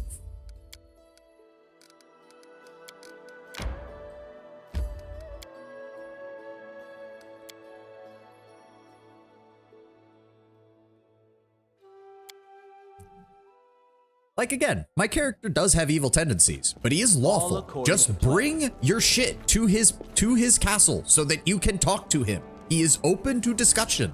But if you're going to be raising your flag in revolt, he's going to put you down like a dog. All right, more rank ups. Who's next? Regent, General, Counselor, and Curator. I think Curator is 6. The lowest is 6 across the board aside from Espionage, so let's go with the Curator next then. All right, rank 7, very nice. What is our income looking like? 65 BP per week, nice. Candlebeer Tower Research, +3 bonus to resolve all opportunities with the Magister. Oh, that's going by region, because right, it's Shrike, and then every region around it. So 1, 2, 3, 4, 5, 6, yes. So that is still the best place to have it as well. It affects pretty much the entire core of our territory. Strengthen the storyteller's skills as a curator. Let's go ahead and deal with that. That's 8,000 gold. But we always need to keep those up to date. Slum dwellers. In any region, there are beggars, vagabonds, paupers that roam the street and refuse work. The problem here is growing out of control. They're begging for money, committing crimes, and spreading disease and filth. Paupers seem to multiply by the day and are threatening our honest citizens. They fill the slums and turn the towns into grimy underworlds. The problem must be addressed before the prosperous city turns into a shantytown. Looks like this is over in Dunsward, which means they're probably flowing in from the surrounding region.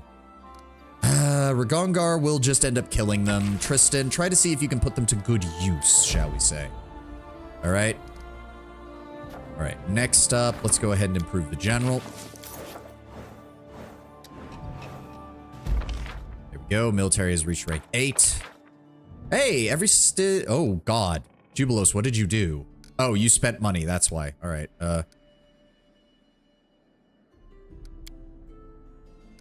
There we go. Let's get that handled. Every family that suffered received a generous compensation directly from the treasury. In addition to publicly raised funds, the capital came together in support of their fellows in need. Good. Stability, economy, loyalty, and community. And it only cost us 100 gold. Or 100 BP. Exploration of the eastern regions is complete. Our scouts have returned with news. Good. Project. Support the minister's endeavors. He's still working on stuff, though. General requests an audience. I think at this rate we'll be done before the end of October, Tenwin. All right, Chief. We need to talk. There's a problem. The mages and the warriors have been challenging one another to find out who's tougher. The competition's getting worse than what it was when you came to power. I had to stop a knife fight today. Sooner or later, someone's gonna die. It's gonna be more than just first blood. I can feel it in the air. If you don't want to watch your warriors kill one another, we gotta do something. Aside from appointing someone to beat the crap out of the idiots. It's time to show the mages that the soldiers are the real power in your army. I'd ask that you divide the army and appoint a second general. I vote for Chevold. He's one of our infantry officers. He was the first Brevoyan sword master that we managed to get. He proved himself when we were fighting against the Numerians. When the mage officer Zepha hears about this, she'll stop causing trouble. No, I have no problem with mage officers, but yes, a warrior's going to make a better general. You have full command of them? I trust your judgment, Amiri. Chevold will make a better general. I'll challenge him myself, and if he survives, he'll be as strong as a bear and smart like me. Okay, that last part does not fill me with confidence, Amiri. That doesn't say much. That could be Wednesday or in 2 weeks. I mean, it's still not that far off. Tenwin, we will get to Clair Obscure, don't worry.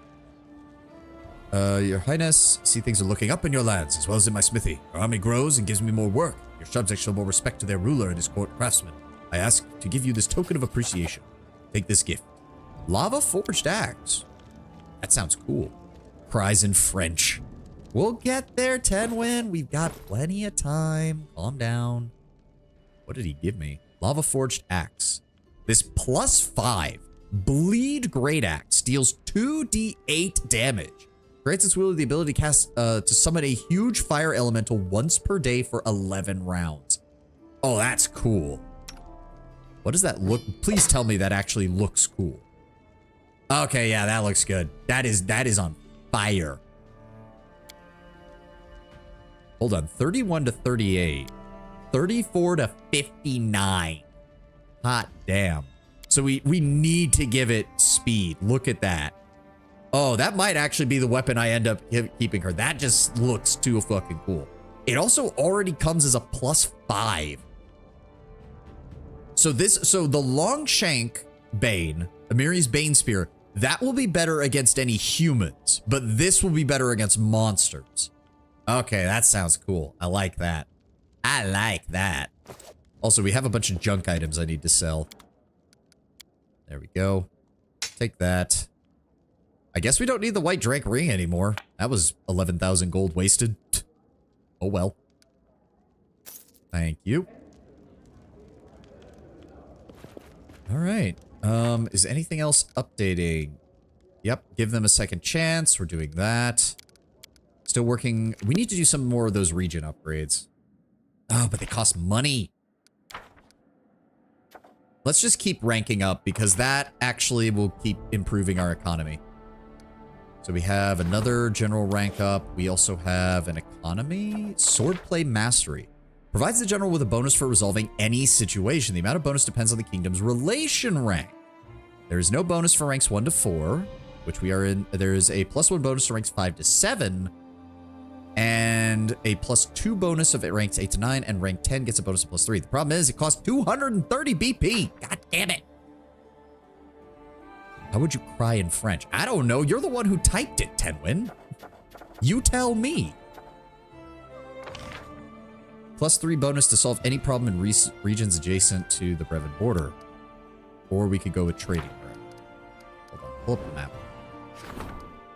Rastal's holy place. We're kind of working on that. Varnhold has bread and circuses or guard headquarters. What does that do? For any problem that can be resolved by the warden in this or any adjacent region, roll 2 checks and pick the best result. That's actually pretty good. Again, though, let's keep... How long do we have until the curse goes off? 70... Wow, we have actually used up like 70 days right now. And we're just keep getting more of these fucking things. Support the general's endeavors. Improve our military even further, Amiri. There we go. Clash of the Fanatics. Lindsay, I'll give you a crisis point. Go deal with that. Truth of the Blade.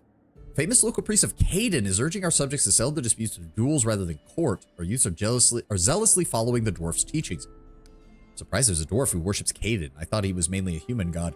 Justice and order in the region are under threat. Ekun, go deal with that. Here's a crisis point. Freed swords. Several peasants decided to abandon the field and become warriors. Amiri, go get them organized.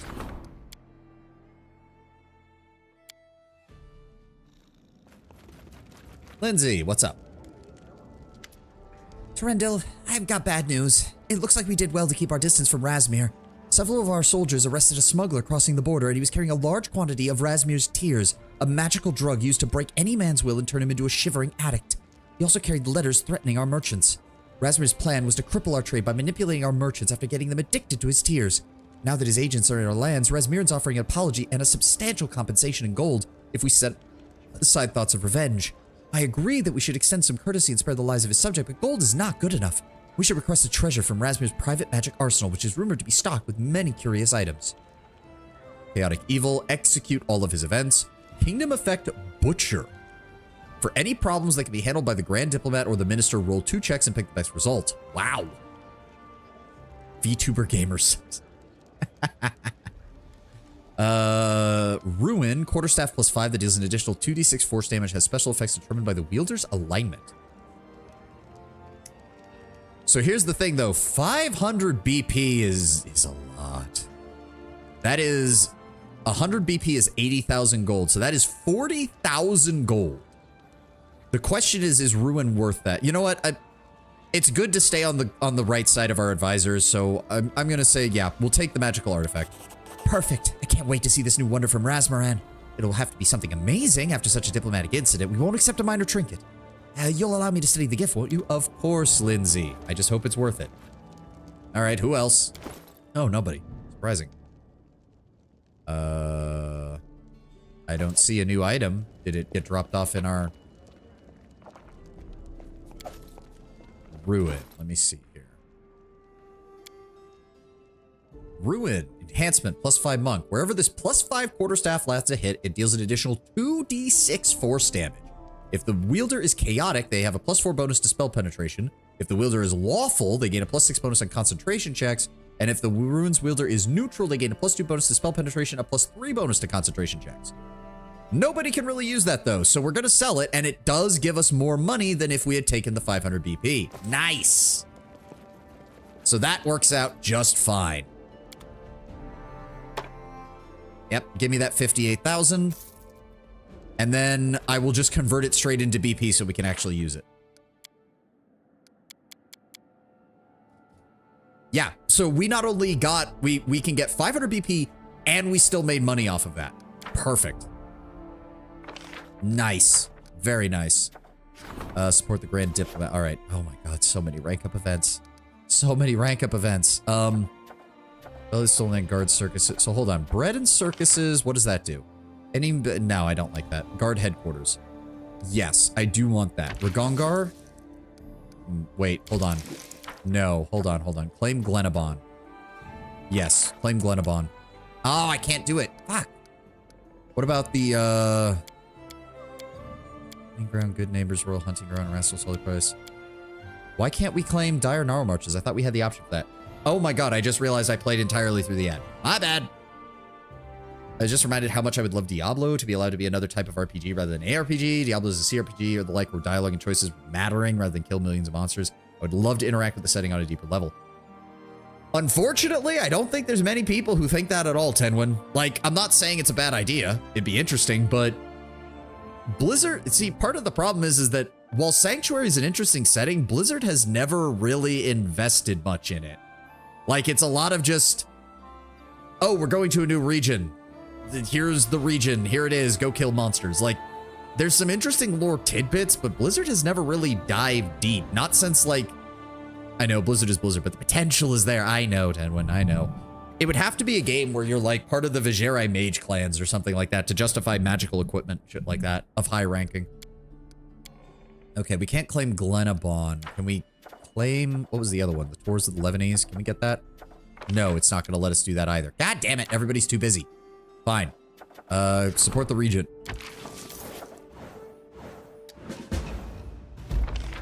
There we go. Community reach rank 7. Thank you. Storyteller's training is complete. Nice. Oh, more events. Poltergeist in the temple. He's busy. That's bad. Okay, we have 2 months to resolve that, so that's not a problem. And they're also busy. Fuck. All right, Regent demands your attention. I imagine Alcat taking a try at it. Heck, it might even allow you to go full Held Follower. That would be interesting. Terendil, we're certainly fighting a large amount of crime in our lands, but the bandits are running scared. In fact, many of them are ready to come clean and return to civilian life. They insist that it was largely starvation that led them down their slippery slope, but now that the kingdom is prospering, they want to return and do honest work. Their families are flooding us with petitions for pardon. I consider it inappropriate. You cannot pardon highwaymen and murderers and let them live in peace among their victims. Every single one of them must answer for their crimes. Agreed. Must be held accountable for their crimes and will show no mercy. That is reasonable. I'm glad we see the situation the same way. That said, Valerie, pay attention to the crimes they committed. So long as they did not kill or cause immense bodily harm, allow them to return under light sentences. However, those that murdered, those that killed, those who slew my subjects, show them the full extent of Dracaran law. Spare none of them.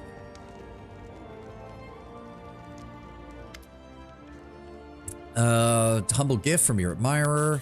Rod of the Fearless. God damn it. Make a different rod. I don't need any more Quicken rods, okay? That only work up to level 3. Make something better. Oh, Terval. Your Highness, please accept this new gift. I've personally vouched for its quality. I made it with my own hand, every stitch and cut. Thank you again for supporting the militia. We brought the best equipment, and we've begun our drills. As it happens, the meeting I was elected cap- Oh. I think we were supposed to see this before the militia event, but, okay. No, it's fine. Thank you for your gift. Keep working. I'm pretty sure that was supposed to happen before we resolved the event, because she was already captain in that, but okay. Support the Regent's endeavors. Everybody else is still working, unfortunately, I think. Yeah, they're all working. 11 days, 2 days, 2 days, 2 days. And then the curses, 2 days and 6 days. Okay, so not much longer. Not much longer. Real potential of the microtransaction top sets is amazing, even if I very well know that none of the lore actually matters and it's just to justify items for people to spend money on. I know. All right, keep working on the Regent. Let's get more rank ups. We are at 68 BP per week. Nice.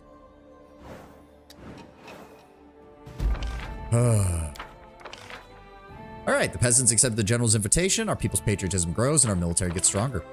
Dressed in the disguise of a wandering monk, the minister suggested the priest should establish a free community in Galt. The Canaanite was thrilled by the idea and left the realm, taking his most faithful with him. Good work, Echo. Paupers found new homes in the temple, shelters headed by Wise and Merciful. They've seen a lot in their lives, but easily able to find common ground with their new wards. The crime rate has significantly reduced, and many paupers have begun new lives of service to the gods. That works for me. Now we know for sure that the defaced sisters' affliction was the result of a curse, which afflicted both their faces and their souls, corrupting and ruining them. And yet this curse affected each of the sisters differently. While some succumbed to evil without hesitation, others managed to retain some part of their souls and kept them safe from the curse's power. This leads us to the interesting conclusion that the power of curses is not absolute. There must be some way to fight it, although we don't know yet how, at least not yet. More understanding of arcane, divine, and curse magic. And the general requests has a request for us. Your Fae Sisters in Tabletop are nymphs with a template called Broken Soul. Ooh. Amiri looks at you solemnly, her chin held high. I've got something important to say, and I want to congratulate you. The army we've built is the most dangerous bunch in the whole of the River Kingdoms, and being a war chief is Akelad's biggest pride. I'm happy to lead this army. In the north, victory is achieved with sword and axe. I know it's different for you southerners. You're not so good as warriors, but you're crafty and better with magic. The army has strong mages. That makes you strong for southerners. Other mages have seen it too. It makes them come to you for protection. The priests of Nethys want to open their own coven under your wing and share that knowledge. That's amazing. Good. I have no more issues for you, Chief. We do have a visitor who wants to speak to you. I told them not to leave their soul on the shelf with a cat nearby. Wodga, the priest of Kyrgyz, salutes you vigorously and flashes an excited smile. Your Highness, your army grows stronger by the hour. Actually, wait a second. He is a wrestler.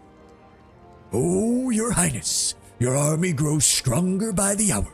Your warriors loved Kyrgyz's lessons, and a few have already committed themselves to his faith. Oh, many more will join them, I expect, but it's not your only warriors that are interested in our faith.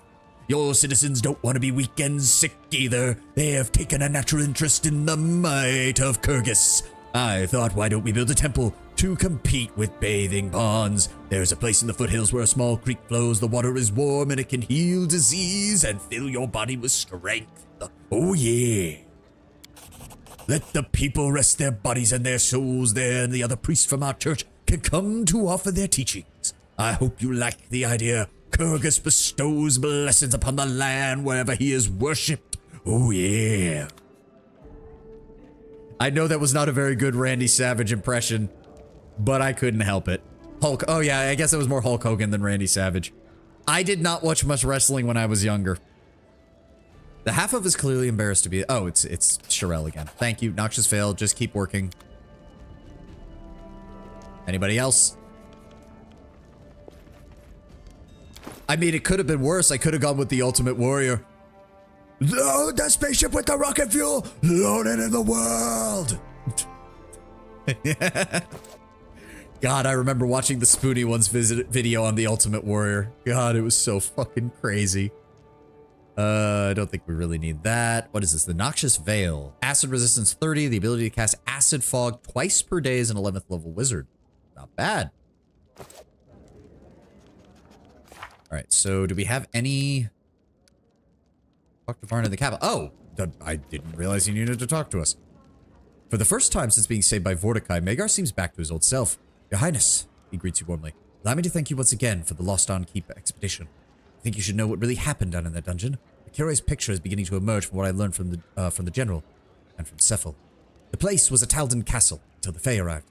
The sorceress who lived there summoned a being from the First World who cursed and imprisoned her, then sank the entire castle under the ground, transforming it into a twisted entertainment arena. This being called itself the Horned Hunter, but none of who have heard this story have even the vague imagine of what he really is. Not even the Taldan sorceress who Cephal talked to before he was driven from the dungeon. As for the Horned Hunter, he appeared in person before the General and played a cruel joke, forcing my General to become the eternal guardian of Varnhold, to fight tirelessly for days, months on end. His eyes flare grimly. He also claimed that it was he who deluded Wireless Gunderson and sent him to Vortikai's tomb. I need to find that worm and discuss his poor sense of humor.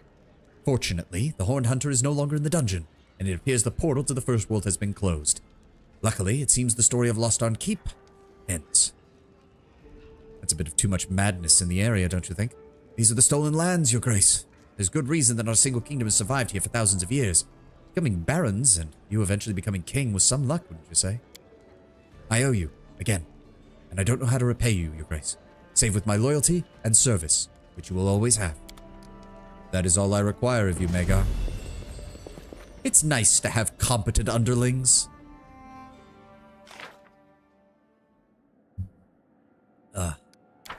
Alright, who's up? Ooh, there we go. Temple of Kyrgyz. +1 to community for any problems handled by the regent result in failure or disaster. If the warden suffers a failure or disaster, the king receives a +1 bonus to its ability. It's a lot of money for something that we don't want to have happen at all, but okay. All right, we got our general back. Amiri, I want you to head into Glenabon. Take it over. We'll use the full might of the Numerian tribesmen who joined us. There we go.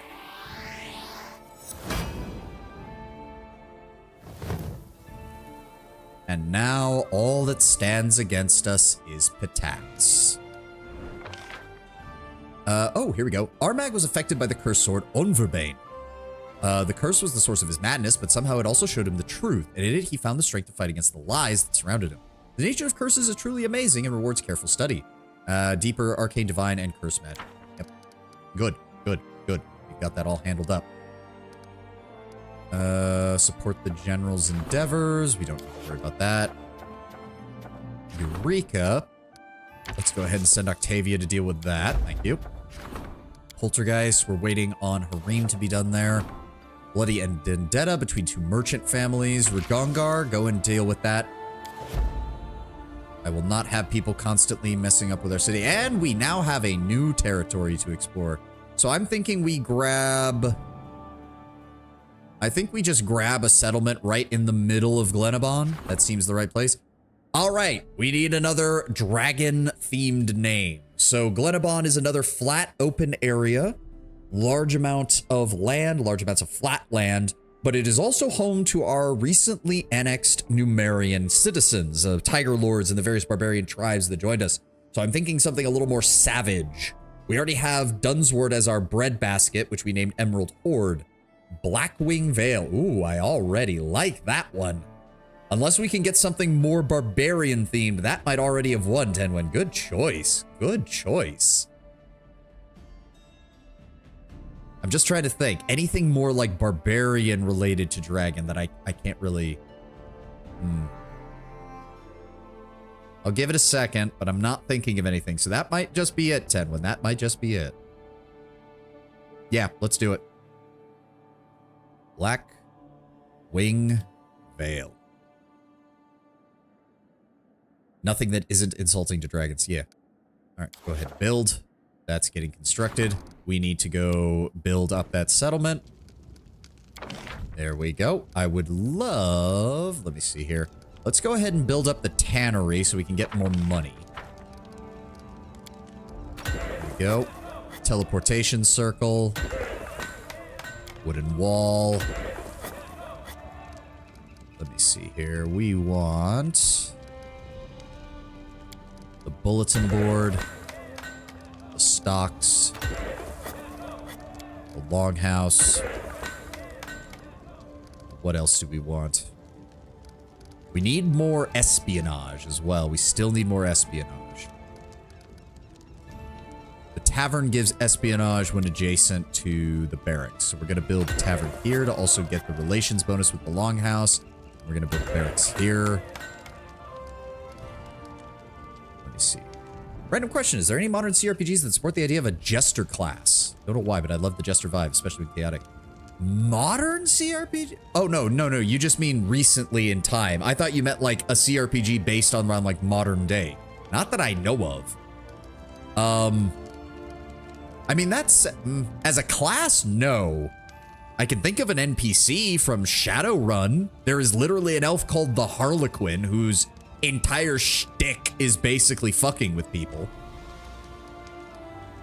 He's basically chaotic. He's chaotic neutral, but borderline chaotic good, if I recall.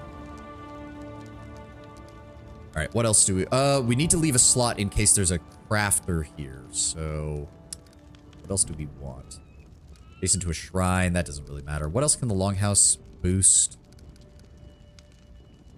+1 to divine when adjacent to a shrine, +1 to military when adjacent to a barracks. But we don't really, I don't think we need military. Military's at 189. We'll get that pretty high. +1 to loyalty. I mean, yeah, the individual like building stats are not nearly as important now because we have plenty. We have plenty. Jester's more of a vibe than a proper class. My Wrath character became Nocticula's Jester. He was an alchemist. Yep. I suppose you could do a bard that was really heavily themed around like insulting his opponents. Like, I mean, Vicious Mockery is already a spell for a reason, but... Shop, +1 economy when adjacent to a tavern. Shrine, +1 loyalty when adjacent to the longhouse. To the shop. Can't build the watchtower or the windmill, so that's pointless. Monument, lumber yard.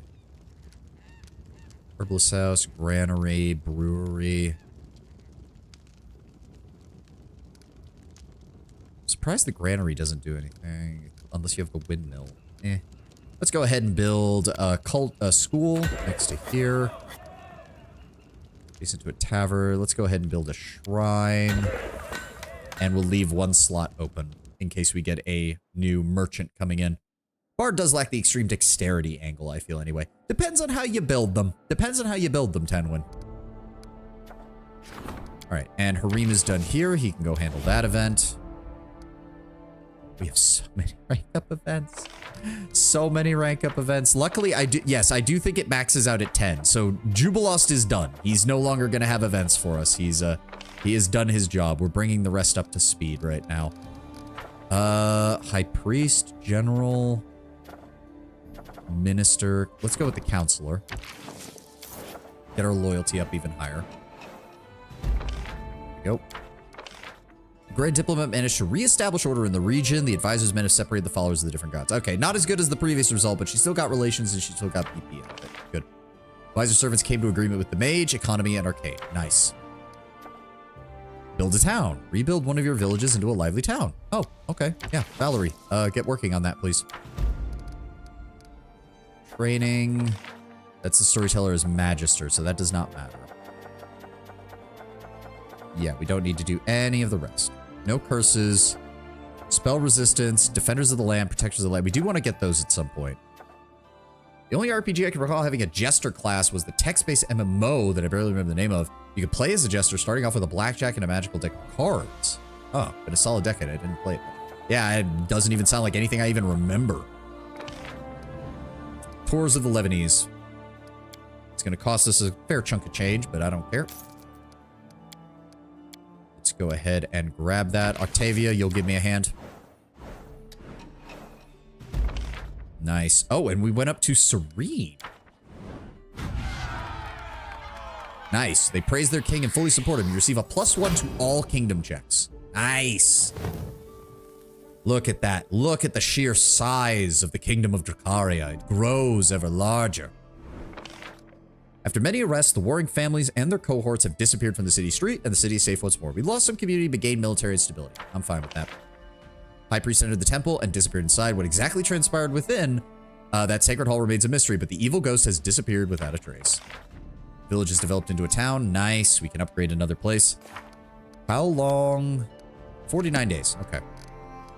More events. Warden, Goblin Problem. That doesn't sound good. Counselor awaits in the throne room, and the Warden awaits in the throne room. Mountain Resort. Beautiful sights, mineral water, and fresh air make this mountain region a perfect place for a resort. Don't forget exciting excursions into the sinister Cyclopean ruins. No special effect, but I don't even know what it does. How many tours, so there is another upgrade, we just haven't found it yet. Yep, so they produce gems and silver, producing the finest jewelry in the country. No, I just wanted to look at the, there we go. Right, we need to build the guard headquarters there. We don't know what the other unlockable is here. Magical place we need to work on. I thought I built one of these, didn't I? I thought I upgraded one of these. Yeah, Magic Candleman Tower, right. Magic of the Abandoned Keep, right.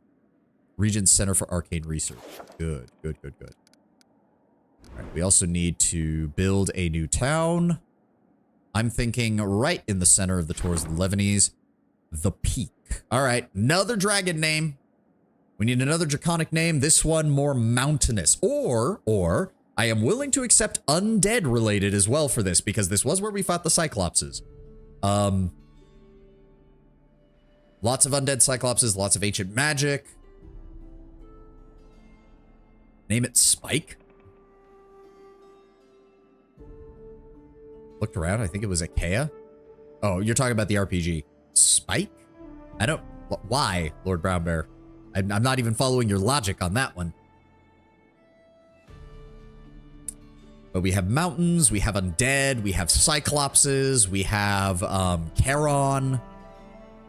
Since he was the god of the cyclopses of the region, we could maybe placate him a little bit by naming a settlement after him, like Spike the Dragon. Dracowraith Peak. Ooh, Tenwin is on a roll today. Maybe not Dracowraith, maybe Drakewraith. Drakewraith Peak. I like that. Oh, spelled that wrong.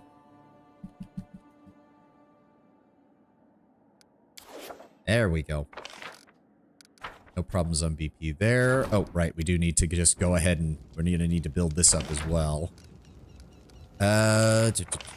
Just go ahead and give me like 200 BP. There we go. Teleportation circle just in case. You never know if we have to go out there or not. Give me the tannery. We want more BP per turn. We want the tavern. Actually, maybe not next to the teleportation circle. We want the tavern here with the longhouse here. And then we want the barracks next to the tavern, right? Yes. And then we want the school next to the barracks. Then we want the stocks.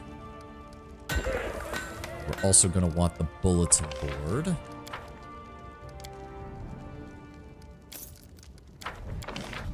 There we go, bulletin board. Let's go with this. And then... watchtower, windmill. No, can't do anything with that. We need to leave one open until we know for a fact we're not getting any merchant events.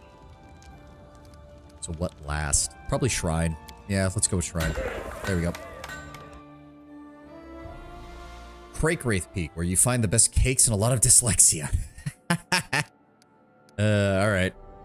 We got people waiting for us to talk. Alright, bring your problems to me. I am a kind and benevolent king, so long as you talk to me. Raise anything up without me knowing about, I'm gonna... Oh, Terendil, your life is in danger. The merchants are angry with you for protecting your subjects against their plots, and now they conspire against you. Luckily, the people are loyal to you, and one of your loyal servants reported this treasonous outrage. We must make up our minds how to prevent the attack and neutralize the conspirators. One option is to entrust your treasurer with bribing some of them. Another, to order your minister to eliminate the traitors in secret. But that's more their style, not ours. There's not enough time to call in the troops, but if your region addresses your people, the faithful people will rally around you. Oh, a merchant conspiracy. Oh, well. Tristan, it is good you told me that there's no time to really call in the troops, because otherwise I'd be murdering all of these bastards in the street. I've got 3 pieces of news for you. One good, one bad, and the last one's probably good again. The first is that my boys caught a Kellid barbarian trying to poison a well last night. He still managed to poison the well, though. Naturally, the savages gave us some lip while we questioned him. At one point, he even spat his teeth at us. But in the end, he sang. Apparently, a whole group of Kellid shamans are planning to poison the capital's food and water supply. This whole thing has got me blazing mad. We didn't know nothing about this. It was dumb luck we caught the idiot. Who are they and how many are there? When are they gonna strike? Would have been a mess, and there's no way we're able to catch them. However, the half-orc smiles, baring his fangs. Don't forget, the third piece of news is also good. I got a couple of folks ready and waiting to help us. You just gotta pick which one gets the job. We've got Roham, a Justikar of Abadar. Her band, the Golden Shield, promises to stand guard at every city gate and watch our unwashed friends within a fortnight. Yeah, and there's, what's his name, damn it, Wigmold. Magic surveillance system of his own invention in the capital, which will be able to catch both the barbarians and any other undesirables. What's your advice, Ragongar? I know our men. We've trained them to work with muscle and their intuition, but I haven't trained them for patience. They're not the kind of guys who just stand guard day and night at every gate and crossroads. We don't have the manpower for it. My suggestion, Wigmold, let them cast their magic thing and have us catch those shamans before they strike. The barbarians are coming. Let our guard benefit from the extra numbers. The Golden Shields will take up their duties. We'll accept Wigmold. Proposal, a magical surveillance system sounds promising. Let me speak to them first. Wigmold Smegalodon. The aged gnome bows deep and long, and as the many bracelets on his wrists chime softly, the expensive cloth and elegant cut of his robes would be the envy of any metropolitan dandy, though few would dare leave the house draped in such bold colors. Wigmold Smegalodon, the finest magical surveillance system specialist from Druma to Brevoy at your service. What exactly do you do? Smeg sounds like an insult. Yeah. I also love how... I'm assuming that's how you just phonetically pronounce it, because it's spelled differently. But okay.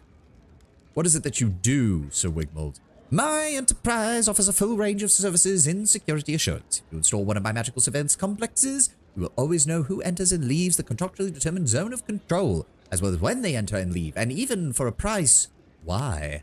In Druma, my systems are in high demand by both law enforcement, who need to keep the town hall and prisons under constant surveillance, and countless private clients. I have experience working with banks, jewelry stores, art galleries. How does your system work? I have some experience with the arcane, Mr. Wigmold. Your Highness's interests flatter me, but I'm afraid that would be ruining myself if I were to surrender the details. Trade secret, you see. I can only say that it is my own design, which has allowed me to radically increase the zone of control compared to my competitors' products. While many of the usual charms can capably detect a breach and send out an alarm within 1 or 2 buildings, my system is capable of covering several districts. Indeed, proper precautions, a whole city if necessary. You're from Druma, you said? Yes, Your Highness wishes to learn of it. 'Tis a land most striking, for its people worship not the gods, but trade and prosperity. Nearly all the people of Druma follow the prophecies of Calistrade, a philosophy that teaches severe abstinence and professes that acquisition of wealth is the purpose of life. They respect law and order, of course, but never choose sides in the battle between good and evil. We follow a strict diet, refuse ourselves basic comforts, even though they could afford to drown themselves in luxuries. They maintain ritual purity, only draping themselves in white colors and wearing elbow-length gloves to avoid any physical contact with infidels.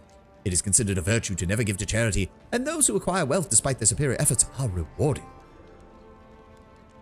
So it's Sparta, but for merchants. Like, that's the feeling I'm getting. It's still the aestheticism of, like, a brutally authoritarian regime, but for merchants. And why did you leave Druma? Well, life in Druma is most remarkable, but grows dull quite quickly. The constant struggle for power and gold can be wearisome. I felt a lack of spontaneity, of unpredictability, of strong feelings and grand gestures. In other words, all the things that are so abundant here in these lands. For a second, the gnome loses himself as he gazes dreamily into the distance. In other words, you're a smart gnome who went, God, if I stay here, the bleaching is going to hit me like a truck in less than 40 years. I'm out. That's all I need to know.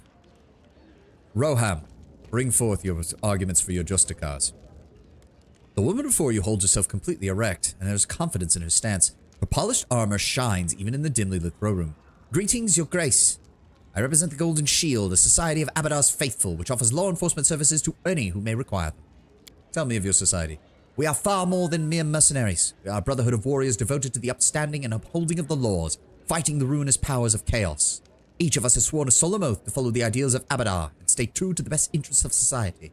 They are more than words. By the powers bestowed upon me by our divine benefactor, they have become a sacred pact guided by the higher spheres.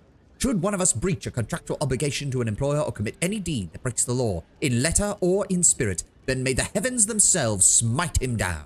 They shall be cursed, and all members of our society will immediately sense it, wherever they may be, whatever they may be doing. Our oaths demand that we track down any such former comrade and bring them to justice. Why did you become a justiciar of Abadar? I grew up in Multhun, my liege. My town entered a contract with the local temple. The taxes on the priest's extensive property were waived. In exchange, they would raise the city's orphans. I was one such child. My advisor referred to you as the Golden Shields, yet you say Golden Shield. Which one is it? Oh, why did it do that? The captain smiles at you. It is Shield, your grace. It is a mistake so common we have long stopped correcting anyone. We've had to purchase the Golden Shields, which supposedly give us our name. Without them, some of our clients refuse to believe that we are who we claim to be. In truth, our name was chosen for a completely different reason. Gold is the color of our patron Abadar, god of laws, cities, and prosperity. The shield symbolizes our purpose, to safeguard civilization and order from chaos and anarchy. That will be all. What did you say your advice was, Ragongar? Yeah, I'm sorry, Ragongar. I'm gonna actually have to say we should go with Roham. For one thing, the fact that Wigmold won't tell us how any of his systems work has me slightly miffed. The barbarians are coming for us anyways. The guard will benefit from the extra numbers. Let the Gold Shield take up their duties as well.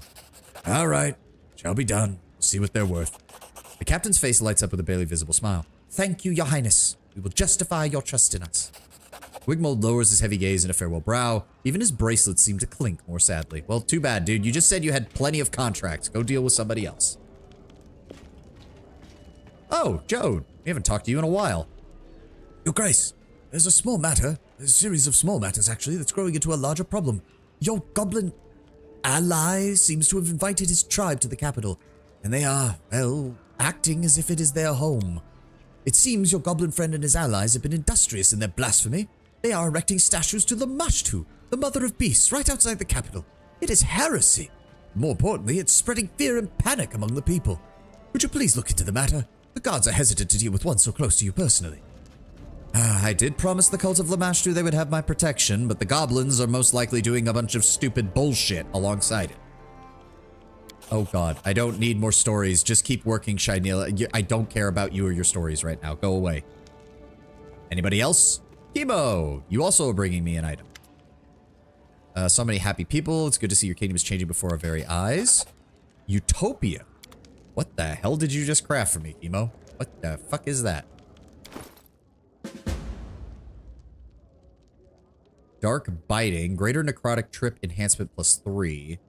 Utopia, +5 Holy Undead Bane Spear with a +3 Sacred bonus to initiative checks and the ability to cast Good Hope 3 times per day as a 12th level bard, which would be great if I had anybody who wanted to use a spear. So thank you for the 50,000 gold that this is going to burn in my treasury. Oh, and we have to go talk to Knock Knock, don't we? Yep. Lamashtu's shrine at the gate. What was he thinking? On prompt second thought, I don't want to know. In due. All right, main square.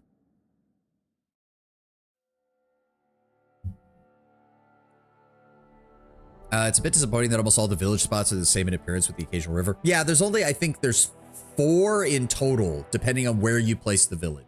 One of them has a river, one of them is on a lake, one of them is in a forest, and one of them is in like a hilly mountainous area. And Knock Knock is down here. Asuf. Zarsi? Is that the scroll? Oh, there's the scroll person. Okay. Asuf, I don't suppose you've gotten any updates to your shit, right? Not really. Hold on. Sort by price. Horror's Teeth. I don't think we've actually... Blessed Path, Boogeyman's Robe.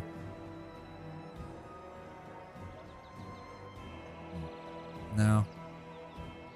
Headband of... Oh, so he does have some +6 items. That's nice. 70,000... Yeah, no, we're...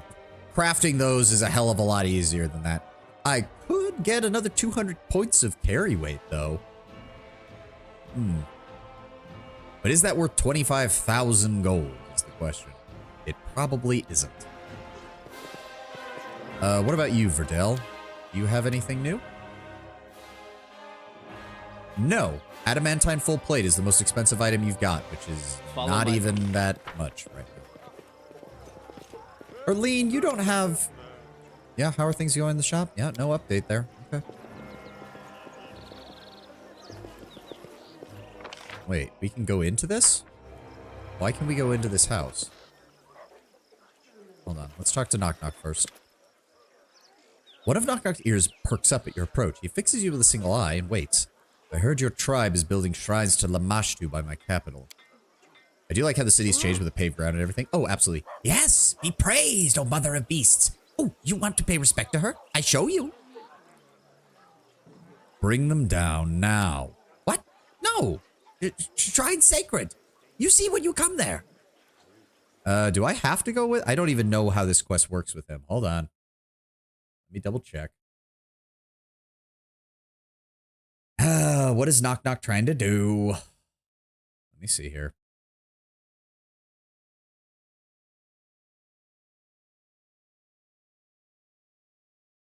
Ugh, don't ask him to tear down the shrines. Fine. Fine. Fine, we'll visit the shrines. You like it. Promise. Alright, hold on. We need to see what's inside this room. Inside this building. Oh, random items. Citizens, some food, some alcohol. What's upstairs? That is not far. Hello, everybody. My deepest regards, Your Highness. Some books, some random loot. Locked. No, nothing we can do there then. Some more books, some more scrolls, some jewelry. Yeah, no, I do like that the city actually gets built. Like, I do like that. Random dog over here. I guess it does make sense that the buildings changed since the city changed as well. Oh, diamond dust. Always good to find that. Some more random loot. Food. Some books, scrolls. Hello, everybody. Some more stuff. Fighting the bleach. I've seen that. Some more stuff. I mean, it's not much, but it'll... I mean, if it buys us even a couple of BP, it's worth it. What other buildings could we go in? Maybe the one down here? Nope, not that one. That's Calica's house. What about the one over here? Is this enterable? Hey, Phantom Ducky. Good to see you. Good to see you. Welcome, welcome. Nope, it looks like that's all the ones we can go into. We can also go into the library, which I don't think we have done yet. What's in here?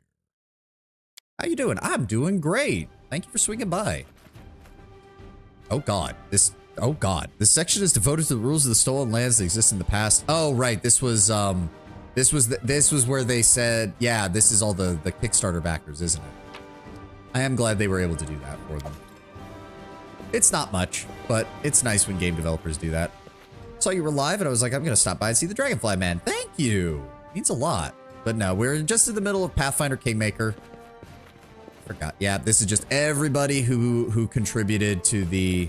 This is everybody who contributed to the Kickstarter, I'm pretty sure. Which, to be fair, like, that is a big deal for Outcat, because this was their first game, so it does mean a lot that these were the people who gave us Kingmaker, and thus these were the people who helped make sure that Outcat would be able to make everything else they've been making. So, good on them. Good on them. I love Diablo for the RPG aspects. I'm not into the grinding content for grinding's sake. Hold on. Let's grab that. Like my main, I have the best armor I can get for the difficulty I'm at. Not necessarily best in slot, but I can't find higher. But to go up to another difficulty tier wouldn't add any more story or world building and just make it more difficult to kill things. Yeah, yeah. I mean, I don't mind a little bit of that because I used to be really big into... Why can't I pick that up? Why can't I pick that up? I see that there. Let me access it, game. Oh, there we go. I was really big into Diablo 3's endgame. I got quite high in Paragon level there.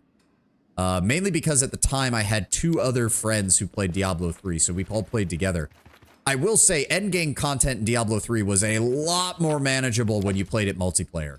If only because even going to high ranks of Paragon in a party was so much easier than trying to do it solo.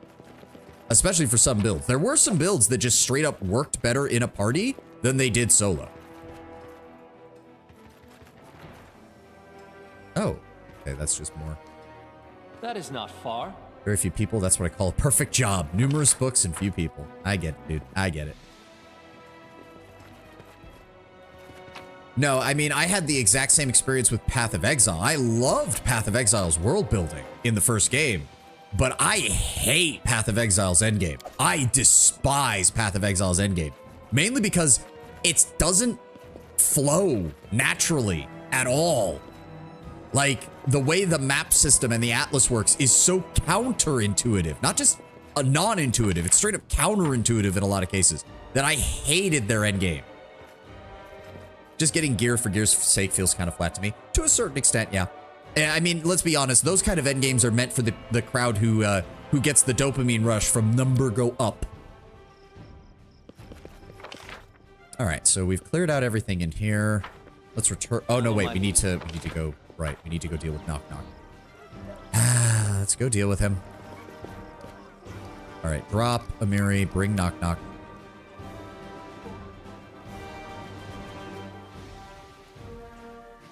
Da da da da da da da da do. All right. Oh, Knock Knock, you need to be leveled up. Hold the phone. Where's Knock Knock's build? Nope, that's the alchemist. There we go. Knock Knock. What level are you at? Oh, good. You only need to do one. What do you get for this? Rogue talent. Okay. Bonus hit point. Level 14. Let's go with all that. There we go. And then they suggest advanced talents opportunists, which I don't. There we go. Which you can make an attack of opportunity against an opponent who has just been struck for damage in melee by another character. This attack counts as an attack of opportunity for that round and can't be used more than once per round. But it basically allows him to get sneak attacks off every single time somebody else attacks, at least once a round. Because I think you combine that with his ability to make extra attacks of opportunity, and it really starts to... Okay, so the goblin clearing is here. We also need to check, because I did send scouts out, so if there were any areas that we missed, they should show up. It doesn't look like we missed any, though. There's just the goblin clearing. There's nothing else in Glenabon. Let me pull OBS back up. My apologies. I'm mostly waiting for the next expansion. Yeah.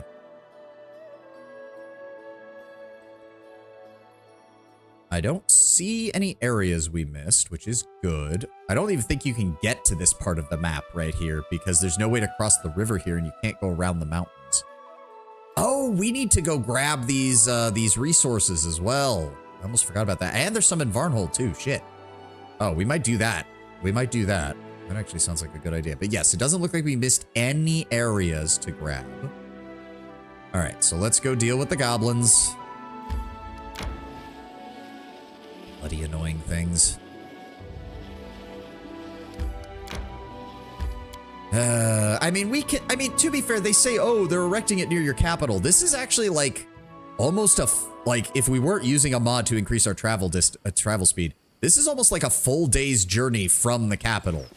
Like, Jode, this isn't actually that bad. Just make sure there's extra guards here. Oh, look, extra guards. Who would have thought? I did promise the Cult of Lamash too that I wouldn't interfere with their religious events as long as they didn't fuck around too much. Knock Knock half stumbles in, clanking and rattling with a number of fetishes adorning his body. Teeth, pebbles, and what looks like a filthy bed curtain. Or filthy bead curtain. You have no idea he was able to dress up like this. He stops before you, his back straight, and does his best to look down upon you, but the effect ends up looking like a mess. Before you can speak, Knock Knock addresses you, drawing out his words like proclamations. You have summoned me, Terendil, mother of beasts speaks. He raises his arms and flourish. Through me. Jubilos takes out his notebook with a sigh. No, go on, my bigot friend. You deserve your own chapter in my upcoming book. Amazing Paradoxes and Incredible Nonsense of Eastern Avestan. It's the working title. Chaotic Evil. I don't care who builds what. I just want to see what these fools work with you are working on. You may carry on. Lawful neutral, lawful good. You must... I mean, this technically, I gave permission for the Cult of Lamashu to operate, so this isn't even actually breaking the law. Fine, Knock Knock, you can keep that. We'll double the guard patrols on this road, and your goblins are to stay out of people's way. Is that understood? Tristan manages to keep his cool despite his painfully clenched fist. Tristan, you don't get to complain, Mr. I betrayed you for an evil overlord fairy. Shut up. Hear all, mother is appeased with blessing from Terendil. All hail the great mother, all hail Terendil, hero of Big Bad Smell City. Knock Knock gives you a faint nod, then trundles off, his costume trailing behind him and leaving small bits of it on the ground as he moves. Knock Knock, you are glad that my companions always outweigh my other choices in most of these games. In due time. Otherwise, you would already be dead, and every single goblin in my realm would have been crushed, driven from these lands, and slaughtered. Also, he's just too good of a fucking companion. Like, he actually is. Like, I don't use him that much, but statistically wise, he's one of the best companions in the game. Because they almost fully optimized his build for a Knife Master. Which is, I mean, if you know what a Knife Master can do with sneak attacks, that's actually insane. That is not far.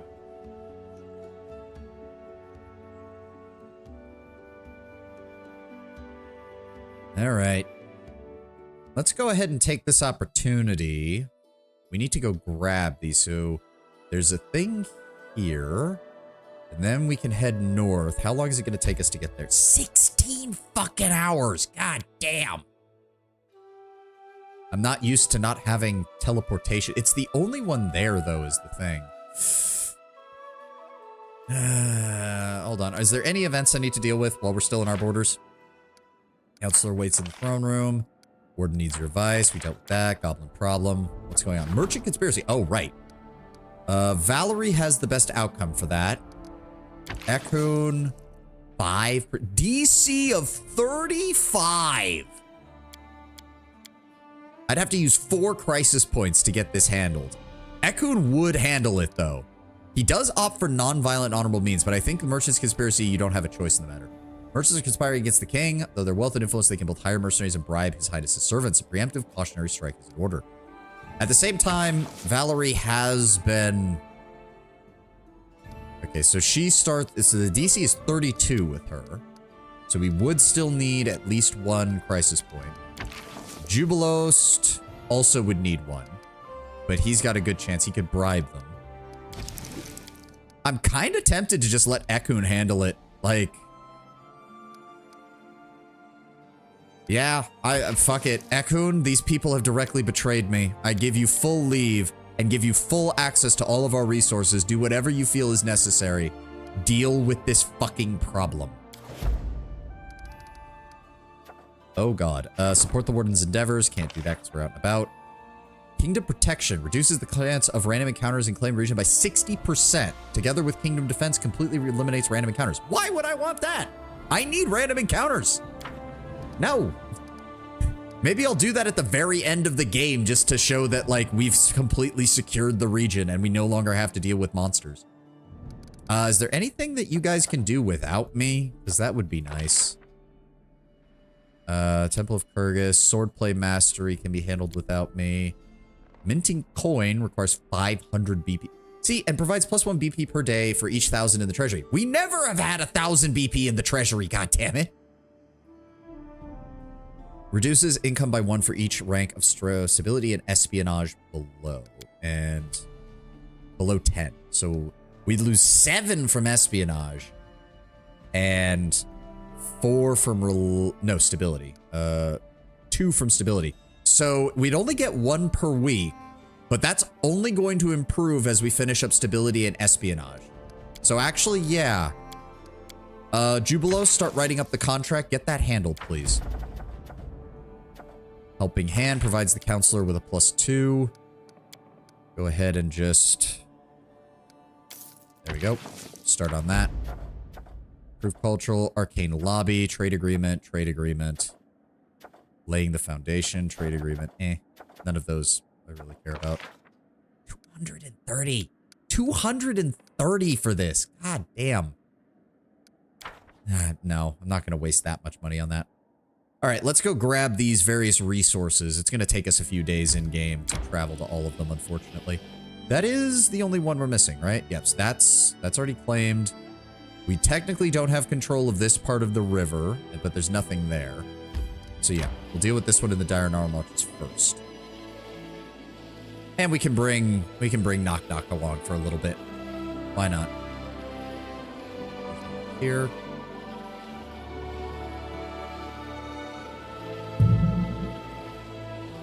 I'd like to imagine Knock Knock can't really, I don't think Knock Knock can qualify for any of the counselor positions. So I do like to just imagine that he is, oh, wait, that's already claimed.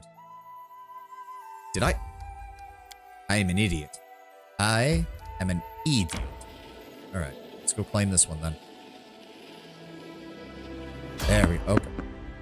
Oh, is it the skeleton merchant? He might actually have new wares. I would like to check that. Yes, please. Hey, Mr. Skelly Man. What have you got? Show me your wares. Let me see here. Sort by price. Speed King Composite Longbow. Corrosive Short Spear. Thundering Trident. Flaming Sickle. Mithril Speed Scimitar. Corrosive Flaming Battle Axe. Anarchic Lycanthropic Bane Greatsword. Wait. But... there's only like one lycanthrope that is lawful of any alignment. All the rest are chaotic. That doesn't make any sense. Why would you do that? Against lycanthropes, it gains 2d6 damage, and against all creatures of lawful domain. So it was a great sword designed to kill werebears, basically. Sucks to be the werebears, I guess. All right, let's sell off all this extra junk that I picked up.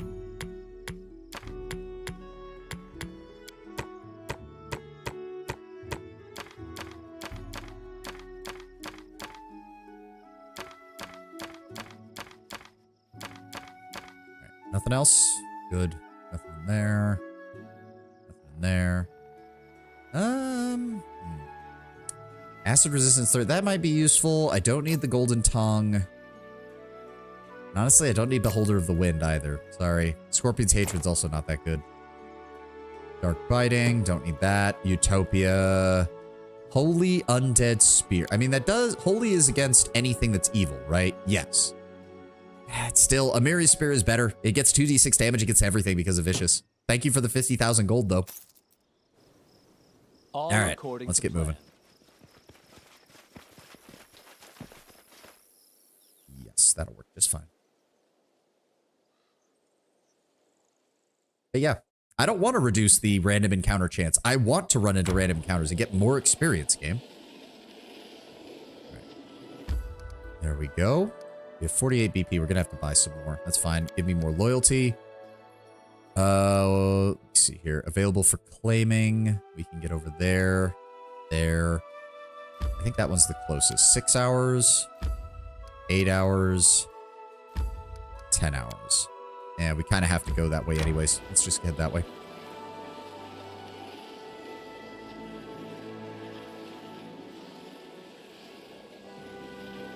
Oh, right. I still need to... There are some places out here I still need to finish exploring, like the Medusa Zone. Still, go ahead and claim that. Next, we'll head up to the Precipice.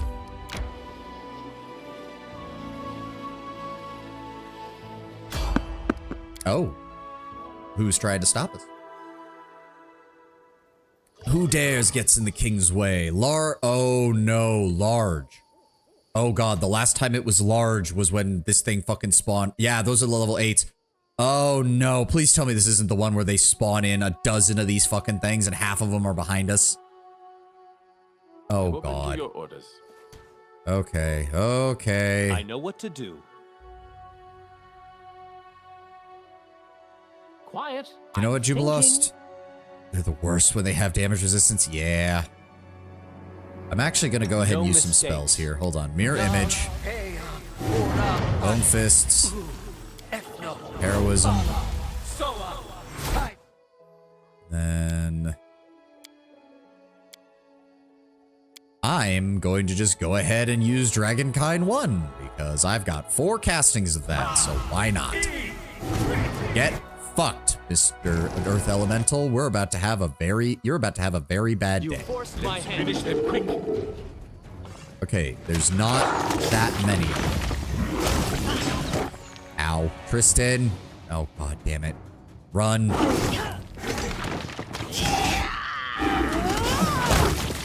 Yep, there they are. More of them spawn. Run. Wait for us to get over here. Now engage them. Okay, it wasn't as many as last time when the game wanted to send a dozen of... Oh, no, it is. They're sending more. And I am stuck. I am stuck. Door stuck. Door stuck. Oh, God, it is nice to just be able to transform into a dragon and say, fuck it. These guys aren't even worth anything. They drop no gold at all, and they're only worth 45 experience points apiece. Right here, my friend. That is... bad.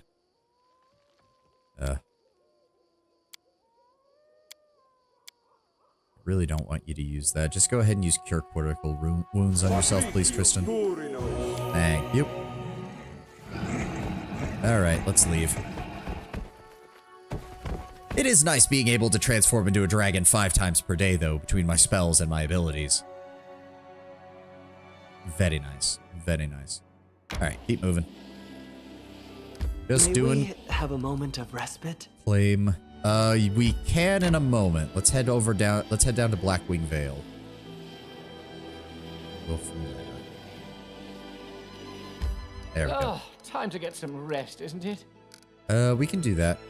We'll just do that from here. Camp. That's weird. Oh, knock knock. What do you even... Yeah, you can handle that. Tristan, you can help knock knock. Have a fun time helping knock knock with keeping track of keep a watch. Why don't you tell us about your family, Ekin?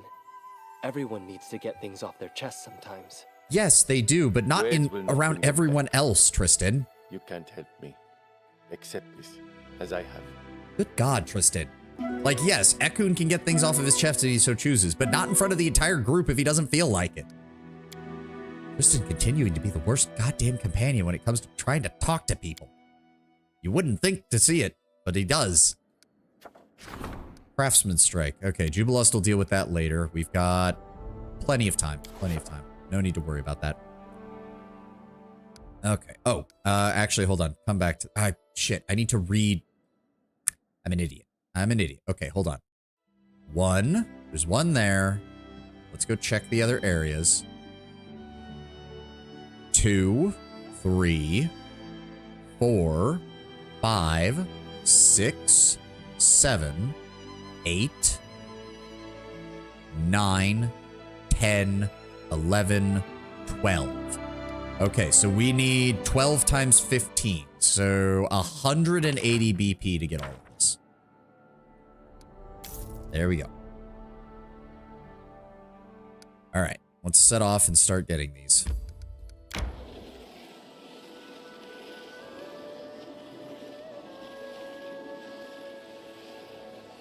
How close are we to the curse updating? 47 days. Okay. Claim that. Make our way down to Guasanedir. Alright, could you give me something that's actually going to give me loot or good experience numbers, game? We are still in Glenabon, after all. I am prepared. Claws All are on. according to plan. Oh, Spriggan crossbowmen. They usually have decent equipment. Knock knock. Kill them all. Lighting enemies on fire first. There we go. Spread out, everybody. We know there's going to be a bunch of them. Oh, knock knock. Did you just go out on your own? Bullseye. Well, I mean, you're doing fine, I guess. And then there's the two. Yep, the two that always spawn over here. Oh, Jesus Christ. Yeah, my king just tore them apart. Everybody good? Yep. Yep. Oh, they don't have masterwork crossbow. Well, they do have potions of cure moderate wounds, which is nice at least. And at least there was enough of them that made that experience bonus somewhat useful. Alright. That still wasn't worth much. That's a shame. Oh god, get us out of here. It's fucking raining. I don't want to deal with the rain. I hate the weather effects in this game. They're annoying. Oh, and it's another ad. Okay, I need to go refill my water. So we're going to hold here for a moment. I'm going to go get that and stretch and do all the usual stuff. And we'll be back in a moment. See you guys then.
Okay. You know what kind of surprised me, and this is my perspective, I could be wrong. Why did Theodora let Calcazar boss her around? In general, I mean, unless I'm off kilter, wouldn't Theodora have about 99.9% of all the cards if Calcazar was threatening her in her own region? Solid distance outside of the General Imperium. Him threatening the player rogue trader makes sense. We are very new to the position, but considering who Theodora was, and as radical ballsy as she was, can't help but imagine that it wouldn't have been super difficult for her to arrange an accident. To some extent, but mainly the fact that one, a Lord Inquisitor is never somebody you want to piss off actively. Two, you do have to remember that at the beginning of that at least of what we saw of Theodora's reign, she was very much obsessed with increasing the prosperity of the domain, but she was not very invested in the day-to-day runnings of a lot of things. We see that with how she treated Abelard and how Abelard talks about what he was told to do for her. We need to go to Varnlair. There we go. So I think part of the problem is simply the fact that Calcazar still held a lot of the power at the time that she was in charge. Don't forget that the Von Valencians do not have that large of a navy. They do obviously have some ships that are just combat ships for patrolling their native, the lands that they hold, or the worlds that they hold. But there is actual naval squadrons under the Imperial Navy in the region, and Calcazar as an Inquisitor Lord would have had total control over those. If anything, the crisis that happens at the beginning of the game that throws all the warp routes out, that also forces him to start gathering armies to keep control of the sector, probably burned through a lot of his political capital and a lot of the forces he had beforehand that could have been keeping an eye on Theodora. So in reality, you're building up the Von Valencius Protectorate at the same time that he's expending a lot of resources on everything else. Pretty much. Search for the spot to rest. We will in a moment. We've got more of these to claim, Ekman. So I think it's just very much a case of he's bossing you around because you're weak, and he's fairly strong. But by the time you're actively going after him, the situation is reversed. You've taken the Von Valencius Protectorate to new heights, whereas he has had to do nothing but expend vast quantities of resources over the time period of the game. And you've potentially even turned some of his best assets against him. All right, go ahead and start resting, everybody. What's Jub Jub doing? It fun? Involve stabbing? Only if I stab you, idiot. Take a smell and stand over there. Way over there. In fact, just keep going. I'll tell you when to stop.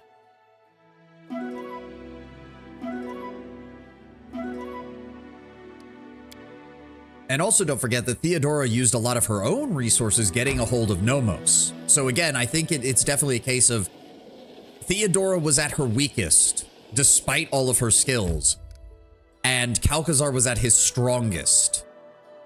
It was only the reversal of that over the course of the game that allows you to efface him so effectively. At least that's how I read it, Tenwin. And I think that does make sense. Also, just don't forget that even the most profit-minded of rogue traders is going to be very cautious around Inquisitors, because they never want to be on the bad side of that kind of thing, if they can avoid it. Yep, everybody start killing the goblins. Go. Down now, down now. Anybody else? Nope, combat finished. All right, loot the bodies. In due time. And these weren't even the good goblins. They don't even have good equipment or good experience numbers that they gave us. Ugh. Fine. Grab it all. Let's go.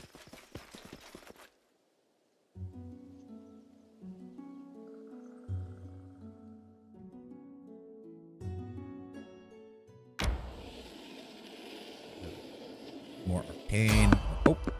Okay, Tours of the Levanese. Maybe we'll actually get a good amount of experience from this. Ferocious Trollhound.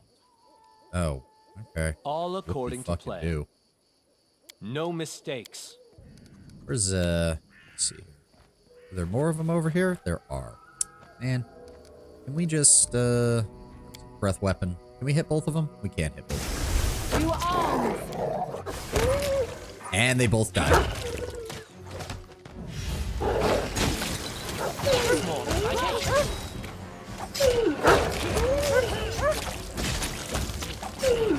job. There we go. That took care of that.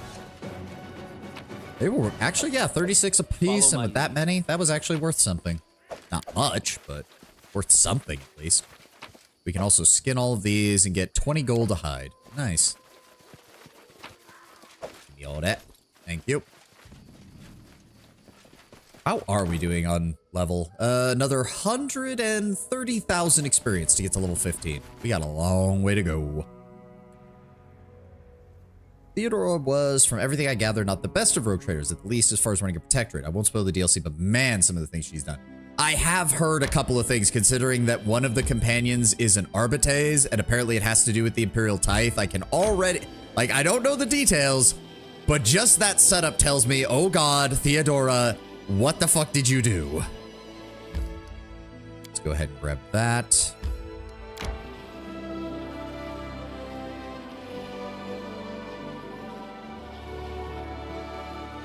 Come on. I know it's a pain in the ass to get down here.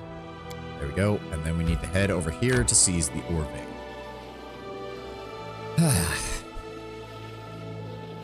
Makes the rogue trader equivalent of dodging taxes seem mild. Oh, no. Yeah, please, no spoilers. I can't wait to find out. Mixa, welcome, welcome. Oh, who's stopping me on the road this time?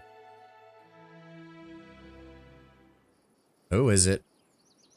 Oh, these guys are actually worth something. Please. Let's just go ahead and beat the shit out of him. Was he alone or was there another one? He's just alone. But he did still have one of those belts. Good. That was 4,000 gold. Thank you. That is not far. My brother graduated uni 2 days ago. Congratulations. Good on him. I wish him luck in the job hunt, unless he's going for higher education, in which case I wish him luck on whatever post-grad he's going to be doing. And there we go. I think that's all of them, correct? No, we have one more. Okay, we missed one. Is that the only one? That is the only one. Okay. Well, we can go up to the town, and I think they should have in October. Hey, I mean, if they finished, if they did any classes online, they might just be out of sequence with the rest of the, oh, right. Emerald Horde. Right. There we go. Teleport up here, and then make a quick run up here, guys. My guess would be probably from online or finishing courses online. Some of those schools will just do graduations whenever people have all their credits done. May we have a moment of respite? You can rest when we get back to the capital. Hold on, Tristan. Teleport, Ebon Crown. There we go. All right. Do I have to do anything? Nope. All right. Head to the throne room. We'll rest and go from there. Ah, glorious victory. Time to search for the spot to rest. And we will. Just go rest, people. That's fine. Oh, wait. Hold on. Bartholomew, I need you to find a buyer for all this random junk we accumulated while we were out.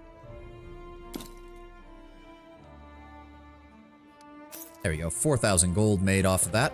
As it should be. Just please go to my room and allow me to sleep. Thank you. Serbia, so everyone graduates at different time. Oh, I did not know that's how Serbia did things.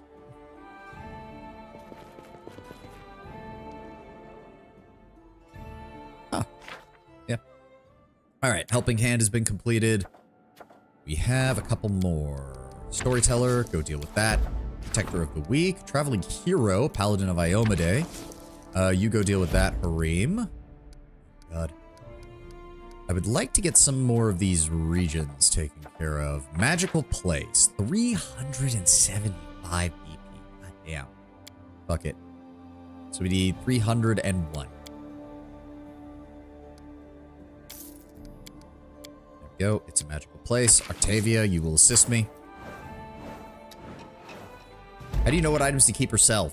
Usually if anything is an enhancement bonus, but we're better than that, I can just drop it because I already have an item that's better. And anything that's non-magical is basically self-fodder at this point. Good. 10 BP per week. We do lose out on a couple of things from that, though, until we get our relations higher, but that's fine. The strategist. A wandering master strategist promises to teach the art of war to our officers, provided they're smart enough to understand the lessons. Mary, go handle that. Veterans. Crippled and wounded soldiers discharged from the army are not willing to return to their farms and have begun forming gangs and resorting to robbery. Valerie, get them properly organized, please. Craftsman Shrike. Jubilos, deal with that. Let's keep going on this. What else do we have? Royal Hunting Grounds. Horse Breeding Center. That's one that I want. Kristen, you'll assist me with that. That'll also have us moving faster. Yep, overland movement speed within the kingdom. Nice. Arrested the would-be coup's main conspirators. All that remains is to arrest their leaderless follower conspirators. See, I knew that. I knew Ekun wouldn't just assassinate people. That's not in his character.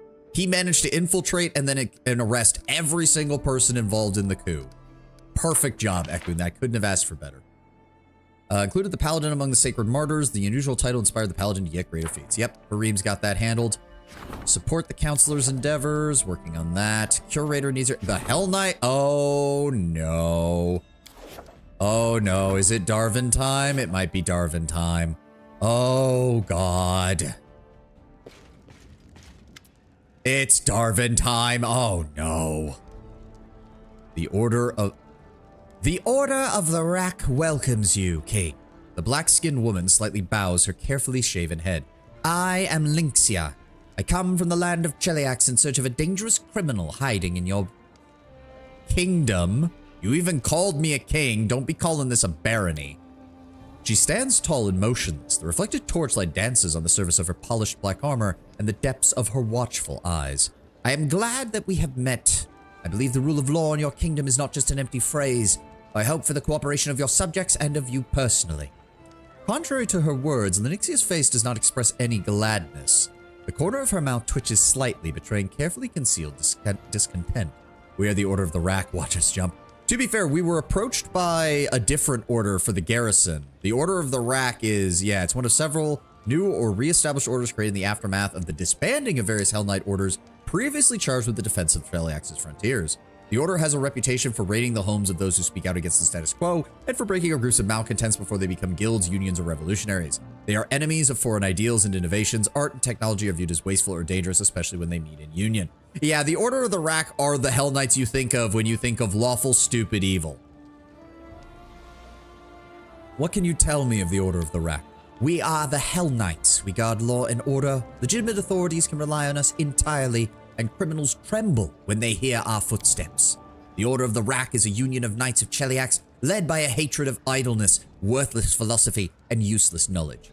Indulgence leads to lawlessness and insurrection, Your Grace. We seek out any manifestations of dissent and burn them, be they books, scientific treatises, or those who create them. It is in your best interest to maintain friendly relations with us. Well, I may not approve of every action you take, but I certainly share your opinion for the rule of law. She raises her eyebrow for a moment. I am pleased to see that our judgments coincide, Your Grace. We will inform you if, in the process of our investigation, we stumble upon any manifestations of dissent in your kingdom. Who is this fugitive you're looking for? A dangerous pirate, murderer, and rebel. Darwin the Dashing Fairwood. It's Darwin time, oh fucking God, help us. He was found guilty of inciting rebellion and murdering a lord of Cheliax. The law of my order is unwavering. The punishment for such crime is death. Darwin's rebellion took place in Cheliax 3 years ago, and the Order of the Rack suppressed it. The participants were jailed and the instigators quartered, but the leader Darwin managed to escape. I have followed his trail for these last 3 years, and they have led me here. Is there anything I can do to assist in your investigation? The shadow of a smile crosses her face. I and my knights are perfectly capable of finding and eliminating one criminal, Your Grace. Your help is unnecessary. If you wish to aid, do not interfere. I authorize you to conduct your investigation within my kingdom. Please, work with my guards and allow them to assist in showing you exactly where you might best search. Thank you, King. Your goodwill means much to the Order. And then we get to watch them fuck it up because they're morons. I remember this quest. Greetings, Your Highness. I wanted to inform you that your efforts to open schools have paid off immensely. The literacy level of your people is growing throughout the kingdom. There's hardly any family whose children are not able to read, write, and count. Thus, I wanted to propose the next step, to open a university in the capital. The influx of learned men and women from across Avestan will be a boon for trade. Our scientists will require books, magic scrolls, alchemical reagents, and potions. The kingdom's prestige will rise, and I believe this endeavor will bring nothing but good fortune to our lands. Though many rulers fear the free thinking that breeds in universities, it is well to remember that free thought is only ever a threat to tyrants. Storyteller. I mean, there are some people who say I am, but surely you're not accusing me of being a tyrant, right? We get one university for free. Well, not really free. We're still paying 200 BP. A good ruler, even if he fears dissent, knows when to guide his people's thoughts. We will champion this progress and ensure that the kingdom has a vested stake in it, and those who come a vested stake in the kingdom. Begin the construction of the University of Ebon-Crown. It is an investment in the spirit of your people itself. It will pay off much sooner than you think. Continue to bear fruit long after we have all turned to dust. I mean, I'm a draconic sorcerer, my friend. I'm going to be around for a long time, but you're not wrong. Spoken! Potion of a Shield of Faith. Ugh. Please work on your alchemical items, Spoken. Those are 1,000 times more valuable than your potions. 1,000 times more valuable. Good lord. I don't think you would be the one to bear fruit. I don't think you would be the one to bear fruit. I mean, we're not? What? We're seeing that the university bears fruit. Did I misspeak? Maybe I did. I don't know. Baron granted advisor and audience. Oh! And Lynxia is now terrorizing people. Of course she is. Daggermark Thugs reduces income by 1 for each rank of stability and espionage below 10. But we're still... Oh, we do need to purchase some money because we did go into the negative for that. That's fine. Let's see if we... Can we fit a university in here anywhere? How big is that? Let me see here. Ooh, a castle. Oh, we have more... I haven't built any buildings since we upgraded to a town. I am an idiot. Alright, let's go ahead. What is the university? Institution of higher learning, focusing mainly on the mundane subjects but dabbling in magical theory. +2 to relations if the kingdom's alignment is chaotic. +2 to economy if neutral. +2 to espionage if lawful. Can only be built in a settlement with a library and affects the exotic garden. What does the exotic garden do? Where's that? Where's that? I don't see an exotic garden. Oh, there we go. Beautiful garden. +2 to arcane when adjacent to a university counts as a park. Unfortunately, oh, we could build it over there. Actually, that's not a bad idea. Hold on. Go away. Oh. Oh, that's, ooh. Where could I, hold on. Sell the bulletin board. I want that. I want that. I want that. I want that. I want the Hell Knight Castle. Fuck yes. 350 BP. First, hold on. We need to rebuild the bulletin board elsewhere. I'm going to put that over here. There we go. And then we need 350 BP.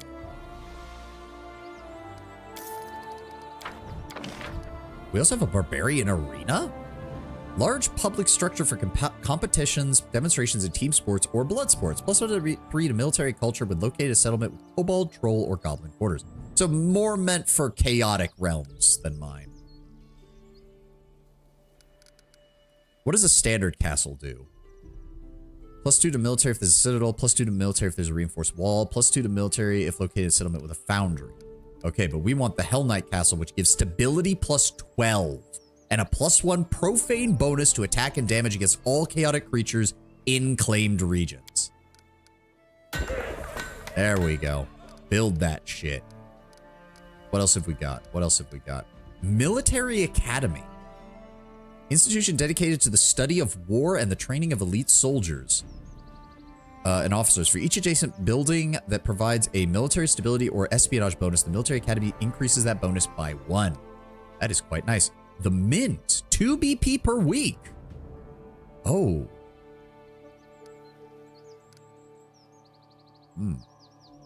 +3 to community when adjacent to a palace. +3 when adjacent to a castle. +3 to divine when adjacent to a cathedral. And provides 2 BP per week. Noble Villa, Palace. +3 to community and relations when adjacent to City Hall. +3. Okay, there's a lot of that. These are big, though. The palace also doesn't do much of anything. I don't really want to build it if it doesn't do anything. Royal Museum. Oh, right. We do want that, don't we? Okay. And we want a temple to Asmodeus. We do get the university for free. So let's go ahead and start building that. And then the only thing that it really affects... What did it say? It only affects the exotic garden. So let's go ahead and grab that and put it next to it. That's another 180 BP. What else am I going to want? Because we've got a couple of extra areas out here that we can build stuff. Let me see. Let me see. The Nethys Academy. Oh, that's also free. Shit. Counts as an Academy of Magic. Oh, I definitely want that. I definitely want that. Fuck it. Sell the tavern. Nethys Academy. Oh my god, look at that. That's beautiful. Beautiful. And then we also want a temple to Asmodeus. It counts as a temple. What even is next to it? What does a temple usually have next to it? Why can't I see the temple anywhere in here? Unless does the shrine upgrade to a temple, I think? Yes. That affects Nethys Library, school. Okay, that doesn't really matter. Give me the temple to Asmodeus here. Give me the... Where is it? Not the park, not that. Royal Museum. Just purchase 300. We've got the money for it. Where is it? Where is it? Oh, down. Come on. No, not that. Not that. Where is it? Not that. Royal Museum. There we go. Build that over here. And then the exotic garden, we want to build... What is that, 180? Yep.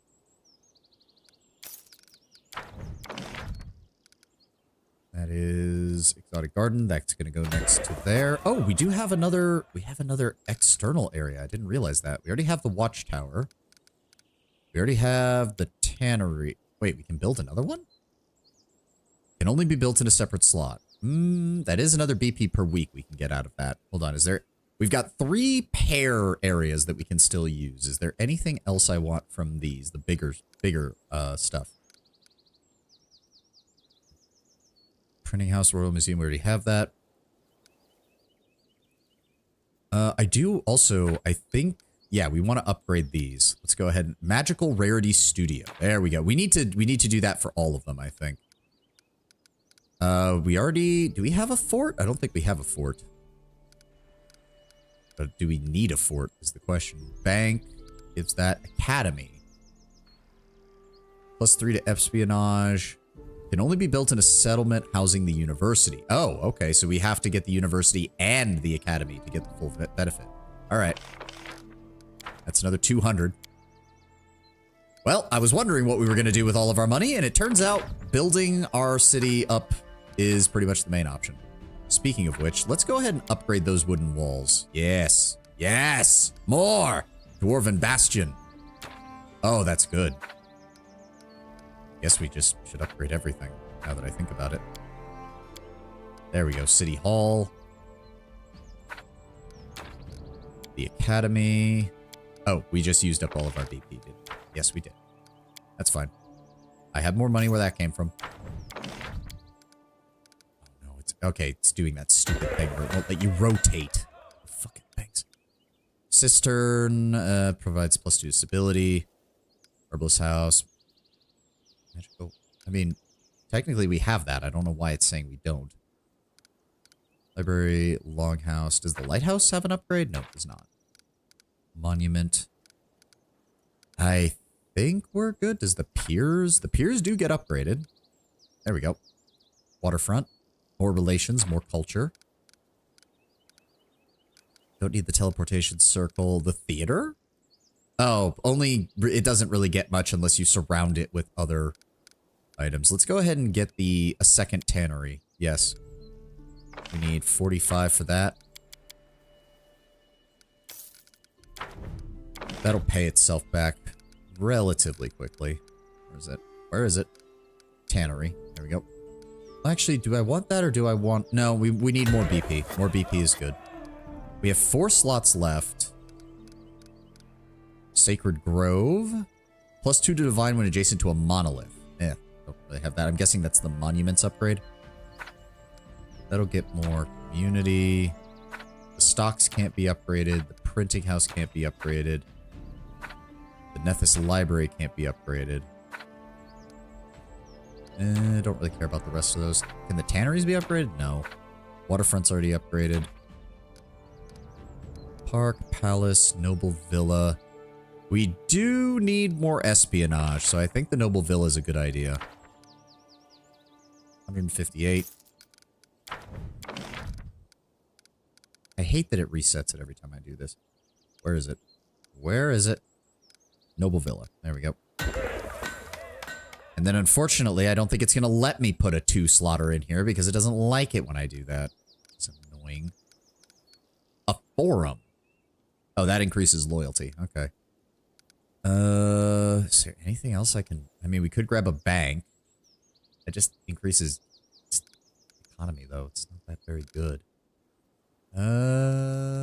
You know what? Let's just leave those empty for right now. We spent enough money.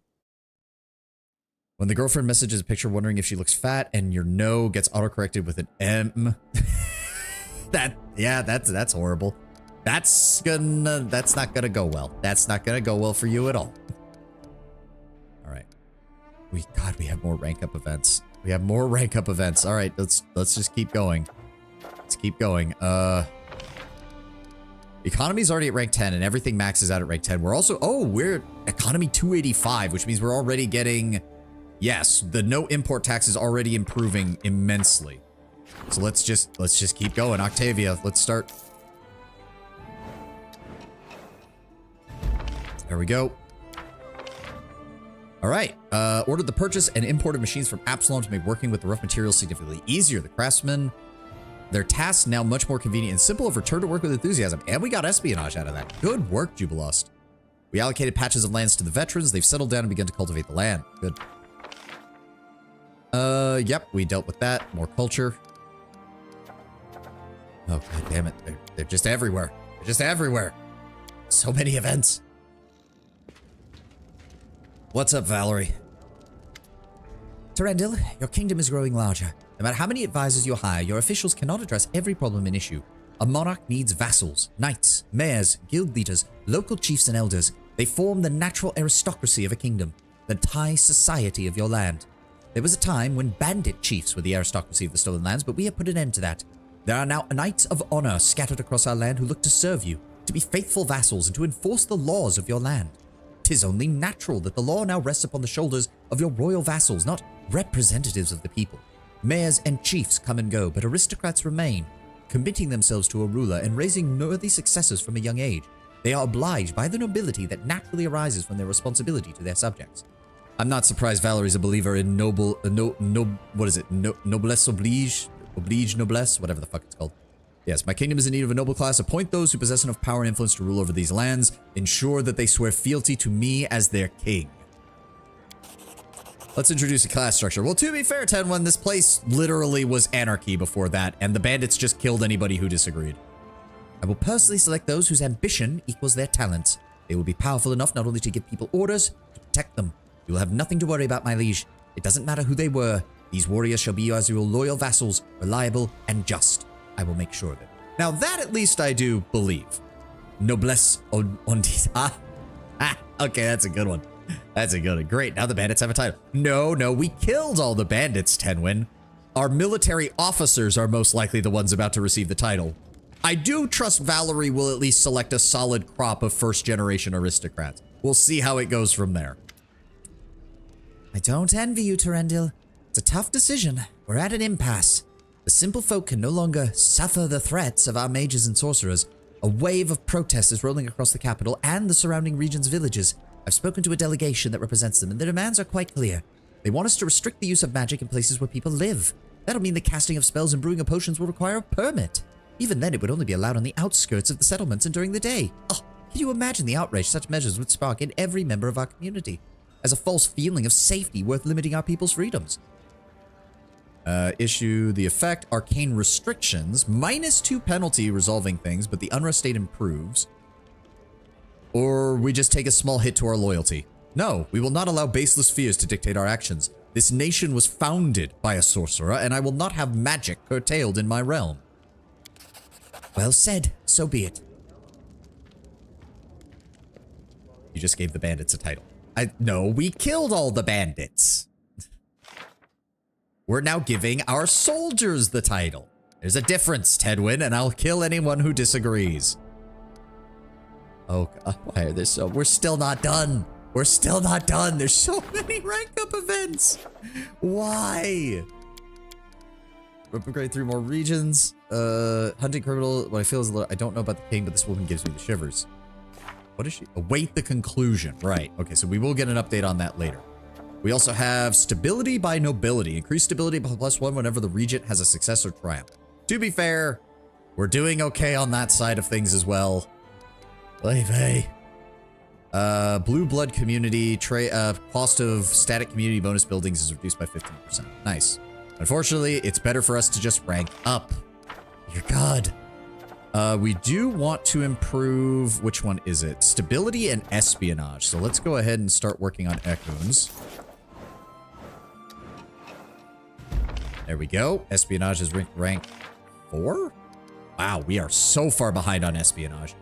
Local officers learned the strategic lessons. Moreover, they had some things to teach the strategist in turn. Impressed, he would say he would spread the word of the local army's wise leadership. Nice. Our military is already qualifying for rank 10. And the ancient curse is almost upon us. Training grounds. Training in the harsh hills of Glenabon can provide your troops with survival skills and endurance. This region's military stability and espionage scores increased by 2 for each other region with military upgrades. That's nice, but we're not focusing on military upgrades for a lot of these. Although we will have bread and circuses. Oh, Erastil's holy place. We can actually... Yes, please. Go deal with that. Oh, wait. Hold on. What events are we getting? Oh, God. Lindsay wants to talk Fox Hunt the Giants. Several wild... Oh, this is an easy one. Yeah, DC of 22. Hold on. What are the other events? Fox Hunt... Ragongar, go deal with that one. The Giants, Amiri, go deal with that one. We've already brought in a lot of Giants, so well, actually, hold on. Who? The Counselor, which is... Okay, so... so hold on. Loyalty is over 200. Military is over 200. Economy is over 200. So I don't get any benefit from these two being over 200, but I do get benefits for economy being over 200 because of that one event that we got. So Jubilos, you go handle that. And then they still want to talk to us in the throne room. God damn it. We have literally spent like 90% of this goddamn stream dealing with all of these events. We shouldn't have gotten caught, but we've been caught. I don't know how. Litron learned who blew their spy's cover. In retaliation, they seized several of our agents and executed. They mean to send a message, but something is troubling me more. What do we tell their families? Do we promise them that we will not disown them? That could be dangerous. Do we renounce them? That could be disgraceful. My advice, we take care of the families secretly. The dead would have wanted them. Hang 10 citizens of Galt in our territory for every victim among our people. I mean... We have nothing to do with... I find it hilarious that that's... I mean, it is chaotic evil, but it's strange that that's actually a decent choice. It's strange to have a chaotic evil choice that actually seems like it would have a positive effect. We have nothing to do with it. That's what everyone must think. Gain espionage, lose loyalty. Take care of their families without attracting undue attention. Espionage +4, BP -1. They died for our cause. We shall openly honor the dead. No. That's not what you do with spies. You don't hold public funerals for spies. That doesn't... The other spies get caught when you do shit like that. I will take your advice, Ekun. Set aside a small portion of the state's funds for this. We need to ensure that those who have given their lives to this state are properly treated. Only then will we attract the talent we need to crush our enemies. They fulfilled their duty. We shall fulfill ours. We will take care of their families. Also, 80 BP for... Like, 80 gold per week is not even that much. Let's be honest. Bad news. We've heard that visitors have lately been spreading unfavorable rumors about your kingdom. It's as they call Dracaria a stronghold of barbarism and feeble-mindedness, where people of arts are rare and endangered. Our artists are alleged by these rumors to be considered our least valued citizens. Such rumors can't affect our reputation, but... Such rumors can't affect our... Can't but affect our reputation. Oh. Closed casket funeral so nobody knows how the spy looked. That doesn't really help. If you're still giving open air stuff like that, it's still not very good for how your spies are working. I'm afraid you'll have to entrust one of your advisors with this matter. A unique vendor told me that the Order of Prisms has been spreading nasty rumors. They're one of the branches of Shellin's church. Lindsay scratches her thin chin thoughtfully. Here's what I've been thinking. A couple weeks ago, I saw Valerie tear up some letter. She was terribly angry. Just like she was back when her former mentor came for her. Anyway, I didn't think to ask about it. That would be more trouble than it's worth. But you should probably find out what happened. Does that have any connection to the Church of Shellin? Yep, they're coming back to us, aren't they? Fucking paladins of Shellin. Mim! Did you make something nice for me?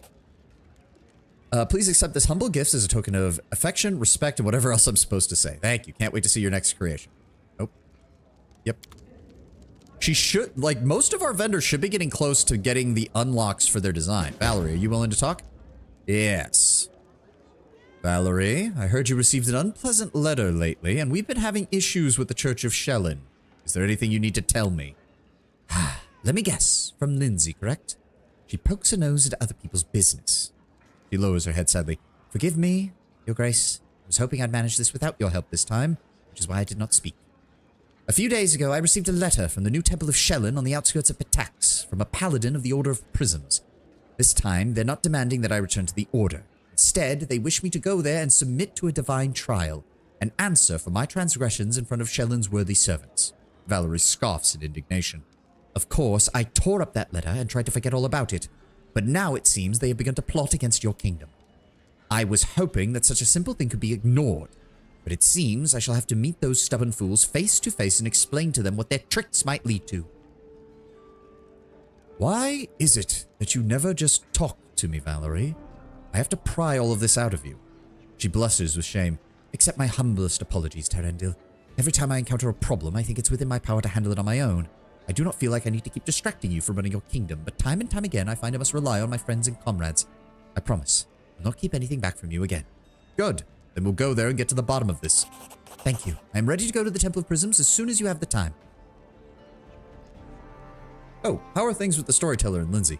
Satisfactory. It appears that the storyteller has thought it best to leave me alone, which I do not mind at all. Lindsay, she shrugs her shoulders, I expect I'll never have any influence over her inappropriate enthusiasm about her book. Well, that works for me. Alright, we do have some more stuff. We want the sexy person back. No, she doesn't want to. Then throw a tantrum! Well, to be fair, I think they're more pissed off that she keeps, like... She keeps getting annoyed when people, like, she gets annoyed when people bring her artwork and she intentionally destroys it, which, for the Shellinites, that's actually a major issue. They do not like the destruction of art. Like, it's a huge sticking point for them. Alright, I don't think... What is this? Great sword. Okay, I mean, I guess we'll... Okay, I guess we'll sell that at some point. Didn't somebody... There we go. This ring generates a shield-sized wall of force, can be wielded by the wearer as if it were a heavy shield, AC +2, and grants an additional DR +2. Nice.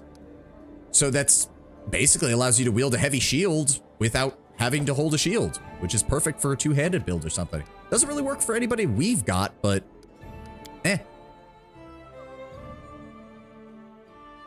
Why didn't it let me pick my party? Game? Why didn't you let me pick my party? Is something going to happen? Oh no. Where did you meet Darwin? Speak or you'll be skinned alive. I don't know anything. I swear. I've never heard that name before. Please, stop beating me. What in the hell's is going on here? This woman is suspected of having links to Darwin. We know that he bought food from her. And I'm telling you, I don't even know who that is. I've never seen a man named Darwin before in my life. Please, Your Grace. One way or the other, you'll soon find out everything I need. I gave you permission to investigate in my realm. I did not give you permission to attack my subjects.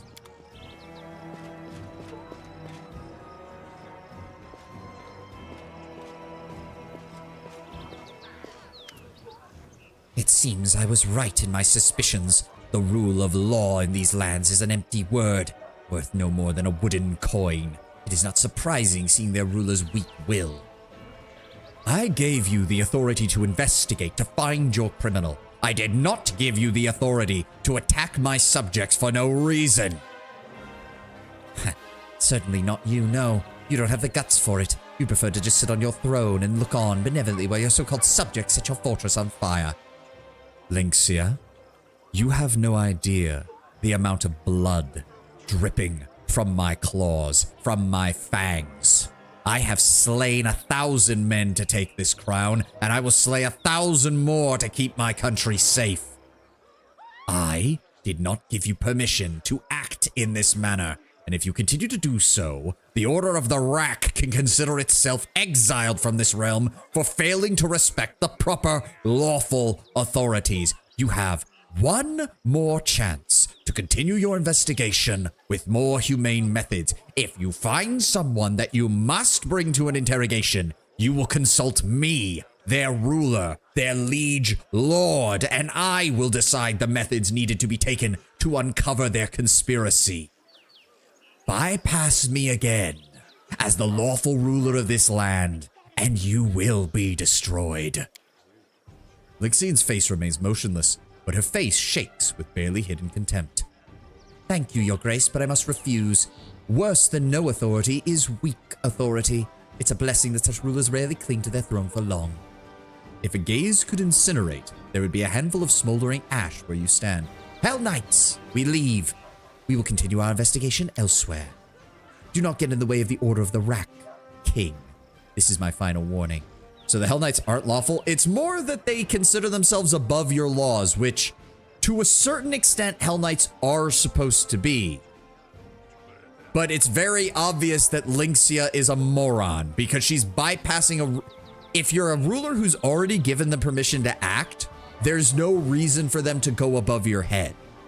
Like, if you had denied them, that'd be one thing. Then they would just fall back on, well, our laws are more than your laws, so we're just going to follow them. But usually when a kingdom is willing to work with the Hell Knights are usually willing to work alongside the kingdom unless something directly gets in their way. This is just Lynxia being a dumbass. Like, notice that the other order, who we purposely invited in, had no problem with this. For this quest, the Hell Knights are clearly flanderized to be senseless antagonists. Exactly. They were made to be dumb. Why is there... I thought we banned necromancy, but, I mean, okay.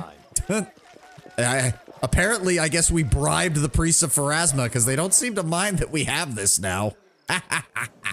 Okay. Works for me.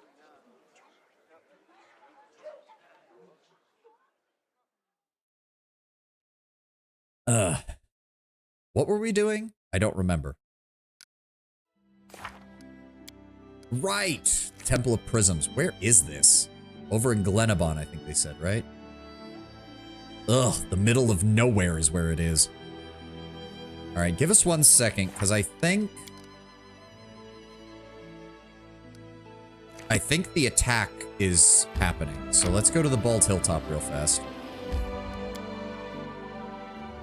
See, undead workers, such unlawful. Okay, no, Tenwin, Hell Knights do not give a shit about necromancy. It's fairly common in Cheliax, as far as I'm aware. Follow my lead. Lord Bramber, you might be able to, Really? Is it not? No? Not yet? Okay, fine. We'll be back. I thought for sure it was going on right now. As stated, flanderized. Yeah. Fair enough. Yeah, no. It's like we already because here's the other thing, Tenwin. We invited in another order of Hell Knights who have established a headquarters in our capital. Technically, by the Hell Knights' own laws, as a lower ranker in the order, she should be reporting to him as the local Hell Knight authority and having to run everything through him, and he has to run everything through us. So even within their own rules, she's technically, yes, she is breaking them because she's not following her own order. Like, they are a different order, but the legate is way higher than a baseline knight. in terms of, where are we going? Glenabon. There we go. Ugh. My nose bothering me. All right. Head off this way. Oh, god damn it. What is it? Who's trying to stop me?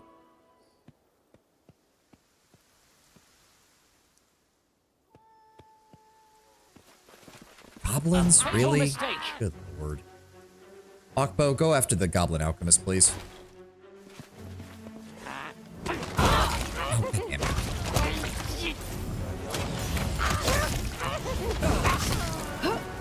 We good? Nope, one more. And... oh, more of them. Fucking explosives. There we go. Are we done? Took a little bit of damage. Oh, I didn't realize I had kept Knock Knock in the group. Yeah, that's fine. Amiri wouldn't have gotten along with anybody anyways. I thought we rested. Oh well, whatever. Focus on the goal. All right, loot the bodies. I think these are the higher level ones. Yes, they have masterwork weapons. Good.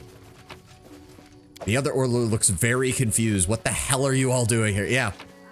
Well, that's what would make it worse, because they'd be like, wait a second, why are you here? And then it's like, oh, the king gave us permission to conduct an investigation. And the other Order would be like, oh, okay, that makes sense. And then the next thing, like, did they give you any rules? And it's like, well, he wants us to abide by his laws, which is why we're randomly beating his citizens in the street. And the other Order would be like, I'm pretty sure that's not what he meant.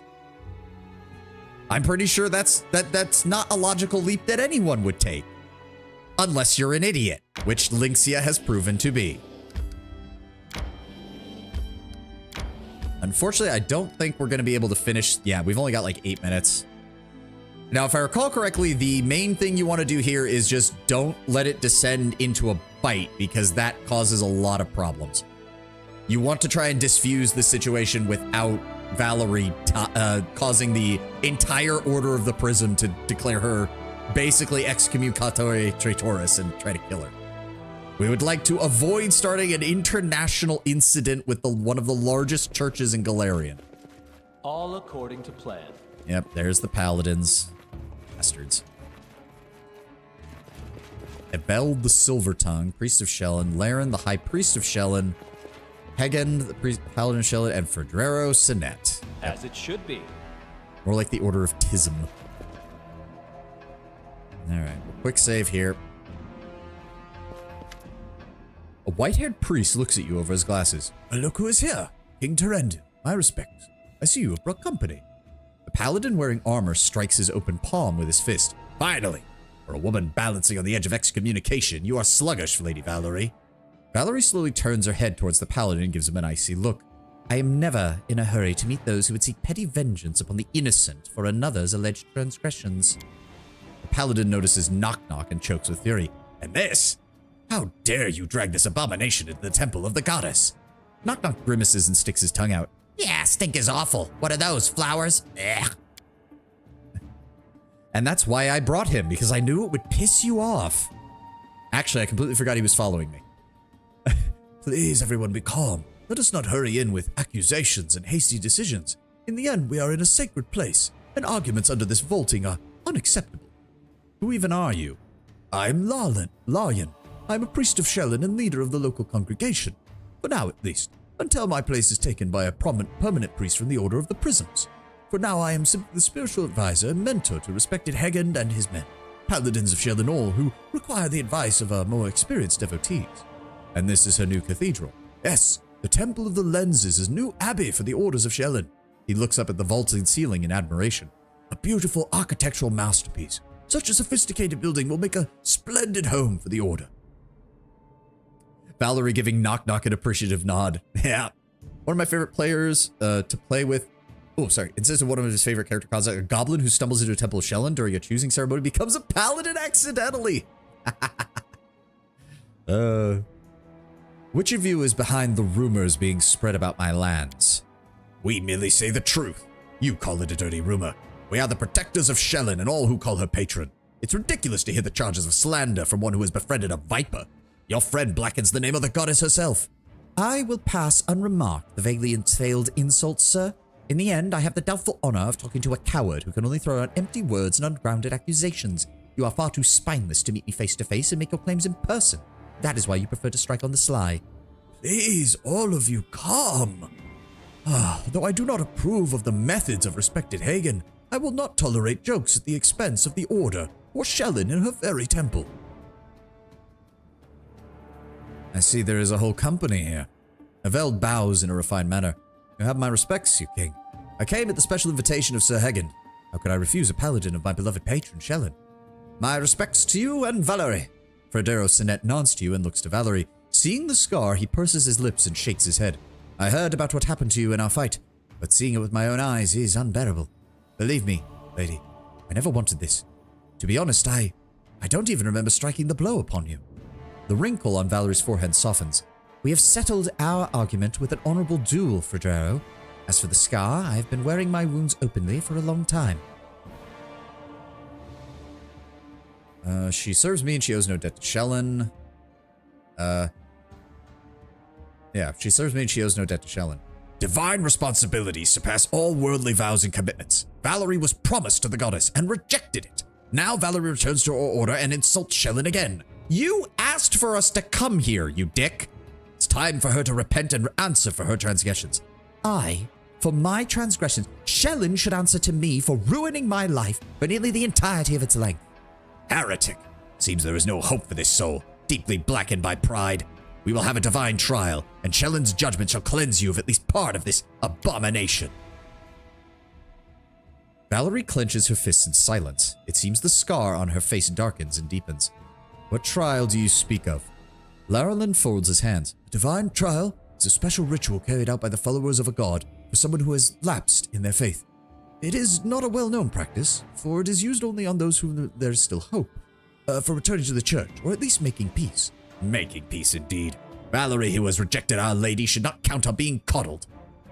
As the ruler of these lands, I must ask, what is she being directly accused of? Of persistent disrespect and insolence of the Order, and the goddess herself. The Order of the Eternal Rose disowned this woman, but we, the Order of Prisms, will finish what was started. If Valerie refuses to repent, she will suffer punishment. If Shellen's newest order appears each time another one stops persecuting me, my disrespect for your goddess will only grow. You are creating the very thing that you claim so diligently to fight, but are incapable of understanding this.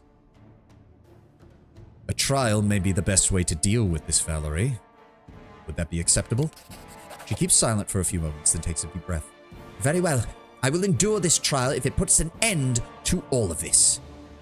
Now, we're gonna have to get a redemption again. Good lord.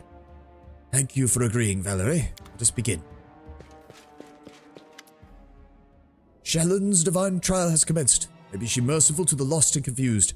It is time to listen to all sides and decide what fate awaits us. Today, under the vaulting of the Temple of Prisms, we followers of the goddess give you, Valerie, a chance to redeem yourself in the eyes of Shellen. Enough, Laren. Everybody present knows she doesn't deserve redemption. She lost the right to forgiveness the day she rejected Shellen's grace. Fredero Sinet clears his throat. I did not come here to stand silent like an idol, good sir. I challenged Valerie to an honorable duel and she agreed. We have fought according to all the rules and our argument was settled. Think what you will of Valerie, but at least she had showed me proper respect. I do not care about you, let alone respect you. I just wanted you to teach you a lesson and make you leave me alone. And yet, Valerie observed all the rules. She only engaged in a combat when Fredero called her on it. She accepted the challenge. Will none of this be taken into consideration? Of course, of course. You can't ignore a person's deed, even when their words are bitter. Enough about Fredero. We don't have that much time, and Valerie gives us much to consider. According to her masters at the Order of the Eternal Rose, she has always been honorable and noble, merciful. Stories about the valor she showed in Brevoy have spread far beyond its borders. How many did this fearless warrior save from the fire at Jamandi Aldori's house? They and many others owe their lives to her. Do not ascribe mercy to my actions, and don't drag your Shellen into this. I obeyed an order, that is all. I love how my character's basically having to... My character's being her... If my character was her lawyer, he'd be telling her to shut up. Shut up. Stop saying things that are going to make this harder.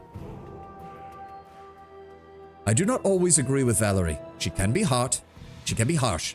but her heart is overfilled with pain and bitterness. I ask that you judge her actions, not her words. Your order has done nothing but constantly hound her steps for the better part of 3 years.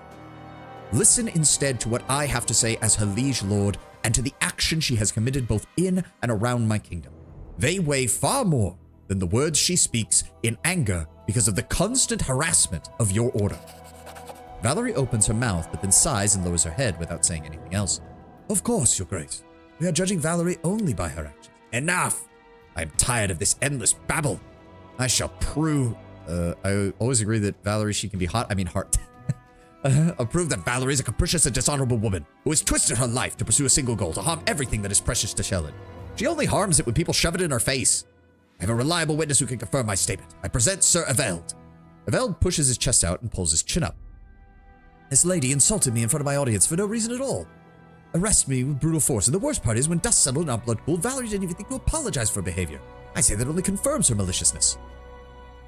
You provoked her, Eveld, and I mitigated the issue. Or do you forget that I saw you in my court, where we discussed all of this, and you and her parted, at least, not amicably, but at least neutrally? Laren raises a brow and looks at Eveld. Was this man's art meant to do harm? Well, possibly I might have drawn some inspiration from a certain poetic punishment, and then I cannot accept your statement, Sir Eveld. Please leave this judgment. I think I'm gonna hit snooze again on the alarm so we have plenty of time. I think we're just gonna finish this event and then we'll call it a day. Valerie raises her head and takes a deep breath, as if awakening from a deep sleep. She looks at the temple's decorations and raises a hand. I have stood here listening to your arguments for long enough. It is my turn to speak. Oh god, no. My departure from the Order of the Eternal Rose was not an insult to Shellen or her followers. All I wanted was to devote my life to what was important to me. The goddess's followers never gave me a single chance to walk my own path. Do I value art? No. Am I ready to serve it? No. Do I respect those who have brought so much trouble to me and the Lord I serve? No. But there are some of you like me, who dream of but a single thing: to carry out the chosen duty that calls to your heart. She turns to Larian and lowers her head. If all servants of Shellen were like you, Sir Priest, my parting from the Order would have been far more peaceful. Perhaps I do not deserve forgiveness in the eyes of Shellen. Perhaps fanatics like Sir Hagen would be happier to see me hang from a noose. But I see now that one should not laugh at another's way just because one does not understand it. Speaking openly before you, my conscience is clear. And if you wish to judge me merely for the fact that my opinion is different from yours, the divine trial is over. Shellen has already made her decision. About what? Valerie suddenly touches her face. The scar. It's gone. Witchery! Hagen, white as a sheet, points at Valerie with a trembling hand. But why? Larian smiles softly, looking at Valerie. Look at her, my friend. She is proud, but who could expect otherwise from a creature of beauty and strength? As Shellen's light fills Valerie's soul, the child is filled with radiance. The thorn that pricked her has been burned away, and the goddess shows Valerie a way to the source of light and beauty. No. Hagen pulls out his weapon and shakes it in the air, rolling his bloodshot eyes. This witch has deceived the goddess. Only I know the will of the goddess. I call for her death.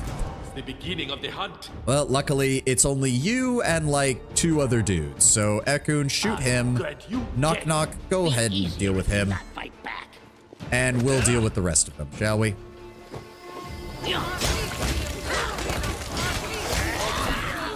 I love how they're actually attacking the priest. Like, holy shit, you guys suck at this.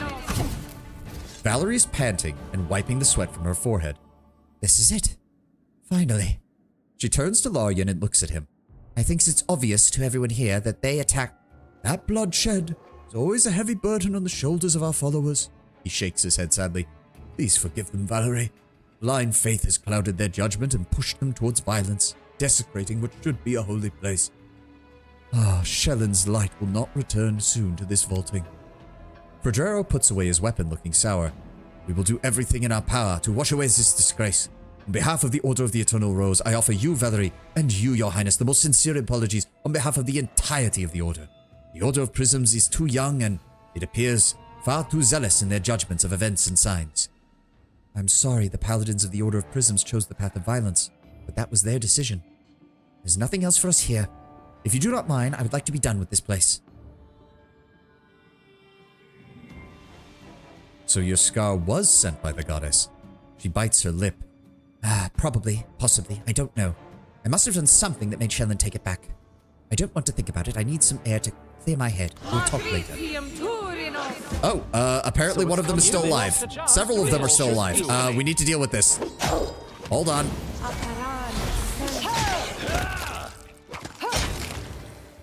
Wow, they were only worth 45 of... Okay, are we done? Is anybody else gonna come out? Because I need to save. I need to save and we need to finish. Well, that was one way to finish it. I, the man, know what the goddess wants. I don't care what she does because I am right. I mean, that is kind of what he said. Like, you're not wrong. But thank you all for being here. Thank you all for joining me. I gotta get going. We're already overtime as it is. I will see you tomorrow for more Pathfinder. And hopefully we'll do something other than just stand around and handle all the bureaucracy of running a kingdom. It's been a good stream. Have a good one, guys. No raid today. Hope you all have a glorious rest of your weekend. Bye-bye.